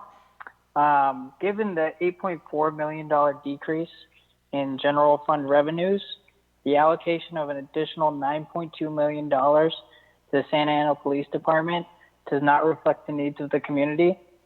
Residents are facing many hardships, and the police should be defunded to meet the needs of Santa Ana residents through rental relief, mental health services, drug treatment, and many other community-oriented programs. So that's where these funds need to be allocated. Thank you. Caller, please clearly state your name for the record. You have 2 minutes. Please proceed with your comment. Hi, my name is Kelly Shuley. I'm from Ward 3. I'd like to stand in support of defunding, or more aptly put, divesting from the police department and reinvesting in our social programs. I very much oppose $13.5 million raise that the police union is advocating for. I think the 6-month deferment is simply not enough. It seems like a PR move waiting for us to be not paying attention in particular in 6 months from now, but 6 months from now we will still be in the same economic situation. It's unrealistic to think otherwise. It was passed when we couldn't afford it in the past, and we still can't afford it. If a budget is a moral document, this is an indictment of Santa Ana's leadership, and with that in mind, and dependent on council's actions, I'd like to remind residents that Ward 1, 3, and 5 will be removed in office if you choose not to vote them in November. That would be Villegas Solorio, who is running for mayor, as well as Sarmiento. Also, we know that Mayor Polito wants to run for one of our open council seats. So please be mindful of how they decide to vote, because with all the hand-wringing that we heard earlier about public input and how much they valued it, you would think from people across the board seeming that they want the police defunded, that is the direction that we would go. And with that said, that is all I have to say. Thank you. Caller, please clearly state your name for the record. You have 2 minutes. Please proceed with your comment. Hello. Yes, please proceed with your comment. You have 2 minutes. Hi, my name is Lyndon Willis. I'm a resident in Ward 2, and I am also in favor to reduce the budget for the police department. I don't think that we need the increase that's proposed this year. I think that we could use that money to invest in public safety in other ways. For example, in particular, and this is just one example of many that people have brought up, Measure X has a couple of major goals, one that's retaining emergency response and one to address homelessness. If we look at this, 33% of this Measure X is going towards retaining police officers, while only 1% is going towards addressing homelessness. And if we look at that 1%, then more than half of that 1% is going towards police department overtime for addressing homelessness. And I don't think that this is an effective way to address homelessness. This is not like police on the streets writing tickets to homeless people is not how we effectively in the long term help our homeless population. So I seriously advocate for the city council to reconsider the budget for this year. Thank you. Thank you. Caller, please clearly state your name for the record. You have 2 minutes. Please proceed with your comment. Hi, can you hear me? Yes. Hi, this is Juan Gonzalez from Ward 1. As a master's student of public health and city planning at UC Berkeley, I understand the human rights that our city's communities are entitled to in order to ensure a thriving and healthy future. Equitable access to parks where folks can engage in physical activity, access to the powerful written word that lies in the text of a library, and access to economic opportunity in the forms of supported small businesses and affordable high-quality housing. As such, I call on you as City Council members to rework the proposed 2021 general fund expenditure so that SAPD will receive less than 15% of the city's revenues, with the diverted funds going to other truly essential departments, such as Parks and Rec, Community Development, and the library. In the context of not only the COVID pandemic, but also the significant financial deficit the city is expecting as a result, it is imperative now more than ever to invest in resources that will set the groundwork for a more healthy and financially stable Santa Ana. Investments in the social fabric of our city, especially in youth, are ones that will yield immense returns. As an example, the National Forum on Early Childhood Policy and Programs found that high-quality early childhood programs can yield a $4 to $9 return per $1 invested. On the other hand, Santa Ana has ranked in the lowest 25% of the most populated U.S. cities with regards to return on investment of taxpayer dollars spent on police protection. The math is simple. Putting policing first means putting our city's overall stability in jeopardy. The Santa Ana community and the people within it are where the bulk of our city's budget should be directed, not just this fiscal year, but every year going forward. All eyes are on this council to decide the city's future and to express what we stand for and truly believe in. Remember, from here on in, history 10 has its seconds eyes left. on you. Black Lives Matter. Thank you. Thank you. Caller, please clearly state your name for the record. You have 2 minutes. Please proceed with your comment. Hi, my name is Tracy Law, and I'm a resident in Ward 1. I waited 4 hours to make this comment, and I can't believe y'all would make residents wait 4 hours to make a comment on an item as important as our city budget. As a Vietnamese resident in Santa Ana, I am in solidarity with the national Black Lives Matter movement and with residents who have been calling for police accountability in the city for years. I am opposed to a $13.5 million increase to the Santa Ana Police Department. I call on you to defund the police department. These officers have been targeting, harassing, and terrorizing youth and residents in the city for years. They're the same officers who I saw aim rubber bullets at the heads of young people protesting in solidarity with Black communities just a few weeks ago. And that's just a small glimpse of unchecked police brutality that has occurred for years here in the city. Instead, I call on you to reinvest our taxpayer money into our communities for rent relief, housing, education, youth programs, and more. It is unacceptable for the city to even consider increasing public safety spending by $13.5 million during COVID-19 and the economic crisis we're all in. You all had a 30 to 40 minute robust discussion where you worried about residents paying too much in the water and waste bill. It should not be hard to understand that we do not need a $13.5 million increase to the police budget. Defund the police. Lastly, I urge the City Council to renew the Deportation Defense Fund at its current level of $200,000. This fund will continue to provide protection to Santa Ana residents facing detention and deportation, and is an excellent example of how our tax money should be used instead. Thank you. Thank you. Caller, please clearly state your name for the record. You have 2 minutes. Please proceed with your comment. Hi, my name is Maria Ceja, and I was born and raised in Santa Ana. I oppose the proposed fiscal year 2020-2021 city budget. I strongly oppose the $13.5 million increase for the police department, and I support the call to defund the police. These funds could be more beneficial if they are redirected to our community's well-being. This can be done by allocating these excess funds to tenant protections that would allow for our tenant community to remain housed. More than half of Santa Ana's population are renters. Many of these residents are rent burdened. I would like to remind all of you that we are still in the middle of an aggressive pandemic, which we expect to have long-term effects even after this emergency is lifted. I ask that we redirect these funds to the Coronavirus Emergency Rental Relief Fund. This would allow us to financially support the most vulnerable tenants in our community. The city of Anaheim has already done this and allocated $3 million. Meanwhile, we have only allocated $500,000, which were diminished after just 1 week. Councilmember Solorio, earlier you mentioned you care about the humanity of unhoused individuals. This would be an opportunity to prevent homelessness. This money should be redirected to create an eviction defense fund that would allow for our tenants' right to counsel, which could overcome the predicted tsunami of evictions of residents you represent. We are unable to recommend undocumented Santa Ana residents to organizations like Legal Aid because of their immigration status. Almost all, about 90% of tenants facing evictions show up to court without legal counsel, comparing that to the 90% of landlords that do show up with legal representation. This disparity speaks volumes, and this exemplifies why we need this, especially in these dire times. Thank you. Caller, please clearly state your name for the record. You have 2 minutes. Please proceed with your comment. Hi, City Council. As a queer person of color, I just want to acknowledge Pride Month and its radical roots of upending police brutality and police violence. To the baby queers in Santa Ana, never forget your duty to call out the police and those who align themselves with the police union. To SATD, I'm here to remind you that police are not welcome at Pride, with and without your badge. We're there to protest you. This is Roberto with Resilience Orange County. I live in the west end of Santa Ana. This is my 4th year doing budget advocacy in support of universal representation and investment in youth. We have watched over the years as SAPD has taken the largest share of the general fund at the cost of youth programs and youth investment. We have seen as these cycles of violence lead SAPD to grow larger in their involvement to solve community safety issues. I strongly disagree with the police raises. We need leadership in defunding the police.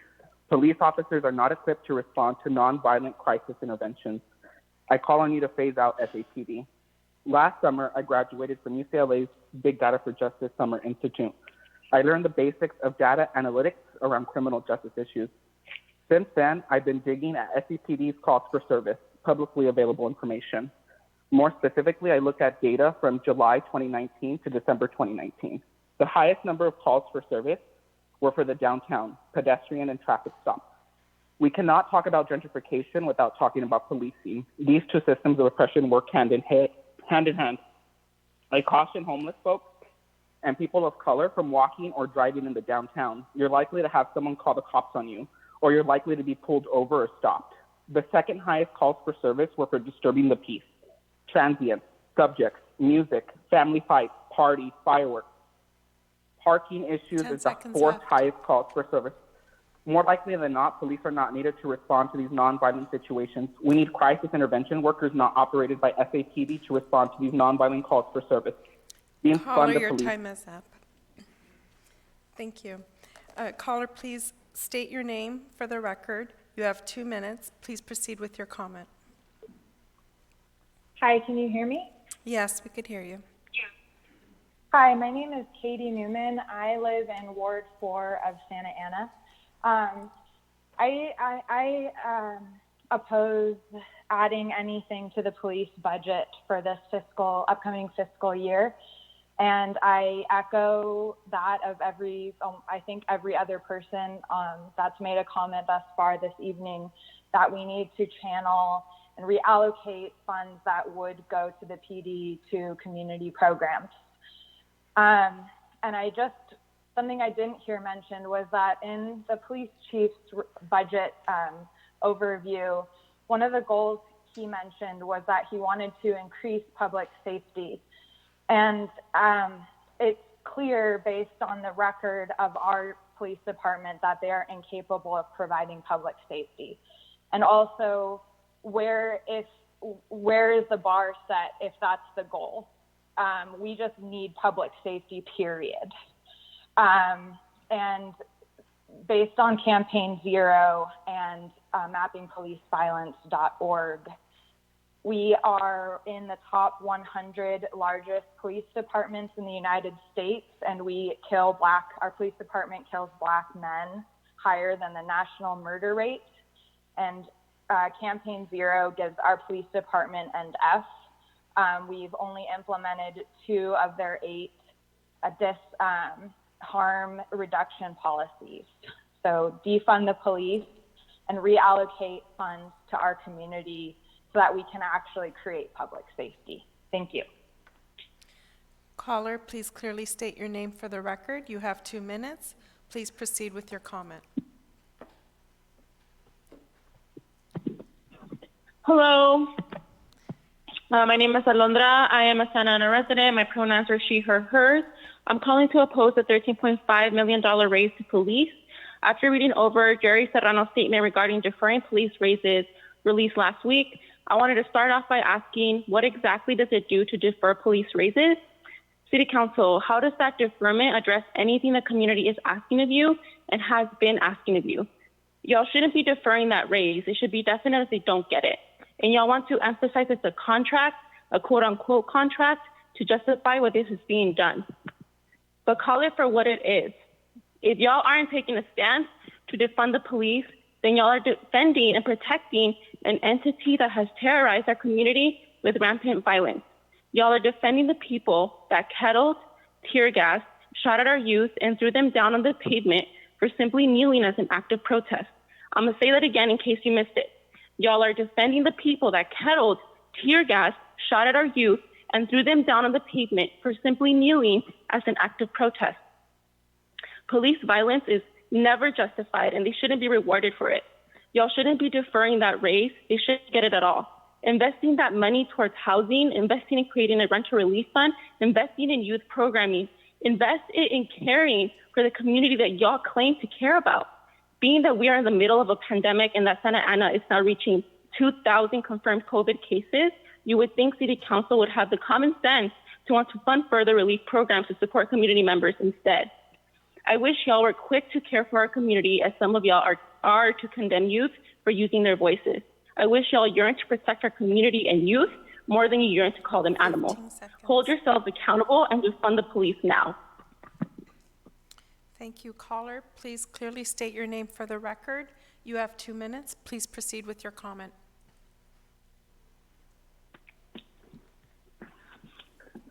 Hello, City Council members and everyone listening at home.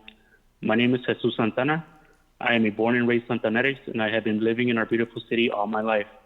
I am calling to oppose Agenda Item 75A and implore that you divest from our police department and invest more to our community. You talk about prioritizing community safety, but if you ask our community safety does not mean putting more police on our streets. It does not mean adding fear and terror in our communities. Believe it or not, many of our community members are scared to even call the police department. Sustainable community safety means investing in our youth, our residents, and our families by investing more in our parks, our homeless community, a rehabilitation center, and our senior centers.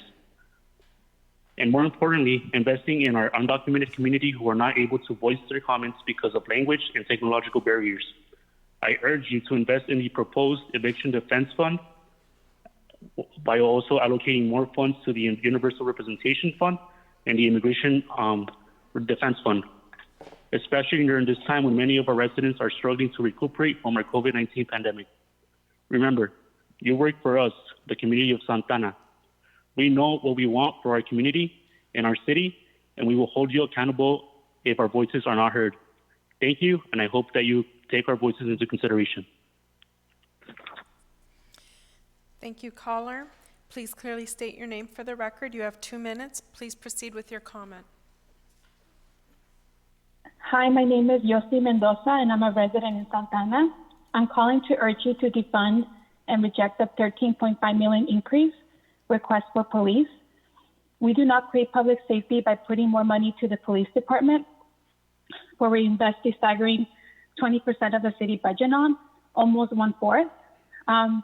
Reading the words from other folks that have shared today, to address the well-being of folks and to truly create safety and trust, we need to commit to investing to our communities, including in housing, public libraries, which comprises only 0.7% of the city budget, nowhere near close to the 20% invested for the police.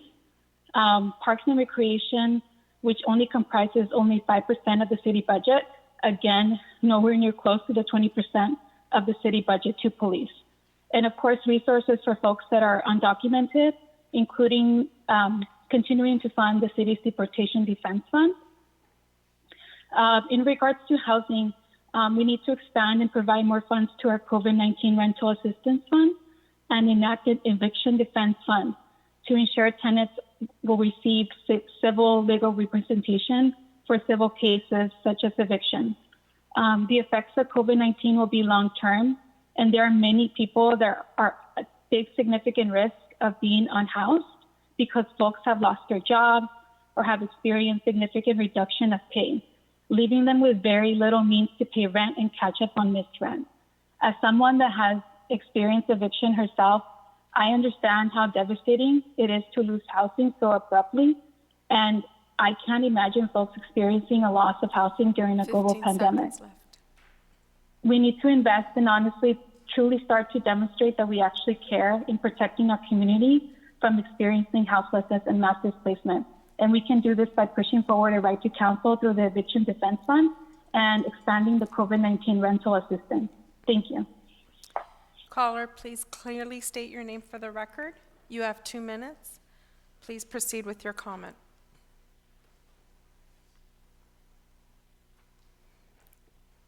Caller, please clearly state your name for the record. You have 2 minutes.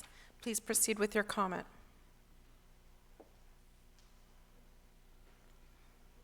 Hi, my name is Moises Vasquez. I work with Youth and Latino Health Access. I'm calling to oppose the budget increase for Santa Ana Police Department. There is a history of disinvestment in youth in Santa Ana. The current youth programming for youth is not nearly enough for the amount of youth that we have in Santa Ana. Let's first invest in youth programming that reaches our youth in their neighborhoods, and let's first invest in youth to prevent criminalizing them and arresting them in the first place. Thank you. Thank you. Caller, please clearly state your name for the record. You have 2 minutes. Please proceed with your comment.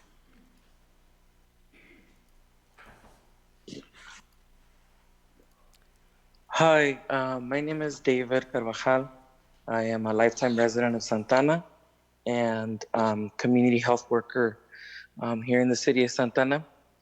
I wanted to call in and express my opposition to item 75A that includes the $13.5 million to the increasing of the police budget.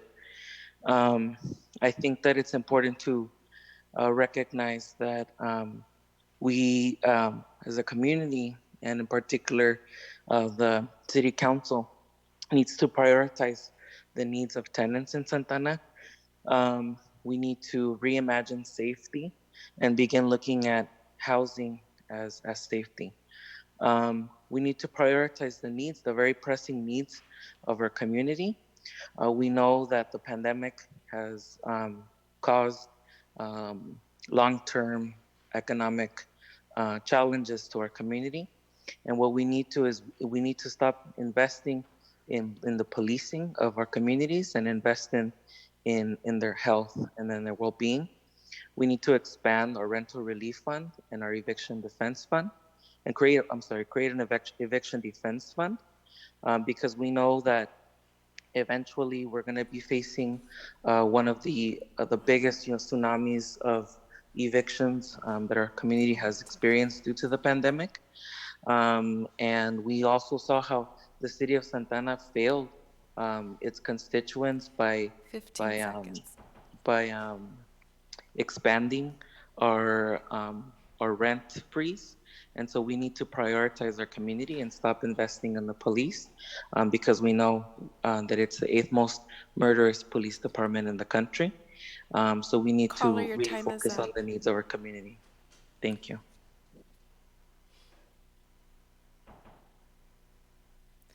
Caller, please clearly state your name for the record. You have 2 minutes. Please proceed with your comment. Hello, my name is Citlali. I live in Ward 6.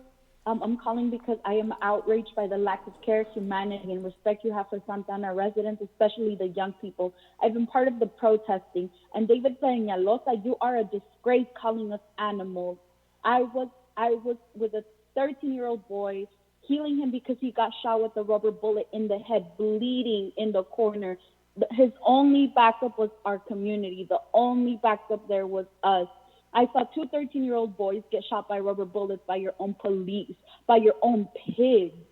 How can you say and stand there that you are honoring and standing with Black Lives Matter when your own police department is firing in the heads of young people and shooting young boys and on their bodies? We had to ice them. These young people weren't there to loot and hurt anyone. They were there to support Black Lives Matter.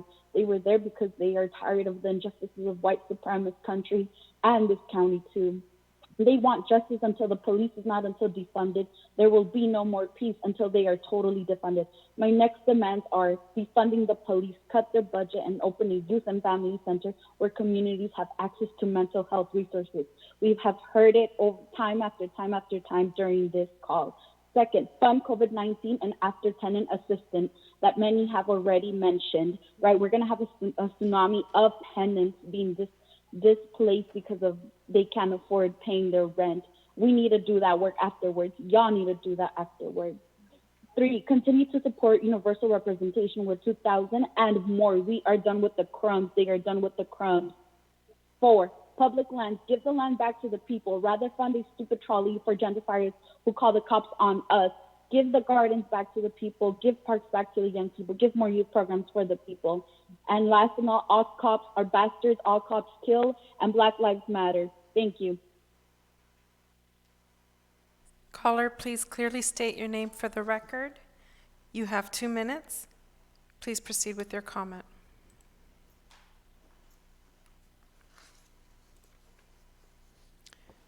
Caller, please state your name for the record. You have 2 minutes. Hello? Yes. Hi. Hi, my name is Selena Gallegos, and I'm calling to oppose the what's it called? To give the police a budget increase, because previously, earlier, you guys have already given them an increase of $236,215 for 5 Chevy Tahoes, which should have been included in this so-called budget increase. We do not need to increase the budget of a police that does not protect us as a community. There have been multiple instances where the police doesn't show up when they're called. The police harasses our youth, especially our brown and black young men living here in Santana. There's been instances when we're driving down the street and they flash my car, practically blinding me and causing me to almost crash, and that's not okay for them to do. There's been instances where they pulled me over and 5 cop cars pull up behind me just simply because they want to see who's driving. They don't ask for an ID. They don't ask for registration. They don't ask for any of that. It's simply the fact that it's a Latina woman driving down in a black SUV down 5th Street. So their first notion is this person is trouble, and that's not okay. And we shouldn't be giving them more money to allow them to continue to harass us and not protect us. There have been 2 marches for the Black Lives Matter and also for the police department to be defunded. And in neither one of those were the police in Santa Ana here to protect the Santa Ana residents. What they came in was riot gear. What they came in was with tear gas. What they came with was rubber bullets, harassing the community instead of standing with us. Thank you. Caller, please clearly state your name for the record. You have 2 minutes. Please proceed with your comment. Hi, my name is Dylan Thompson. I'm a Santa Ana resident. I'm calling to oppose the increase of funding to the police in this agenda item. And I mean, because what? Are they going to do community policing with it? I mean, in 2016, I volunteered to put on with other people to do these community policing forums, and we spent our time doing that. I cared about improving the way the police handle our public safety in a more proactive way, in a way that doesn't need reactive police tech project over the SAPD. They let it die in the water. So why should I have any confidence that this would be spent in a positive way? Like, I mean, it makes sense that they couldn't do it. During that time, the current police chief was being deposed by a successful campaign by the POA that also got rid of our city manager. And how many lawsuits came of that? Even the former POA president sued during that time. And then we can blink our eyes and pretend like nothing's wrong here. So let's not ignore the elephant in the room. Like, so let's not ignore the zeitgeist of our time. We have to rethink how we're going to do this public safety stuff. And it's a giant challenge for you guys. And maybe in the past, we didn't support people who went against the political pressure that exists. And I apologize for that. I'm sad that I didn't support Sal. I didn't support Michelle when they spoke out against this corruption. But now I will support you. I mean, I'll be there for you if you stand up against this. Please, I know it's a giant challenge, but we got to rethink how we're doing this. When are the excesses going to be too great? When are the contradictions too evident? Thank you.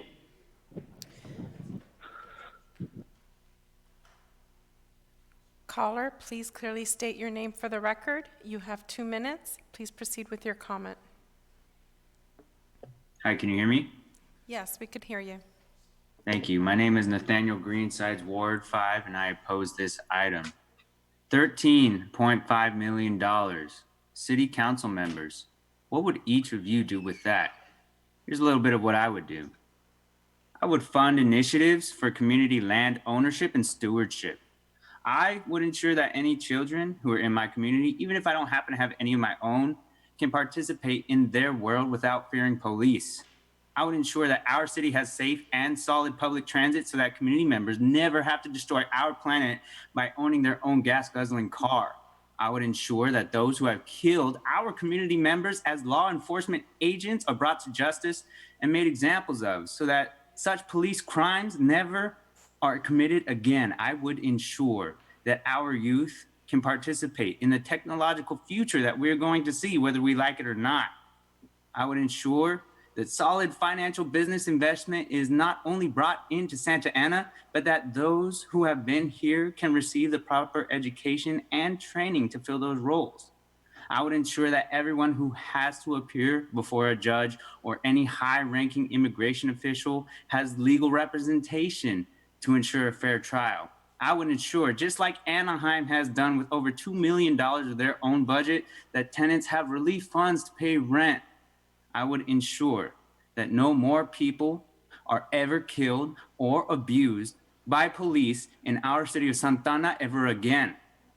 $13.5 million is a lot of money proposed for the Santa Ana police. You all 15 have the seconds power to left. ensure that instead of policing, pushing out, or killing your constituents, that that $13.5 million goes towards our community's dreams. I pray you do that. Thank you. Thank you, caller. Caller, please clearly state your name for the record. You have 2 minutes. Please proceed with your comment. Hi, can you hear me? Yes, please proceed with your comment. Hi, my name is Aurora Garcia Barrera. I am an Anaheim resident, but I work in Santa Ana. I am here to speak in opposition of additional funds for public safety, Measure X, and generally the passing of this budget until you defund the Santa Ana Police Department and instead invest in the community. The recent protests remind us all that Black and communities of colors as a whole need more support, not surveillance and suppression. We call on you to shift your priorities to actually effective strategies for community recovery, and I ask that you start by defunding the Santa Ana Police Department now and use those funds to invest in what our communities truly need, which is housing, economic and legal assistance, mental health programming, youth programming, and racial healing. For decades and decades, we continue to see funding go into ineffective policing and incarceration measures and strategies and so-called reforms that cost us precious funding that could be going into programs that can effectively work towards the safety and well-being of our communities. Measure X is an example of this inefficient use of funding and leadership. After more than a decade of this failed approach that hasn't made our communities safer, all while burning through our taxes, your city's leadership would know, I would think they would know better. You have to recognize that you can't balance your budget long-term without defunding the police. And this is all before COVID, which we also know continues to have a negative financial impact. For this city to recover, it must defund the Santa Ana Police Department, who is also one of the deadliest police departments in the country, and invest in the needs of the community. As others have mentioned, we're in a racial justice, health, and budget crisis. We need to defund the Santa Ana Police Department. We need to, at minimum, return to the budget to its 2018 levels, Measure X, which would create savings of nearly $25 million, which is enough to fill this year's budget gap with enough left over to adequately fund alternative community safety measures such as youth programming. We need you to defund the Santa Ana Police Department now. Thank you. Caller, please clearly state your name for the record. You have 2 minutes. Please proceed with your comment. Caller, please state your name for the record. You have 2 minutes. Please proceed with your comment. Hi, can you hear me? Yes, we can hear you. Hi, good evening, Mayor and Council. My name is Isuri Ramos. I am a longtime resident of Santa Ana. I too am calling in opposition to the proposed $13.5 million raise to our city's police department. During the budget presentation, the police chief claimed that their department takes 20% of the city budget. We know that this is a gross misrepresentation of what is true, and you know that too. I ask that you request the correct information once these comments end, so the public can hear the truth. The police does not need a $13.5 million raise. These $13.5 million need to be invested to meet our community's existing needs that will be much greater as a result of the pandemic we are currently facing. We need to see investment in our residents that are at risk of displacement. The city's emergency rental assistance program received over 1,700 applications in a week, and they were only able to provide assistance to 300 households. This program needs to be refunded. We need to continue to fund the universal representation program. We need to invest in youth. Now more than ever, it is necessary that you invest in safety net programs and not the police. The fiscally responsible thing to do is to retract this proposed $13.5 million raise. Please do the right thing. Thank you, caller. Please clearly state your name for the record. You have 2 minutes. Please proceed with your comment. Hi, can you hear me? Yes. Hi, my name is Cynthia and I'm a lifelong resident of Santana. As the council reviews the proposed city budget, I ask that you act in a way that reflects the community's needs. This means you will not approve the proposed $13.5 million budget increase for public safety and will begin the process of defunding the Santa Ana Police Department and reinvesting that much needed money into our community. Black and communities of color need resources that meet their needs. Honestly, what is slapped in the face it is to residents to instead give them increased policing. The city has an established pattern of prioritizing policing at the expense of residents' well-being. Since the 2008 recession, there have been deficits that resulted in cuts or minimal allocation of funds to departments that provide vital community resources. During the same time, the city found the money to increase funding for so-called public safety. Measure X was an opportunity to 6 years of deficits that stripped the community of vital resources. Yet again, the city prioritized funding public safety. And here we are again today, with the city ready to prioritize the police once again by increasing their budget by $13.5 million, even though we're in a health and financial crisis due to COVID-19. By the city's own projections, the city anticipates running a deficit of $20 million next year, growing to a $35 million annual deficit in just 2 years. COVID-19 only exacerbated the problem caused by years of intentional and continuous misallocation of city funds. I am still at a loss as to how the city even considered giving the police millions in increases, even though they disproportionately received the largest allocation of the budget, and while at the same time admitting that we're in a period of acute financial distress for the city and individual residents, especially lower income folks, which are the majority of folks in Santana. Santana is the hardest hit city in the county by COVID-19, with the largest number of confirmed cases, a number that is likely higher given the limited access to health resources of many of our residents. Funds are urgently needed to help residents now. The problems highlighted by COVID-19 are compounded by years of violent community disinvestment by the city. Resident after resident has come to the council demanding the needs be met. They ask for youth programs, urgently needed tenant protections, among other community needs, only to receive minimal funds. They have asked that the public lands be used for community benefit. But the city claims it does not have the money to invest public lands like Willowwick and other city-owned properties. For quality green spaces like parks and community gardens, or to maintain existing green spaces at quality levels. Instead, the city says the lands need to be prioritized for economic development because the city does not have money. Somehow the city never has the money to meet these community needs, but it always has the money to fund so-called public safety.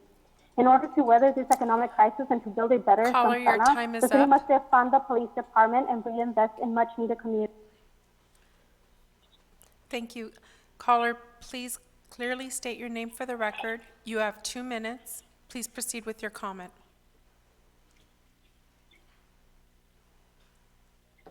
Hi, my name is Dulce, and I'm with Orange County and also a resident of Ward 5. And I just want to say that I oppose funding for the police department. Santana actually needs to defund the police. Santana is one of the youngest cities. However, Santana has failed young people. The city spends around $12,770 on youth arrest and only spending about $152 per youth ages 10 through 24 on healthy youth development. This is according to the Advancements Project's report in 2017 on the status of young people. Through community advocacy these last couple of years, young people have been able to get funding through the cannabis revenue, which is barely a commitment that the city is doing. Youth need definitely commitment from the general fund and Measure X because police is getting money from those revenue sources.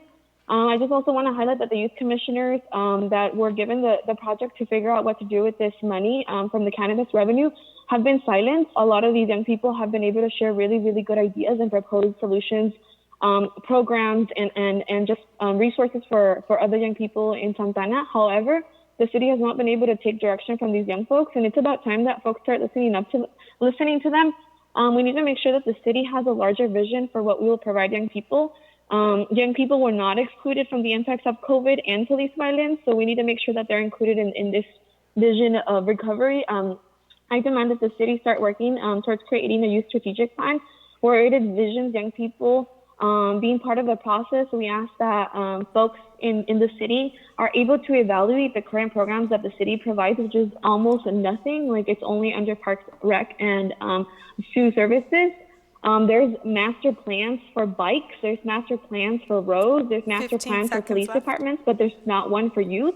It's about time that we do this. Long Beach is currently working on one, and we know that we can do one of these that is inclusive of all young people, including formerly incarcerated young people that have been kicked out of schools, young people that are going through different learning abilities, and teen moms, all these services, Thank you, and we need caller. to Your provide a time is wraparound up. service for young people.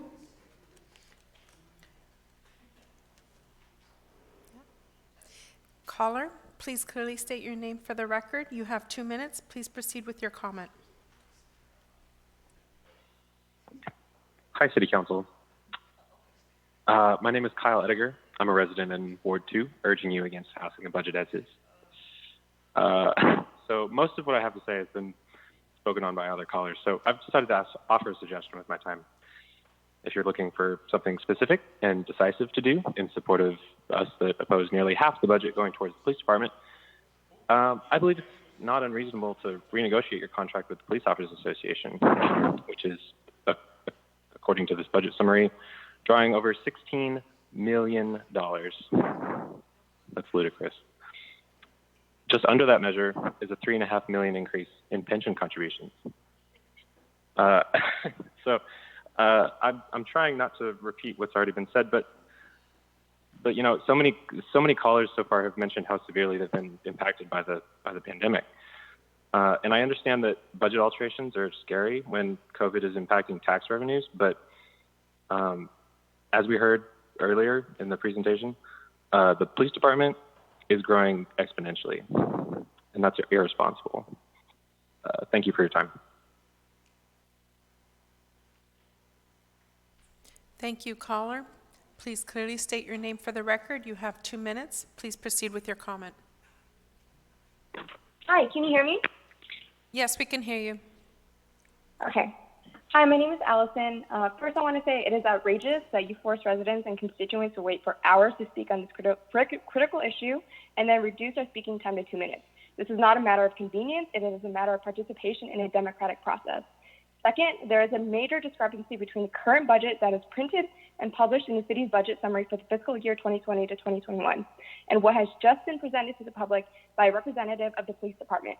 Funding allocation for the police department in the city budget summary states it is 48%, while the police representative said their budget only makes up 20%. This is irresponsible, and it is a blatant lie and slap in the face to the people. The Santa Ana Police Department needs to be dupe-funded, and that money needs to go back to reinvesting in our communities. It is undeniable that there is something wrong with our government when there are blatantly visible differences between how polished and pristine police stations look compared to the deteriorating conditions of public schools in Santa Ana. It is unacceptable for the city to even consider increasing public safety and spending by $13.5 million during COVID-19 and an economic crisis. There is a reason why youth and young people are adamantly protesting in the streets, demanding that Black people, Black lives, and Black humanity be recognized and to see justice be actualized. They know through experience the violence brought by the hands of police and its policing system, and they're justifiably angry at the visible and material ways their lives are structured by legal and law enforcement systems that are used to track, survey, criminalize, and detain them.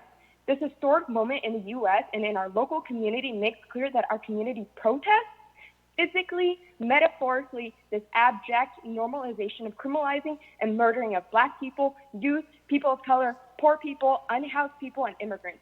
All of these issues are interconnected because we see and know how police are used to carry out these violent and heinous crimes against community members they claim to have sworn to protect and serve. This is why, in addition to opposing the $13.5 million increase, I'm calling on you to support the renewal of the Deportation Defense Fund at its current level of $200,000 to continue providing Caller, your protection time is to up. residents. Thank you. Caller, please clearly state your name for the record. You have 2 minutes. Please proceed with your comment. Hello, my name is Jason Chumbitas. I'm a lifetime resident of Santa Ana, 22 years old. I want to say I oppose the current budget plan that we have to increase funding for the police. I think that's just a bunch of bull because being raised in Santa Ana, going through the education system, I didn't learn anything. I didn't learn how to write a freaking paragraph or a freaking essay till college. That's pretty sad. The police do not need more money. They don't need more bodies there. They don't deserve that money. We need to defund the police. We need to invest more into the community. Parks and Rec totally needs more money. We need to invest more into downtown events. There are so many artistic people in Santa Ana that you guys ignore, and their voices need to be heard. And that's all I have to say. Thank you. Thank you. Caller, please clearly state your name for the record. You have 2 minutes. Please proceed with your comment. Hello, my name's Christopher Forden. I'm the project director of Santa Ana Active Streets. We're an organization that advocates for active transportation in the city. SAS strongly opposes the current budget proposal. We stand with Black Lives Matter's condemnation of the police brutalization of Black communities, Indigenous communities, and people of color. We stand with Black Lives Matter's demand for local governments, and in this case, the city of Santa Ana, to defund the police and reinvest in our communities to ensure our communities not only survive, but thrive. Investments that are needed include affordable housing, healthcare, crisis intervention services, social workers, mental health services, homeless services, libraries, workforce development, food, youth programming, access to child care, and racial healing. We have also advocated for decriminalizing traffic stops. We have pushed this in the city-approved active transportation plan, but what remains is interactions with a police department that is the leader in the county in fatal shootings. Walking, riding a bike, or driving in our community should not lead to harassment or brutalization by the police department. We have members who have been involved with SAS who have been questioned, ended up in handcuffs, and let go, but ultimately were stopped in the first place for no more than living in their skin or living on their block. Our community should not experience criminalization for solely being. Police reform is not enough, as protests in the city and nationwide has shown. Police reform is not enough also with what our city history has shown. This is not a case of our police department is not like that. Police departments nationwide are infected with the disease, and it's called systemic racism. New ideas are needed, not increased police spending. Investing in things like housing, healthcare, mental health, parks is exactly how you reimagine neighborhoods.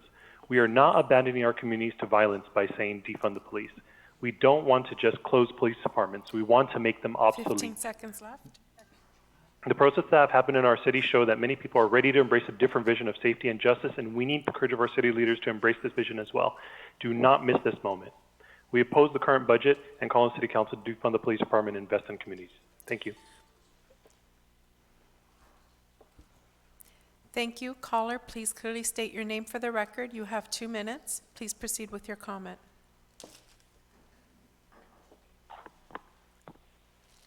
Caller, please clearly state your name for the record. You have 2 minutes. Please proceed with your comment. Hello? Is this? Hello, please clearly state your name for the record and proceed with your comment. Hi. Good evening. My name is Luis Sarmiento. I am a resident of Santana, opposed to the budget as it is presented today. I joined community groups and youth throughout Santana, demanding a significant shift in public spending away from the police department and in favor of the following: youth programs, including mental health counselors, youth reentry programs, and others. Maintain funding for the Universal Representation Program, worker cooperative incentive programs, expand rental assistance, and support the proposed eviction defense fund, create a fund for projects on public land that will address public needs, and increase city staff time to support community land trust efforts, youth programming, and across the board for city agencies that provide essential services other than law enforcement. I would also like to direct the city to community organizations who are ready to provide research, case studies, and guidance on these programs and services. This includes the Santana People's Budget Work Group, the Invest in Youth Work Group, the Santana Building Healthy Communities Initiative, Tenants United Santana, and Thrive Santana. The city spends over $12,000 on each youth it arrests, while only spending $152 per resident ages 10 to 24 on youth development programs and services. We cannot continue to pour millions of dollars into law enforcement and expect our low-income neighborhoods to thrive without programs for youth, without economic opportunities, without adequate housing opportunities. We have made some progress, but we are moving too slowly. 15 The seconds. burden is not on our community groups to work harder. Rather, the burden is on our public institutions, on our elected officials to leverage public resources to respond to the needs that we have been naming for years. Thank you. Thank you. Caller, please clearly state your name for the record. You have 2 minutes. Please proceed with your comment. Hi, can you hear me? Yes, please speak. Hi, good evening. My name is Omar Dominguez. I live in Ward 1. I'm calling in opposition to the proposed budget. I feel the police should not get a raise. They should not have over 40% of our city budget. More funding should be given to other needs in our city, not the police. Defund the police. Thank you. Thank you. Caller, please clearly state your name for the record. You have 2 minutes. Please proceed with your comment.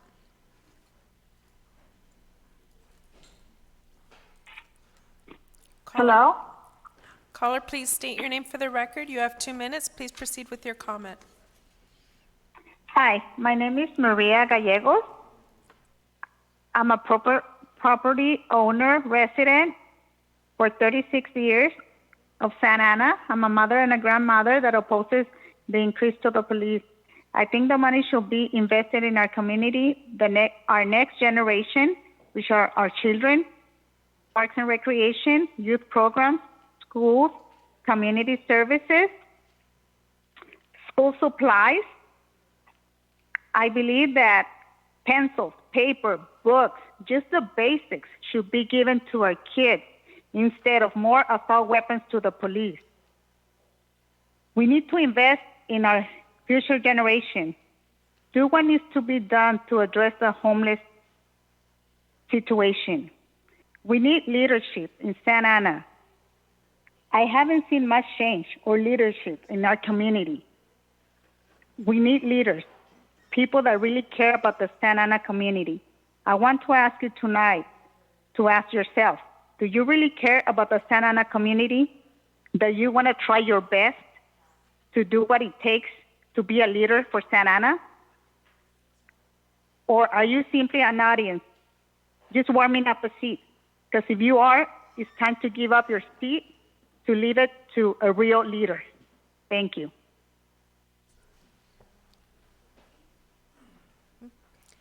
Thank you. Caller, please clearly state your name for the record. You have 2 minutes. Please proceed with your comment.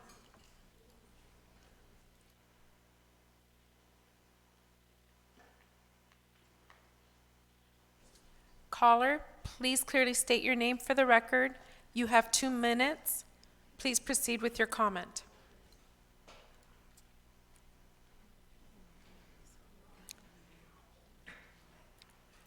Caller, you have 2 minutes. Please proceed with your comment.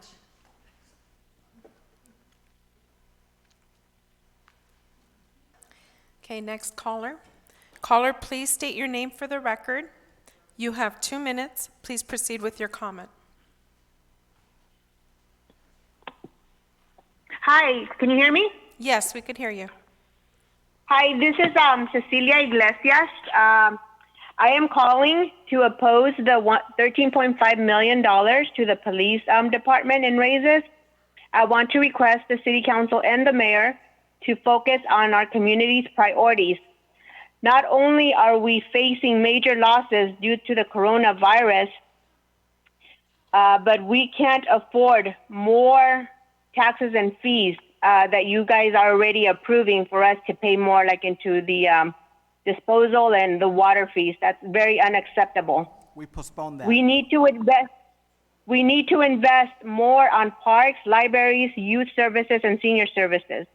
Measure X money was never intended to give police staff raises. I don't support the complete defunding of the police department. However, I strongly support that no more general fund money should be going to the police department. The pensions of the police department will bankrupt our city. We have a lot of underfunded programs like parks, youth services, and senior services. In order to save money, I would recommend that some of the responsibilities of the police department can be assigned to civilian employees.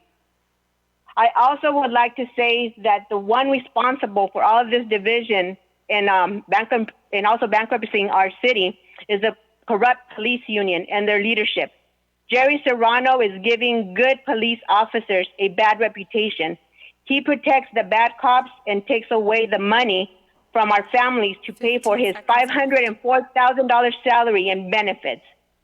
I urge you to vote no on the $13.5 million raise to the police department, and please save Santa Ana. Thank you. How many speakers do we have left, Madam Clerk? 4. We have 4 callers left. 4 callers left? Okay, and we're going to close the public comment after that. Okay. Caller, please clearly state your name for the record. You have 2 minutes. Please proceed with your comment. Hello, can you all hear me there? Yes, we could hear you. Thank you. Hello, I'm Manny Escamilla over in Council Ward number 4. Thank you, Mayor and Council, for having this discussion. I know it's a really big issue. So, just a few observations on the budget. Number one, definitely in agreement with the support of inclusion of the Legal Defense Fund. I think it's a great program at a relatively low cost that protects Santa Ana residents and their families.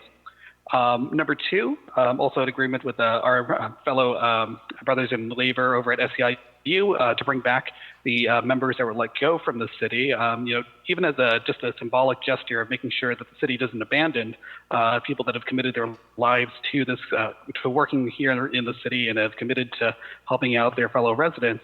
I think it would be a great symbolic act on your part to get those folks back on the payroll, even if only furloughed. And the third observation is in agreement with the majority of the callers that, in fact, I think all the callers that have been calling in so far, that we really need to take a look at the way that we're deploying our public safety dollars. Quite honestly, I think it's in the middle of a pandemic, having a 6-month delay when, in 6 months we're going to really be in a budget crisis. I think is just a little bit short-sighted. The 4% raises are still going to be there, so nothing in the agreement currently or the much touted reduction in the immediate raises for the POA. That's still going to impact us 6 months from now. So this is an opportunity to be fiscally responsible, responding and rising to the occasion.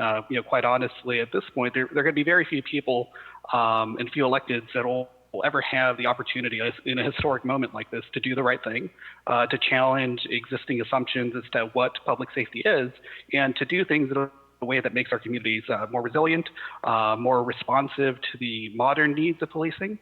So, really this, the policing, as we know it in the United States, grew out of a war on drugs, a war in which, a city like ours had more jails, or the same number of jails than libraries. Okay.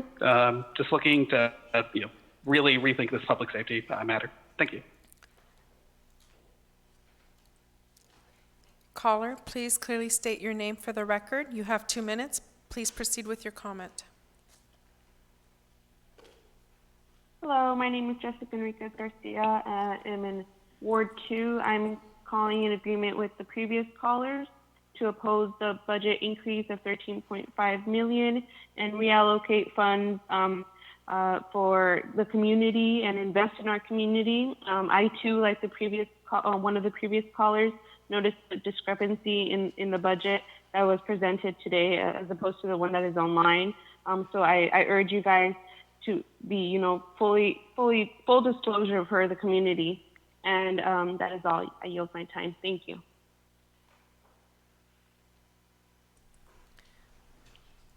Caller, please clearly state your name for the record. Please proceed with your comment. You have 2 minutes.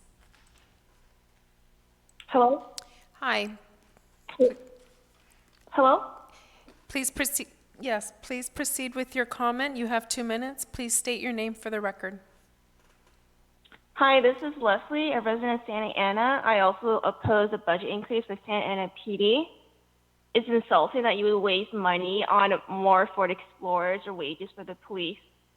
to frankly pull over people or shuffle around the homeless between the jails, filthy shelters, and the streets, while working class families suffer with one of the highest rates of COVID in Orange County. And they also suffer with the burden of water prices and sales tax increases.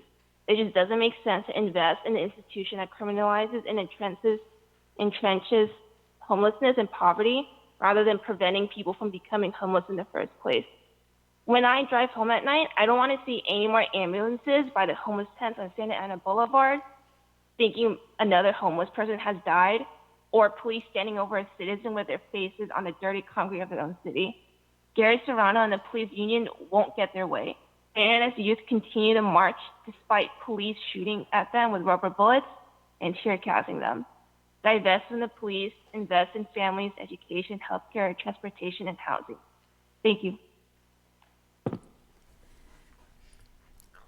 The last caller, Madam Clerk. Caller, please clearly state your name for the record. You have 2 minutes. Please proceed with your comment.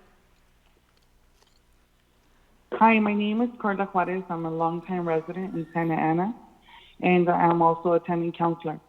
I want to let you guys know that in the Spanish line, you guys have other callers also waiting. Just a couple of things. I'm very disappointed that you guys cut the time from 3 minutes to 2 minutes. I think it's very important for civic engagement, for people to be able to talk to your council, and also just the fact that you cut it. It's just like a mental health. It allows people to tell you how they feel. You guys might have enough money for mental health, but a lot of people in Santa Ana don't. That's a privilege to have, to be able to go to somewhere to speak your thoughts or your feelings out, which also brings me, I wanted to let you know that I do oppose the budget increase, and mental health would be one of the good things that you guys could put this money in. I mean, let alone education, like parks, like seniors, there's so many other things, good things that you could put this money into. And I also want to bring to your attention that the discrepancy in the budget is also something that a lot of us noticed. I'm looking at the budget online, and it clearly states that 43%, which is $140.8 million, to go to the police. So there's definitely a discrepancy. I want to ask that you guys clear it, as in posting like the real budget, so we can understand what's going on. And that it's very sad, concerning. I'm already stressed. I'm in the brink of breaking down because I don't know what else to do. And it's not okay for you guys to do this to people. We live together. We're in the city together. We have to thrive together. And unless we're in this together, then we're not going to survive this. This is only going to get worse. Not just even talking about Caller, your time the is up. victim. Madam Clerk, is that all the English-speaking callers that we have? If we have Spanish speakers on the line, then we'll take those 6, and then we're going to close the hearing.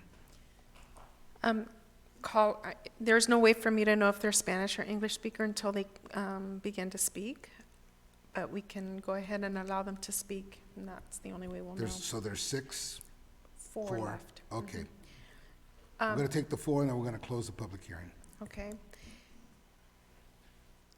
Caller, if you can please clearly state your name for the record. You have 2 minutes. Please proceed with your comment.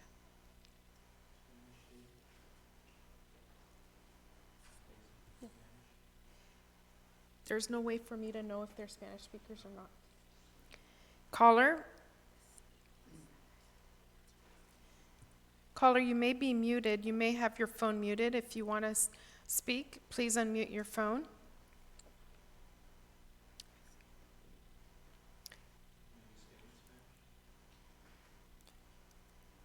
Hola, ¿me pueden oír? Caller, we cannot hear you. If you would like to communicate to us, you can unmute your phone because it appears we have you unmuted on our side.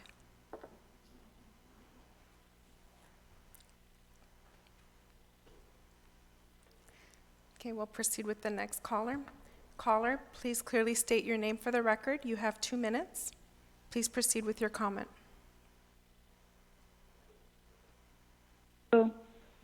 Hello? Hi, good evening. Can you hear me? Yes, we can hear you. Hi, good evening. My name is Ana Ursua. I'm a Santana resident and active in several community organizations. I too oppose the proposed budget as is and ask for the reallocation of the $13 million currently stated to the Santa Ana Police Department.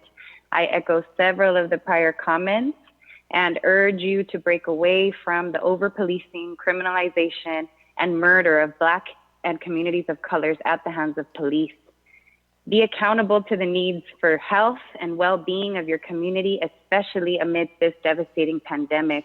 I support the demand to invest in youth, to invest in a emergency relief, rental relief fund, and in the eviction defense, in the deportation defense. Additionally, in a local food system, I support public lands for permanent, affordable access to existing communities rather than further gentrification. And I also support that we rebuild a local community-centered economy. Communities of color have borne the burden of high unemployment during COVID and always as a result of an economic system that does not work for us.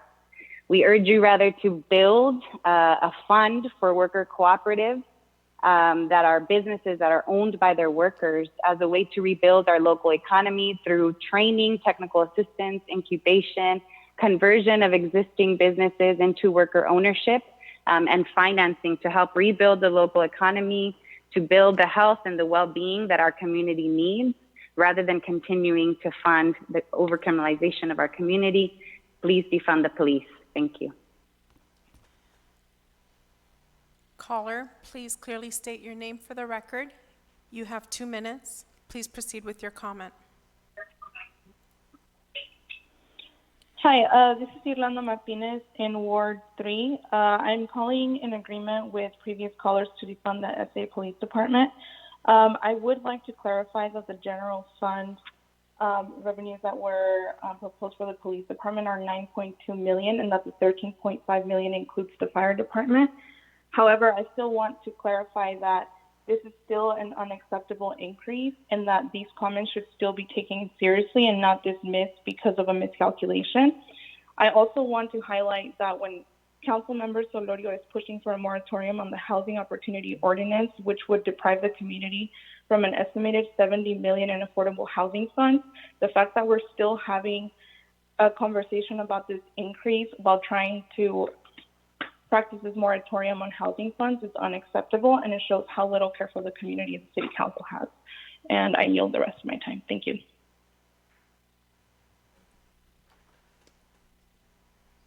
Thank you. Caller, please clearly state your name for the record. You have 2 minutes. You may proceed to speak.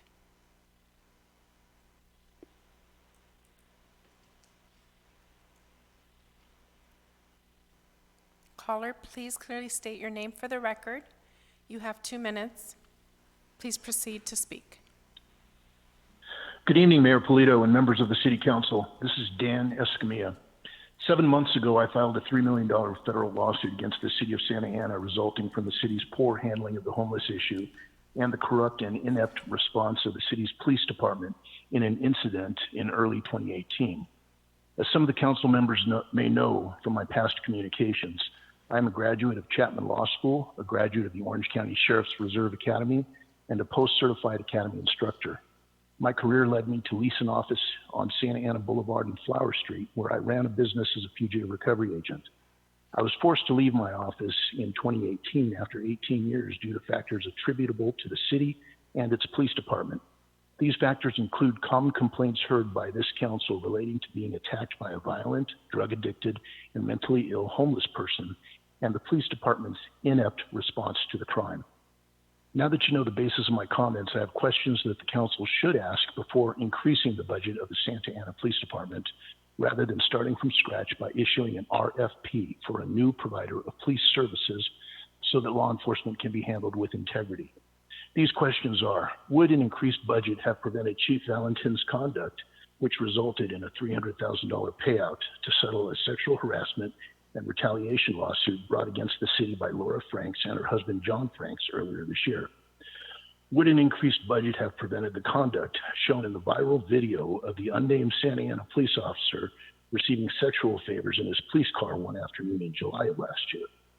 Don't you think an increased budget would send the wrong message, as the council did earlier tonight when it rewarded the chief and his command staff with 5 new luxury SUVs at a cost of $236,000? I have collaborated professionally with police departments all over California on fugitive recovery operations, and I've never thought I would support the defunding and dissolving of a police department as I am in this case. With 1 out of 7 police officers hired within the last year, and the majority of older officers being part of a corrupt and dishonest brotherhood, this irreparably damaged department should not be funded. Caller, your time Funds is for up. police services should go to an outside agency. Thank you. Thank you, caller. Caller, please state your name for the record. You have 2 minutes. Please proceed with your comment. Caller, please state your name for the record. You have 2 minutes. Please proceed with your comment. Caller, please state your name for the record. You have 2 minutes. What is this again? Caller, you are live. If you would like to continue to speak. Okay, next caller. Caller, please clearly state your name for the record. You have 2 minutes. Please proceed with your comment. Hello, can you hear me? Yes, we can hear you. Great. Hi, my name is Abel. I am a member of the Civil Rights Group by Any Means Necessary and a lifelong resident of Santa Ana. I'm calling to urge for an adjustment to the budget stated in Agenda Item 75A that includes a full defunding of Santa Ana Police Department with no new increases for the police and a reallocation of those funds into public education and free health care, testing, and rent relief in response to the COVID-19 pandemic. We also demand that cops be taken out of our schools, a ban of all lethal methods of policing, and that records of racist and violent police officers be made public so that we can hold them accountable. I also support the creation of a police overview commission, but you must understand that this will not be enough to end systemic racism in the Santa Ana Police Department. You must listen to the demands of the many people calling in tonight or be removed from office.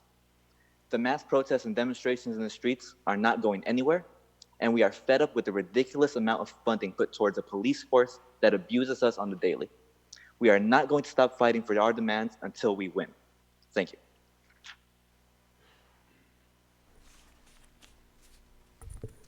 Madam Clerk, is that the last caller? Okay, I'm going to close the public hearing. It's the last caller. I'm going to close the public hearing.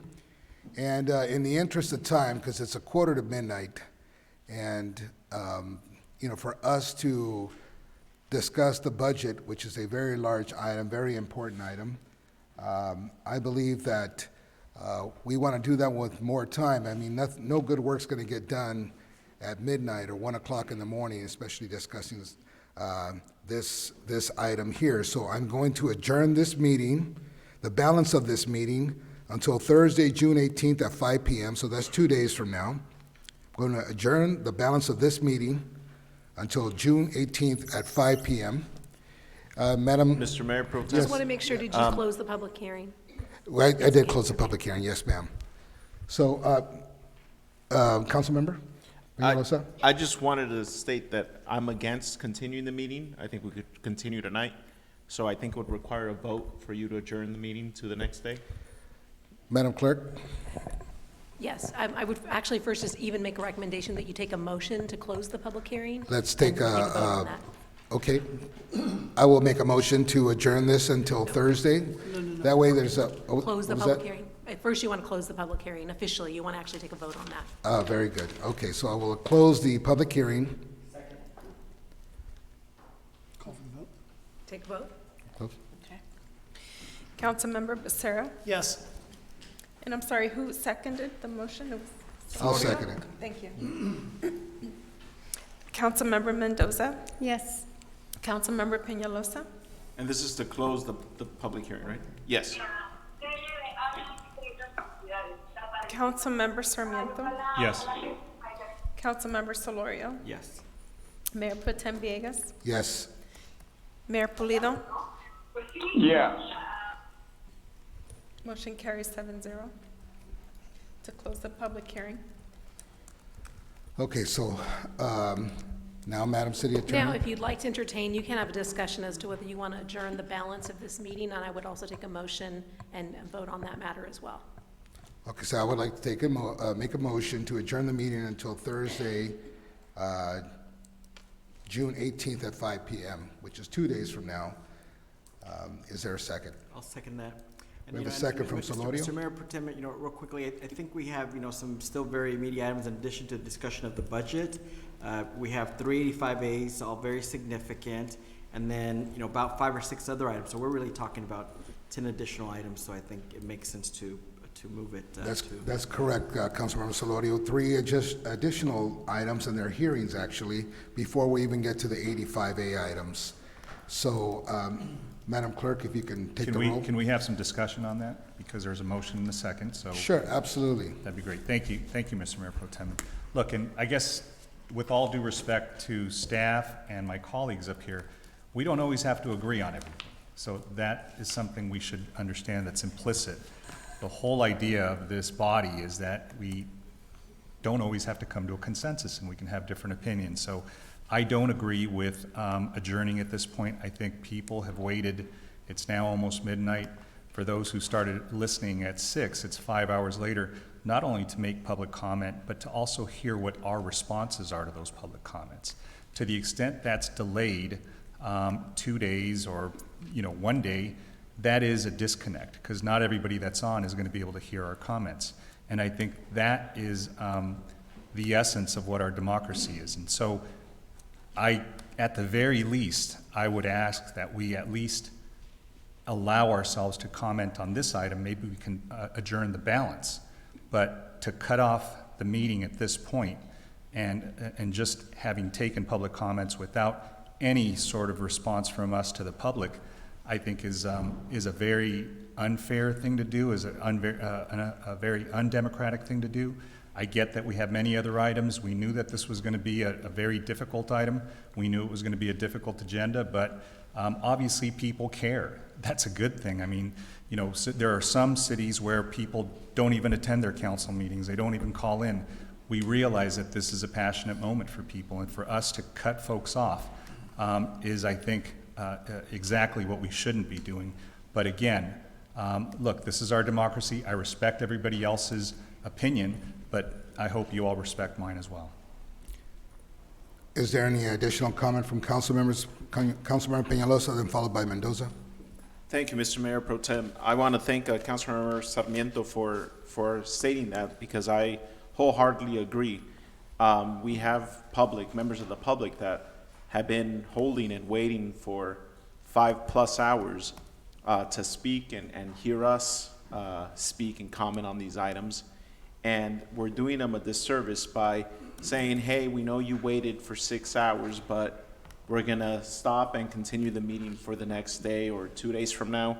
I don't think it's appropriate. I mean, we all knew what this job meant when we took an oath, and we knew that the agenda was going to be lengthy and heavy. And, it's 2 meetings a month. I don't mind being here as long as it takes to get the job done. I know that the Anaheim City Council meeting last week went till almost 2 in the morning. Costa Mesa's meeting 2 weeks ago went to almost 1:30 in the morning. And this is because when there's commitment from the council to put in the work, we need to get these things done. Wednesday's not going to be any shorter. I mean, we're still going to have a lot of lengthier items. And I know I want to apologize to staff as well, because, we're all here and we have to really take into account the members of the public that have waited this long, and now we're going to tell them, hey, you know what, we're going to comment on this on Wednesday or Thursday. So I'm going to be against this motion for the record, and I don't mind continuing tonight. Councilmember Mendoza. Thank you. Followed by Solorio. Thank you, Mayor Pro Tem. I'm in favor of continuing the items for 3 reasons. And to the residents, I don't mind staying till 4 or 5 in the morning to finish our agenda tonight. However, in consideration for rest for you as well, because I know that many of you have full-time employment and you probably need to get up early, and many of you have probably gone off to rest already. And number 2 is that we had a lot of dropped calls, so those residents are not going to be heard if we continue the meeting tonight. And number 3 is that how effective will we be in making sound judgments if we don't get the rest ourselves? So it's only 2 days. We're not going to lose anything. Actually, we probably may even benefit from the continuing until Thursday, because we're going to be refreshed, we're going to get more information, and we're going to get more input from the residents. Thank you. Thank you. Any other comments? Oh, Councilmember Solorio. Thank you. First, I think we're blessed that we did get so much public input. I think towards the evening we were losing more calls, but I think it's good, and I think we're all going to absorb it and work on these budgets so that we can have better reflections and recommendations when we meet again. But I do want to though clarify though that anybody that made comments, our meetings are recorded, so when we come back, they can either hear us then or they can hear the recording. So I don't want anyone to believe that they won't hear what our comments or reactions or thoughts were regarding any suggestions or recommendations from the public. Also, many of the folks that spoke earlier, they're asleep. You know, we have, folks that have to work tomorrow. I know many students that were jazzed and saying, hey, when's the youth fund item gonna be up? They got school and they got jobs, they got obligations tomorrow. They don't wanna wait till 5, 6 in the morning to hear what's going on. So, I mean, I'm willing to stay all night. I've done all-nighters, willing to do all-nighters. I just think really just for the sake of the public and the staff and everybody, it makes sense to continue at a later date. Thank you. Mr. Mayor Pro Tem. Thank you. Can I clarify? Just I wanted to make sure. It was stated that the public would be allowed to comment again on Thursday. I just want to make sure that we clarify that the public hearing has been closed and no public would be allowed to speak on this particular item on Thursday, because regarding the public the budget that's listening now is going to think that they could comment on Thursday. But can you clarify that? Madam City Attorney, can you clarify that for the public, please? So the Brown Act requires you to take public comment before you take action on the item. Because you close the public hearing, there will not be additional comment on this item. You do have other items on your agenda, and therefore you would have to comply with the Brown Act with respect to those remaining items. My comment is that, thank you very much, Madam City Attorney. My comment is that as a leader, I'm looking at 15, I just counted them, 15 staff right here that have families and they have children. They got to go home, they got to drive home. You don't want them driving home tired and then possibly get an accident, because you have to think about these things. And, how effective are the staff in answering questions, after midnight, 1 o'clock in the morning? It's tough and you can, but are they, giving you the best answer they can? Have they received rest, including us up here? Because, I can work all night, but when I'm in this position, I look at the people that are working for us, and I have to make those decisions also. And I know they have little ones. And those are things that, many of them were here. I had meetings with the finance director this morning at 8 a.m. And we're still here. It's almost midnight, we're still here. And I know she has a family. So how is that fair? And that's why, I have to think about their life also, as, they work for us. And, those are my thoughts. And of course, we're going to hear the public comment. We're not hiding anything.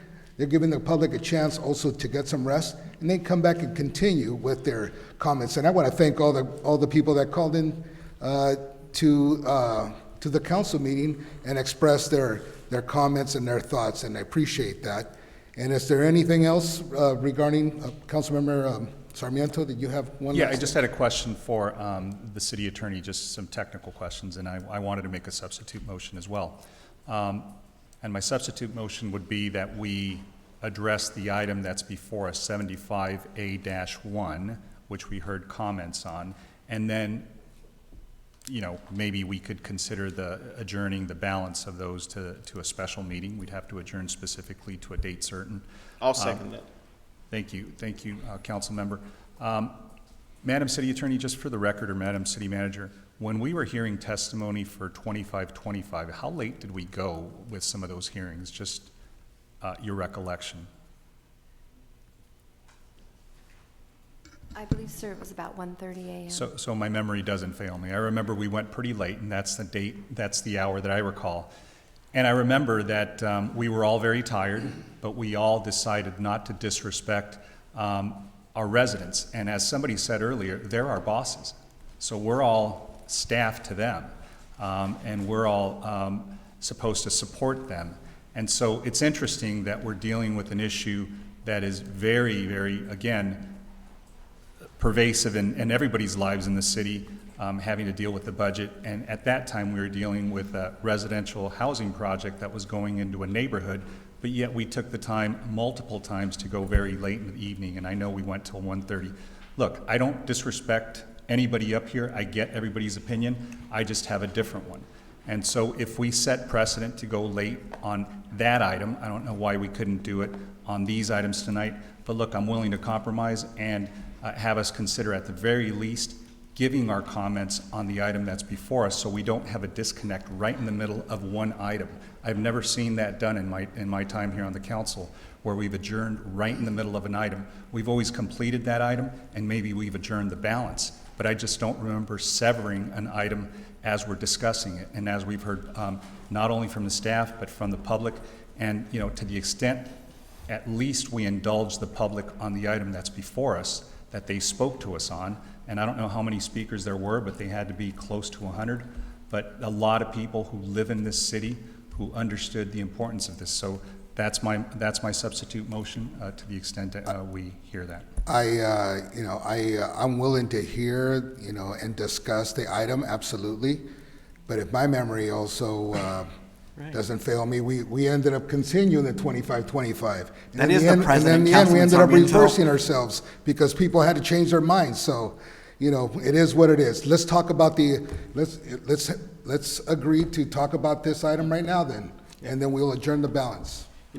Just to clarify, the precedent actually is at that 2525 meeting, Councilmember Sarmiento, we adjourned one meeting because we did go till about 1:32 a.m. and we returned on a Thursday because people were tired up here, staff, residents, and so there is precedent for that. And again, I think up here on the council, I know you included, we can do another 5 hours, 10 hours, but most of the speakers that were on the phone, many of them are sleeping or they're youth, and it's a disservice to debate this stuff when folks are sleeping. Well, so I just wanted to clarify that that is that's a your precedent. opinion. You're entitled to a council member, and I respect fact. it. And well, it's not a fact because I've got text messages from people that are awaiting to hear from us. It's a fact that when we adjourned the last meeting, that was your main so point. I guess your the main precedent, point was the wrong. precedent is also that we've gone to 1:30. That's another precedent. Okay, very good. So let's vote on that to the substitute motion to discuss item 75A1.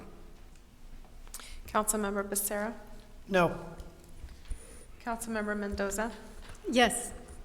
Councilmember Peñalosa? Yes. Councilmember Sarmiento? Yes. Councilmember Solorio? Mayor Pro Tem Villegas? Yes. Mayor Pulido? No. I think there might have been confusion on the motion. Maybe restate that just so we're all on the same page. Let's, Madam City Attorney or Madam... Do you want to restate that for me? But I can restate it, but go ahead. No, I'd have the clerk restate the motion. Yes. So the motion was by Councilmember Sarmiento, seconded by Councilmember Peñalosa, that the remainder of the calendar items from 75A-2 and on would be continued to a date certain meeting. Correct, but we would comment on So we the would item before continue, us. yes, we would complete 75A-1. Right. Right. So... Was the motion clear to everyone who voted? I'm clear on the motion and I keep my word, so... So for those that want to stop right now and continue fresh, we vote no. If you want to keep going tonight, however long it takes till we finish, because I have a lot of comments, I'm only going to go till 5, commenting, but that's what we're talking about. So motion carries for, I think there was confusion, though. To finish this item. and we're correct, gonna to finish this item and then continuing on continue the balance 75P-2. till the said date of Thursday. Yes, to the said date. Okay. On Thursday at 5 p.m. I think there was confusion on the vote. It might be good to revote just for clarity. Let's revote. I'm in agreement with that. Okay, so I have the motion by Councilmember Sarmiento, seconded by Councilmember Peñalosa, to complete 75A-1, and then the remainder of the calendar items, 75A-2, to the end of the agenda, to be continued to the Thursday at 5 p.m. Special meeting. Councilmember Becerra. Not a special meeting, it's an adjourned meeting. Oh, just to be adjourned clear, meeting. because we don't want to have to republish. Okay, adjourned meeting. So on Councilmember Sarmiento's motion? Correct. So no. Substitute motion, correct. No. No. Councilmember Mendoza. Yes. Councilmember Peñalosa. Yes. Councilmember Sarmiento. Yes. Councilmember Solorio. Mayor Pro Tem Villegas. Yes. Mayor Pulido. No. Okay. Motion carries. Motion 4. carries, so let's discuss. Councilmember Sarmiento, you spoke up on it, so I'll let you lead if you like. Thank you, Mr. Mayor Pro Tem. So I want to thank everybody who spoke and also thank our staff who's here. And we understand that, this is a very complicated item that's before us, and it's not going to be the last time it's before us. What I did want to say is that, to everybody who worked on the budget, I think the problem I think a lot of people are having is that it's not a fixed number. We know that we're still tentatively speaking about receiving some CARES Act money. We're also, I guess, based upon the continuing of 25F, that concession of deferment from the POA salary increase is no longer certain. So those are two large variables that are impacting the budget. So I am in no position to support the budget as put before us for those reasons, and others as well. But I do want to take a moment to say that I do appreciate staff's effort in presenting something to us as closely as they can, and I did have a very extensive conversation with our finance director talking about how we can get to a balanced budget, and I think she and the staff have done incredible work to try to present something to us that is as balanced as we can get and not touching our reserves and dealing with our accumulated general fund balance of $18 million. The problem, though, is something I think that we heard tonight, and we heard it from many people, and that's why we can't ignore it any longer, and it's not the first time I've heard it, which is there's an inherent imbalance in the way we funded services here in the city. And that's not to speak any less of one department, any better of the other, but when there is such a high, heavy, disproportionate investment in one department to the expense or at the expense of other departments, we have to ask ourselves, is it fundamentally fair? And I think that, as I was looking and taking a closer look, and this isn't the first time we've had the conversation, we understand how important public safety is. Nobody diminishes that. I think, though, we also have to value other civic responsibilities we have as a municipal government. And, whether it's library expenses, which makes up 2% of our budget, whether it's parks and recs, that makes up 7% of our budget, whether it's public works, that's 4% of our budget, those things really matter. Those are talking about infrastructure, those are talking about our youth, those are talking about, just basic civic services that we're supposed to be providing. What's unfortunate here is that we do have this imbalance, and I don't think there's anybody to blame. I just think, unfortunately, it's gotten away from us. And when you hear people talking and staying up and waiting 4 and 5 hours to speak on this, it's meaningful. I don't want to disregard it or write it off. And we've heard this discussion before. This isn't the first night we've heard it, nor is it the first time in a budget cycle that we've heard it. And at some point, we have to ask ourselves, has it rendered better results? And so we can talk about the good things that have happened, which is crime has reduced. There has been a reduction in crime, and we've seen the stats.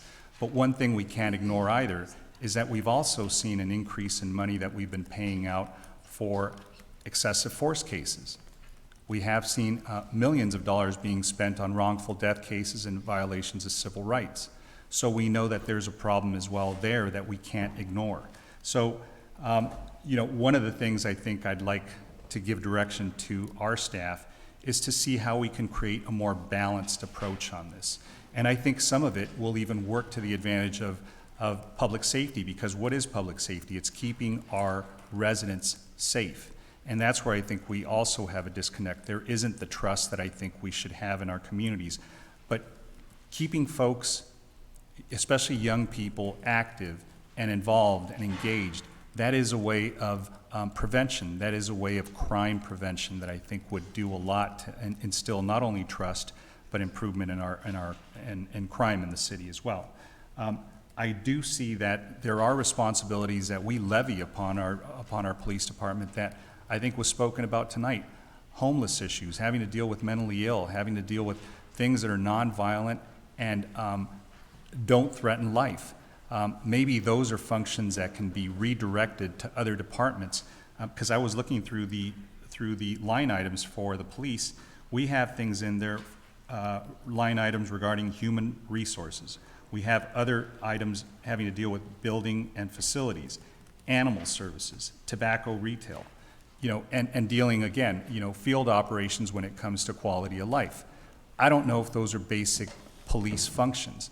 Those are things I think we need to revisit and look at, and to the extent you can bring that back to us, Madam City Manager, I hope that we can present something, or at least be presented with something, even as an alternative, that is balanced, that is more, reflects more of our values, that not only do we value, and we should, public safety, but not to the extent of sacrificing other functions as well, and sacrificing things that really will help to create, I think, a more stable environment for our city, recreate trust in our city, because what we've been doing just hasn't been working. So those are things, look, we could go on, but I know it's a late night, and I know that we've already sort of hit a tipping point, but I do think that there is again, a structural imbalance here that we're seeing, and it's blatantly obvious when you see the pie chart of what our expenditures are for the city, and that has to be adjusted, in my opinion.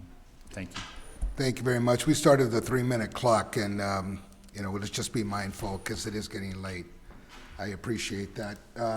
Councilmember Peñalosa. Thank you, Mr. Mayor Pro Tem.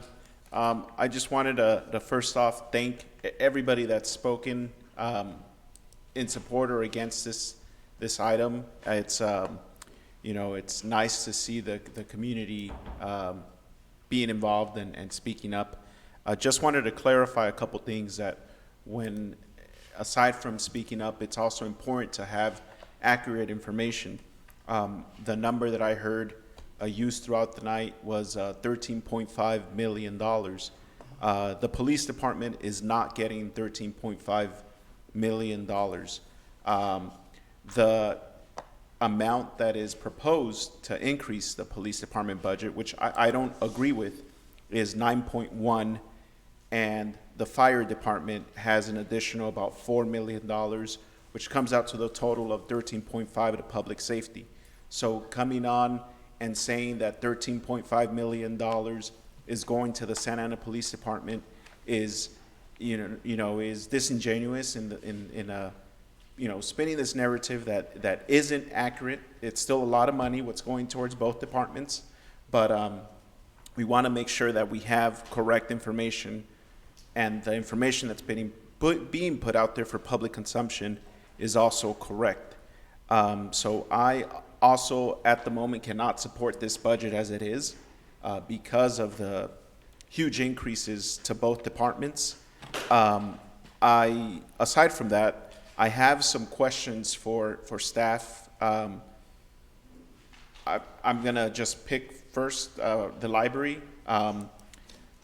In your presentation, Mr. Bryan, library director, you stated that the book, or earlier in the year I met with you over the bookmobile, and you stated that the bookmobile would be out and about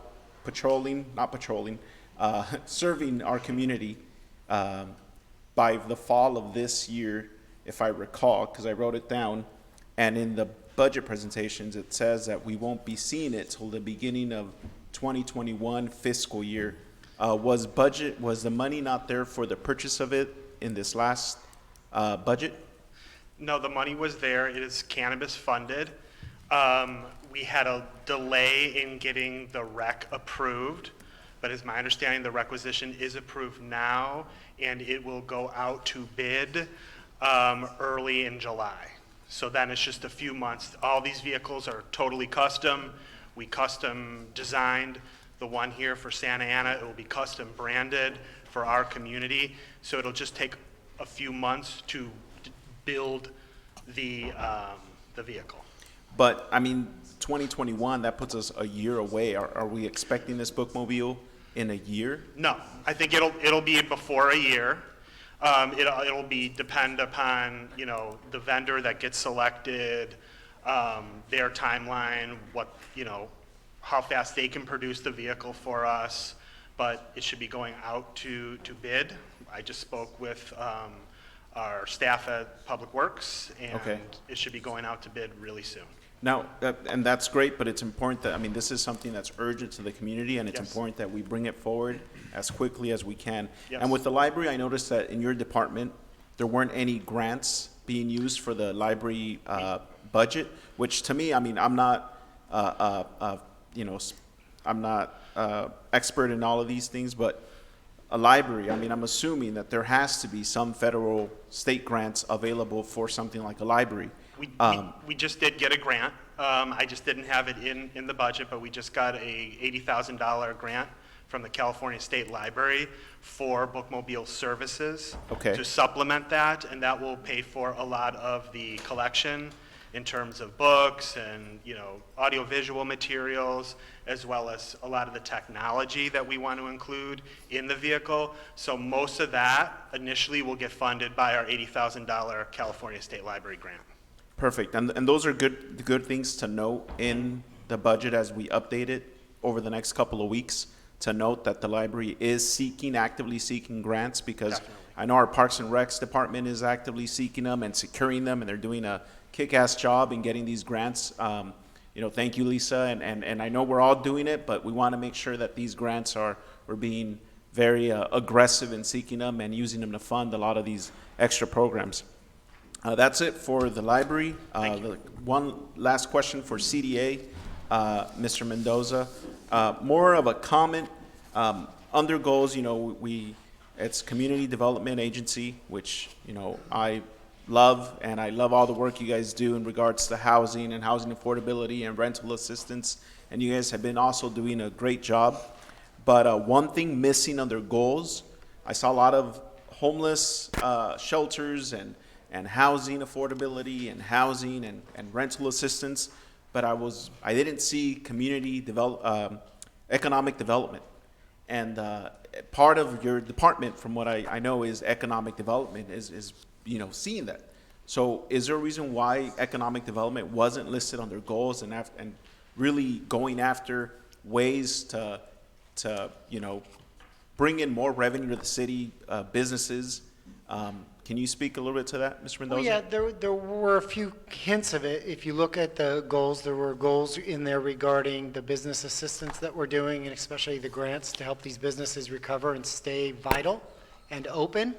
And then shortly thereafter, we'll turn our focuses on to the vacant properties of the businesses that didn't make it.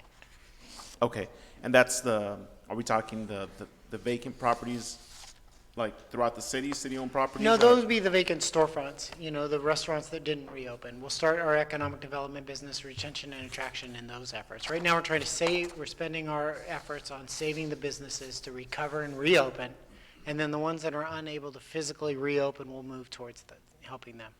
Okay, I want to make sure that that's added to our goals and really emphasized on that because, again, I saw a lot of housing, which is very important. I'm supportive of, but at the same time, we also can't lose sight of that economic development aspect of our city and really trying to, and I know you are, but just it's important that it's highlighted in as part of the goals in the presentation moving forward for the next fiscal year so that we could really, actively be out there promoting economic growth in our city, because that's also a huge component that's going to keep every department afloat and the city and yeah, I mean, yeah, those are my comments for CDA in regards to the budget, but thank you for that.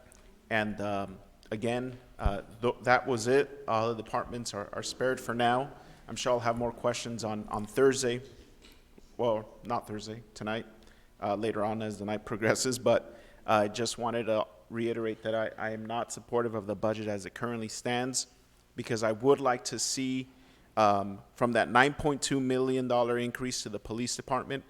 I am very aware that part of it is the MOU, POA MOU that we already approved last year, but that's still not, I mean, that only covers, there's still $7 million roughly left in that increase that I have not an exact idea of what it's for.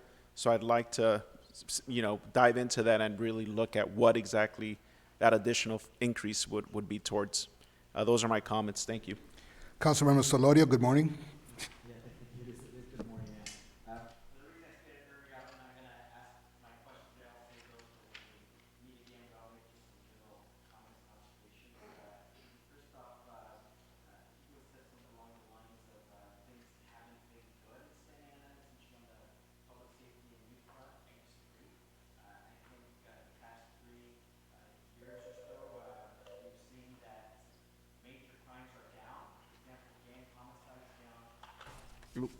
Okay, my mic on? Yes. Okay, sorry, it's on now. Okay, I will quickly redo that. For the sake of time, I'm not asking any questions because I want the public, when they're awake and with us, to be able to hear the Q&A. But some general comments and observations. First, it was suggested by someone on the dais that things have not been good on the public safety and the youth side. I disagree. In the last 3 years, we've seen major crimes go down. Gang homicides down 44%. We're talking about youth-on-youth violence, and I think when gang homicide can go down, that's a great thing, and most other crimes went down. In terms of youth and youth spending, we, as of July 1st, for a variety of reasons, we're going to have in our youth fund $7 million. You share me a list of how many other cities in Orange County or in California or the state of or the U.S. have a $7 million youth fund to be spent on services. I'm anxious to spend it, which is why I and some of my colleagues have an item about that, and we'll continue that. We also saw that, unlike before, we now have all our officers that are frontline officers with body-worn cameras. That's good. Also, when we speak about police brutality and the shooting at the hands of police, we're talking about things that are occurring 4, 5, 6, 7, and 8 years ago, and we still are paying those lawsuits, not under this council, not under this chief. So I feel really good about where we're going. We also doubled or tripled the amount of money we use for CDBG for youth programs. That also is real. Again, any other city that has more than $800,000 for youth services out of CDBG, I'd like to see that. Again, I am anxious about summer programs, and I would ask staff and my colleagues to find more programs for youth and things that we could do this summer and fall, and when in coordination with nonprofits or school districts, even better. What I do think, again, we can all improve, and we're all learning, and it is a new world. Some things in the new Metro division I have questions about. I have questions about what many, myself included, view like the uniforms and some of the equipment is overly militarized. And as we're seeing violent crimes go down, I think there's the need for more community-oriented policing, working in a softer touch with our homeless community, or like with park rangers. Most other cities, they don't require their park rangers to wear guns. I think we can do more of that here.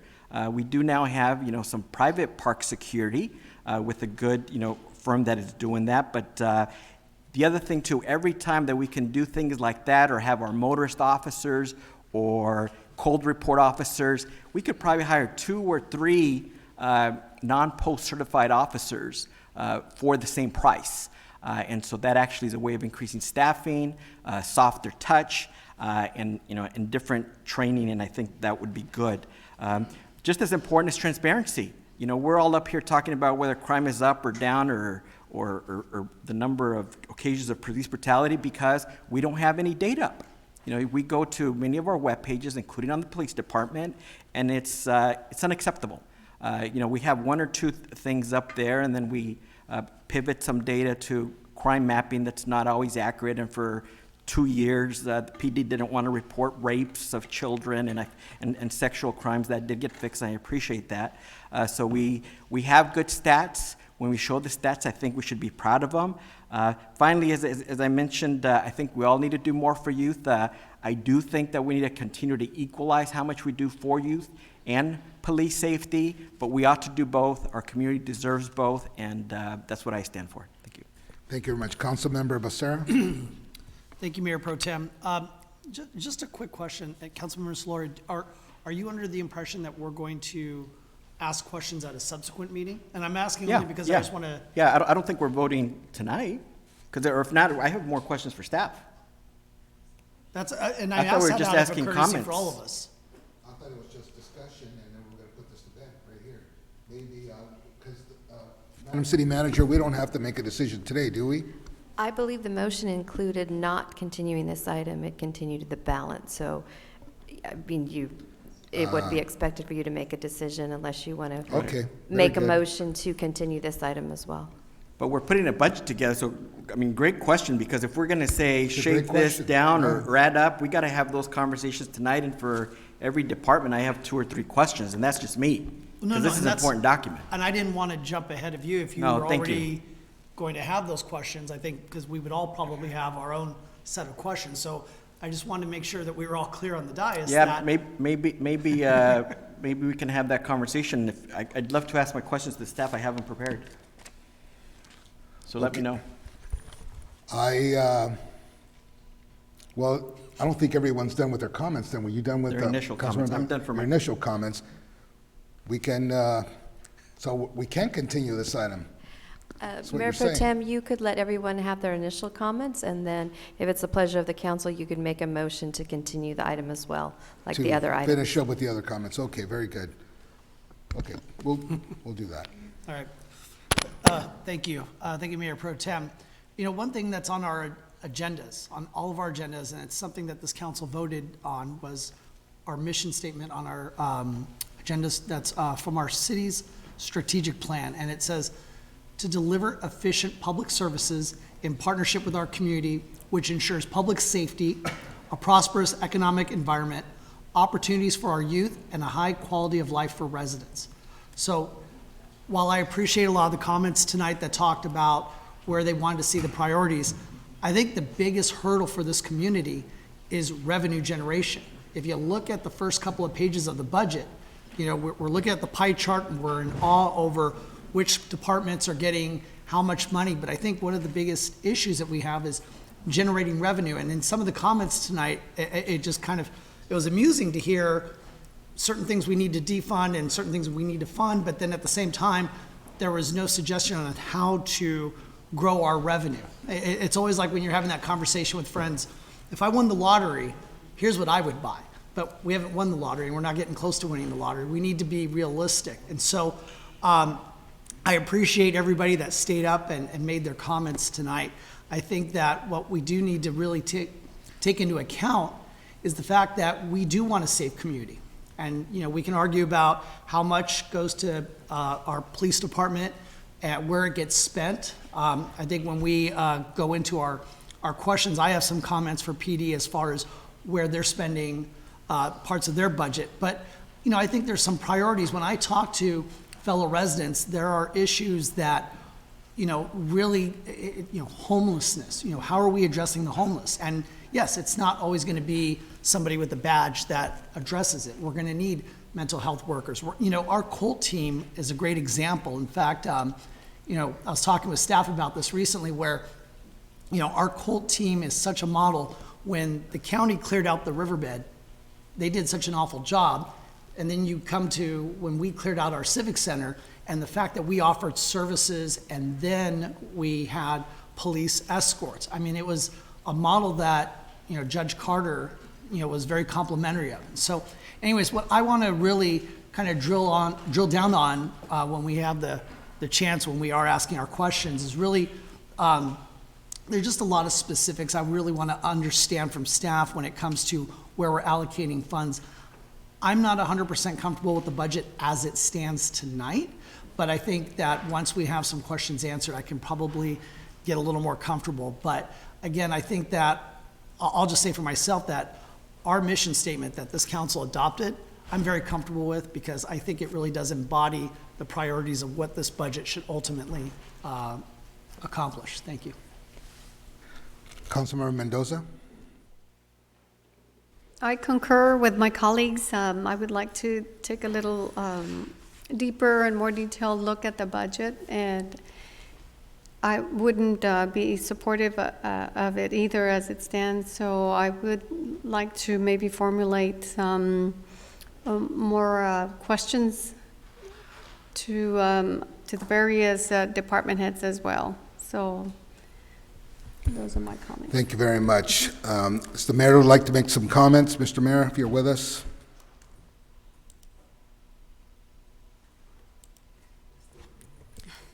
Going once, going twice. Mayor, you are unmuted. You may speak. Okay. Mayor, you may have your phone on mute if you want to speak. If you would please unmute. Okay, we're not hearing from him, so I will go, and then I would like to take a vote to see if we could postpone this discussion, this item, to the next meeting that we're going to have. Actually, let's vote on that now. You would take a motion to adjourn the balance of this item to the Thursday date at 5 p.m.? So I'll make the motion to adjourn this item and the remainder of the agenda to Thursday, June, what are we at, June? 18, sorry, look at the clock, it's already in the morning. June 18th. At 5 p.m.? At 5 p.m. Okay, is there a second? Second. I have a second from Mendoza. Madam Clerk, if you could, go ahead. Just a quick question so I understand what's happening.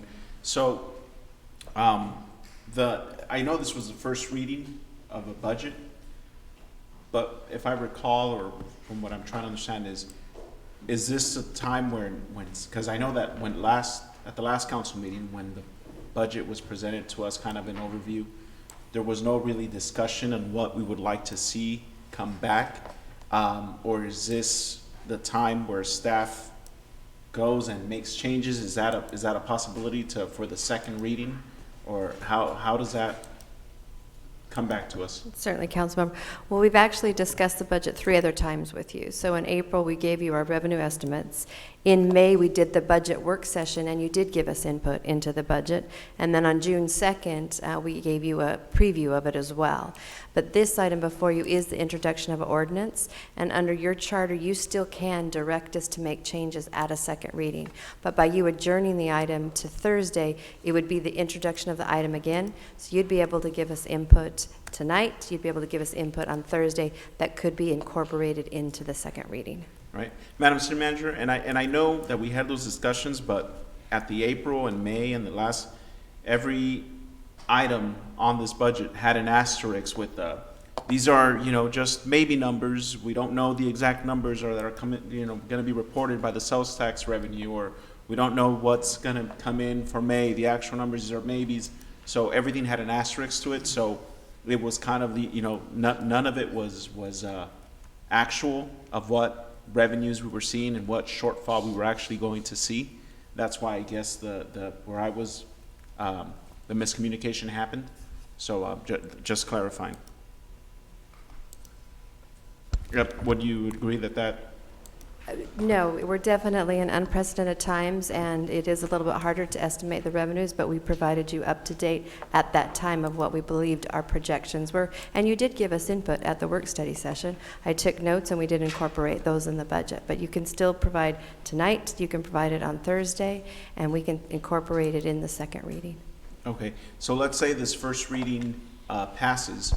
Would the second reading incorporate any, or would it be the same budget? Well, you would have to provide us during the introduction of the ordinance, which is before you tonight or before you on Thursday. We could get your input tonight, we could get your input Thursday. We would incorporate it in, and when it came back to you for a second reading, as long as it's not substantive changes, which I can't imagine it would be because your citywide budget is $600 million. Right. You would be able to, we would be able to put those in for you the second reading. Okay, thank you. So we got the mayor on the line, but we'll take the vote real quick, and then we can have the mayor do a comment or give his comment. We have the motion. Yes, so the motion is to continue this item 75A-1 and the remainder of the agenda items. Yes. No, it's not continue, it's adjourn. Oh, yeah, so it's continued to an adjourned meeting. Is that correct? Technically, I mean, that's, yeah. We're adjourning the item so that we can go ahead and continue and hear it on the Thursday, June 18th at 5 p.m. Madam City Attorney. And also the remaining of the calendar items that were not heard tonight. The balance of the agenda. The balance of the agenda items. Correct. You already made a motion on the balance of the agenda, so you really only need to make the motion on this particular item. Okay. Very good. Okay, so Let's get the mayor on. Let him Okay. make a comment. Mayor, you are open to speak. You're unmuted. Thank you.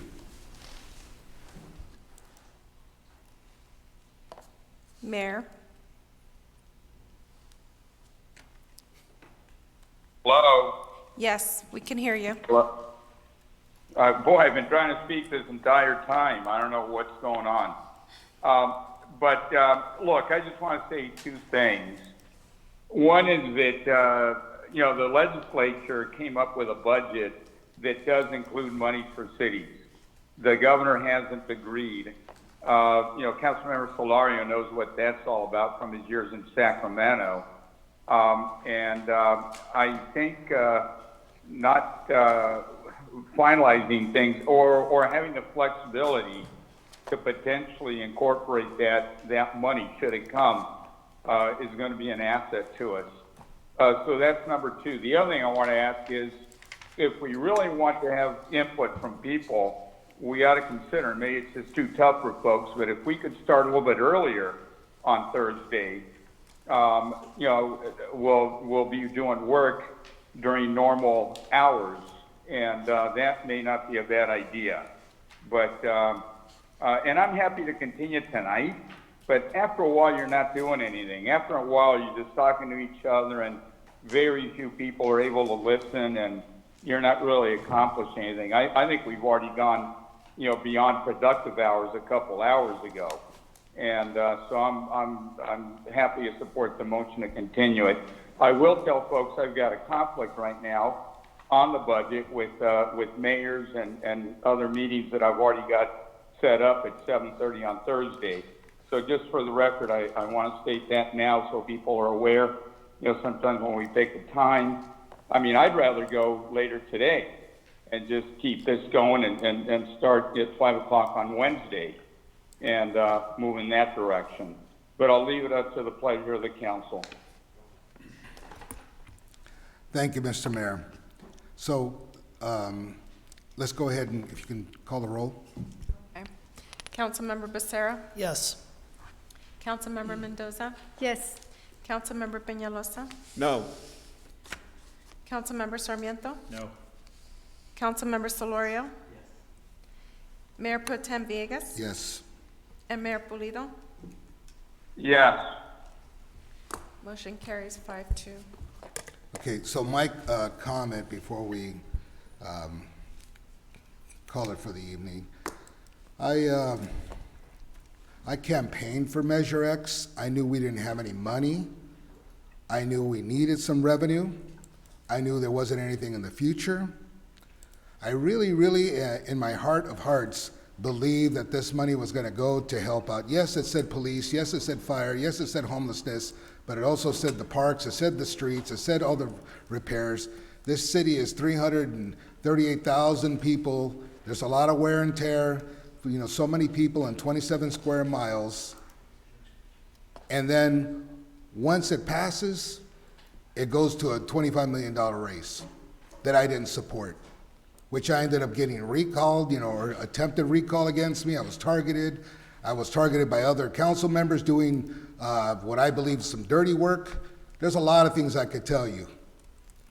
And I just don't appreciate it. I've been meeting with the staff, you know, regarding our financial situation. And of all the things in the world, after this raise that, you know what, I was in support of a raise that we could afford.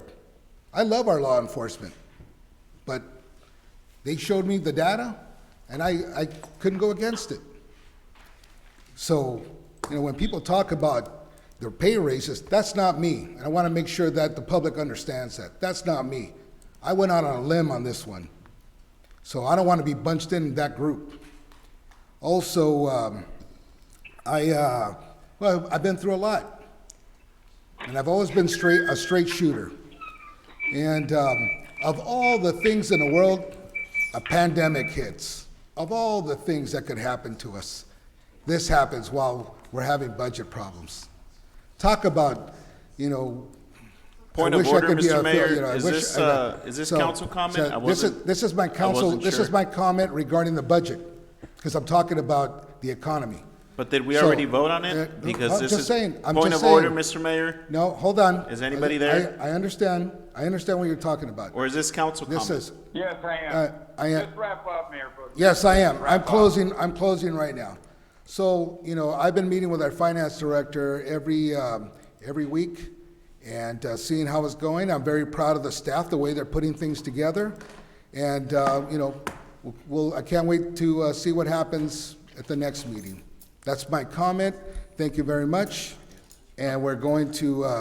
Mr. Mayor Pro Tem, I just had a question, and I think we should have given you the opportunity to speak, because it could have been your council comments, which I think all of us are entitled to. This is about the budget.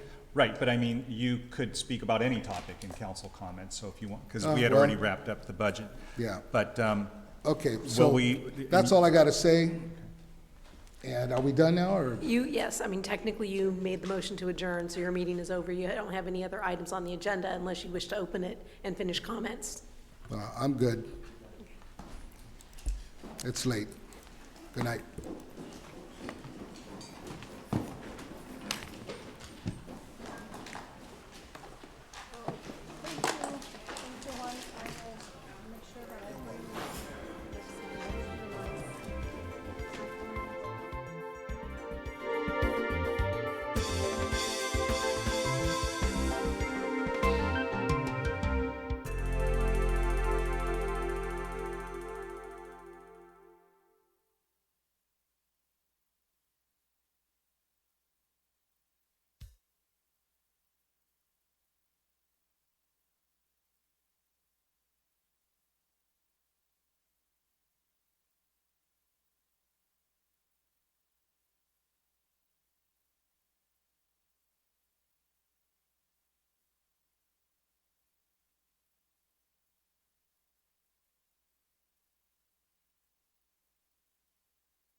Es el alma que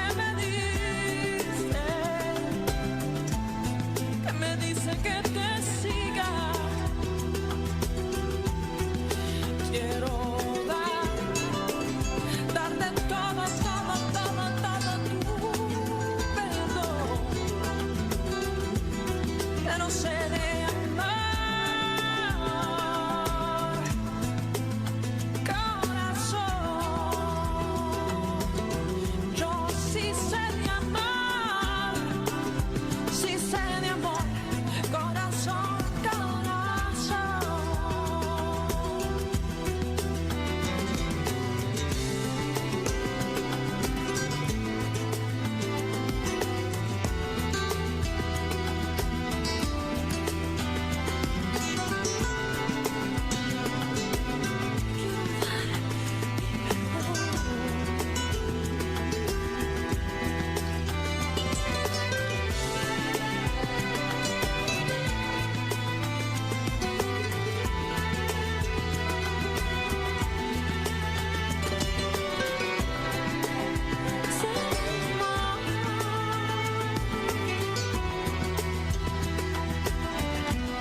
¿Para qué vas a seguir?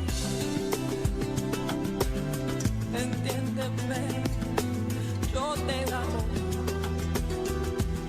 Y luchar por una vida que vale la pena, eso es amor. Entiéndelo, amor. Y yo tengo perdón, yo te tengo perdón, te tengo más que eso. Yo te tengo amor, te quiero dar todo lo que tú quieras. Sé de amar,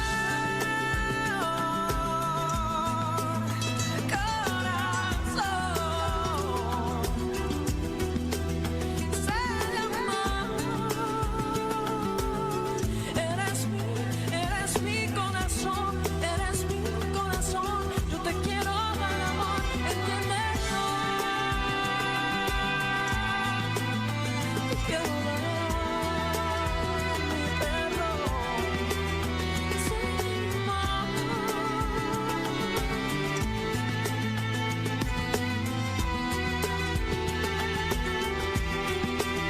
Es el alma que me dice que te siga. Es el alma que me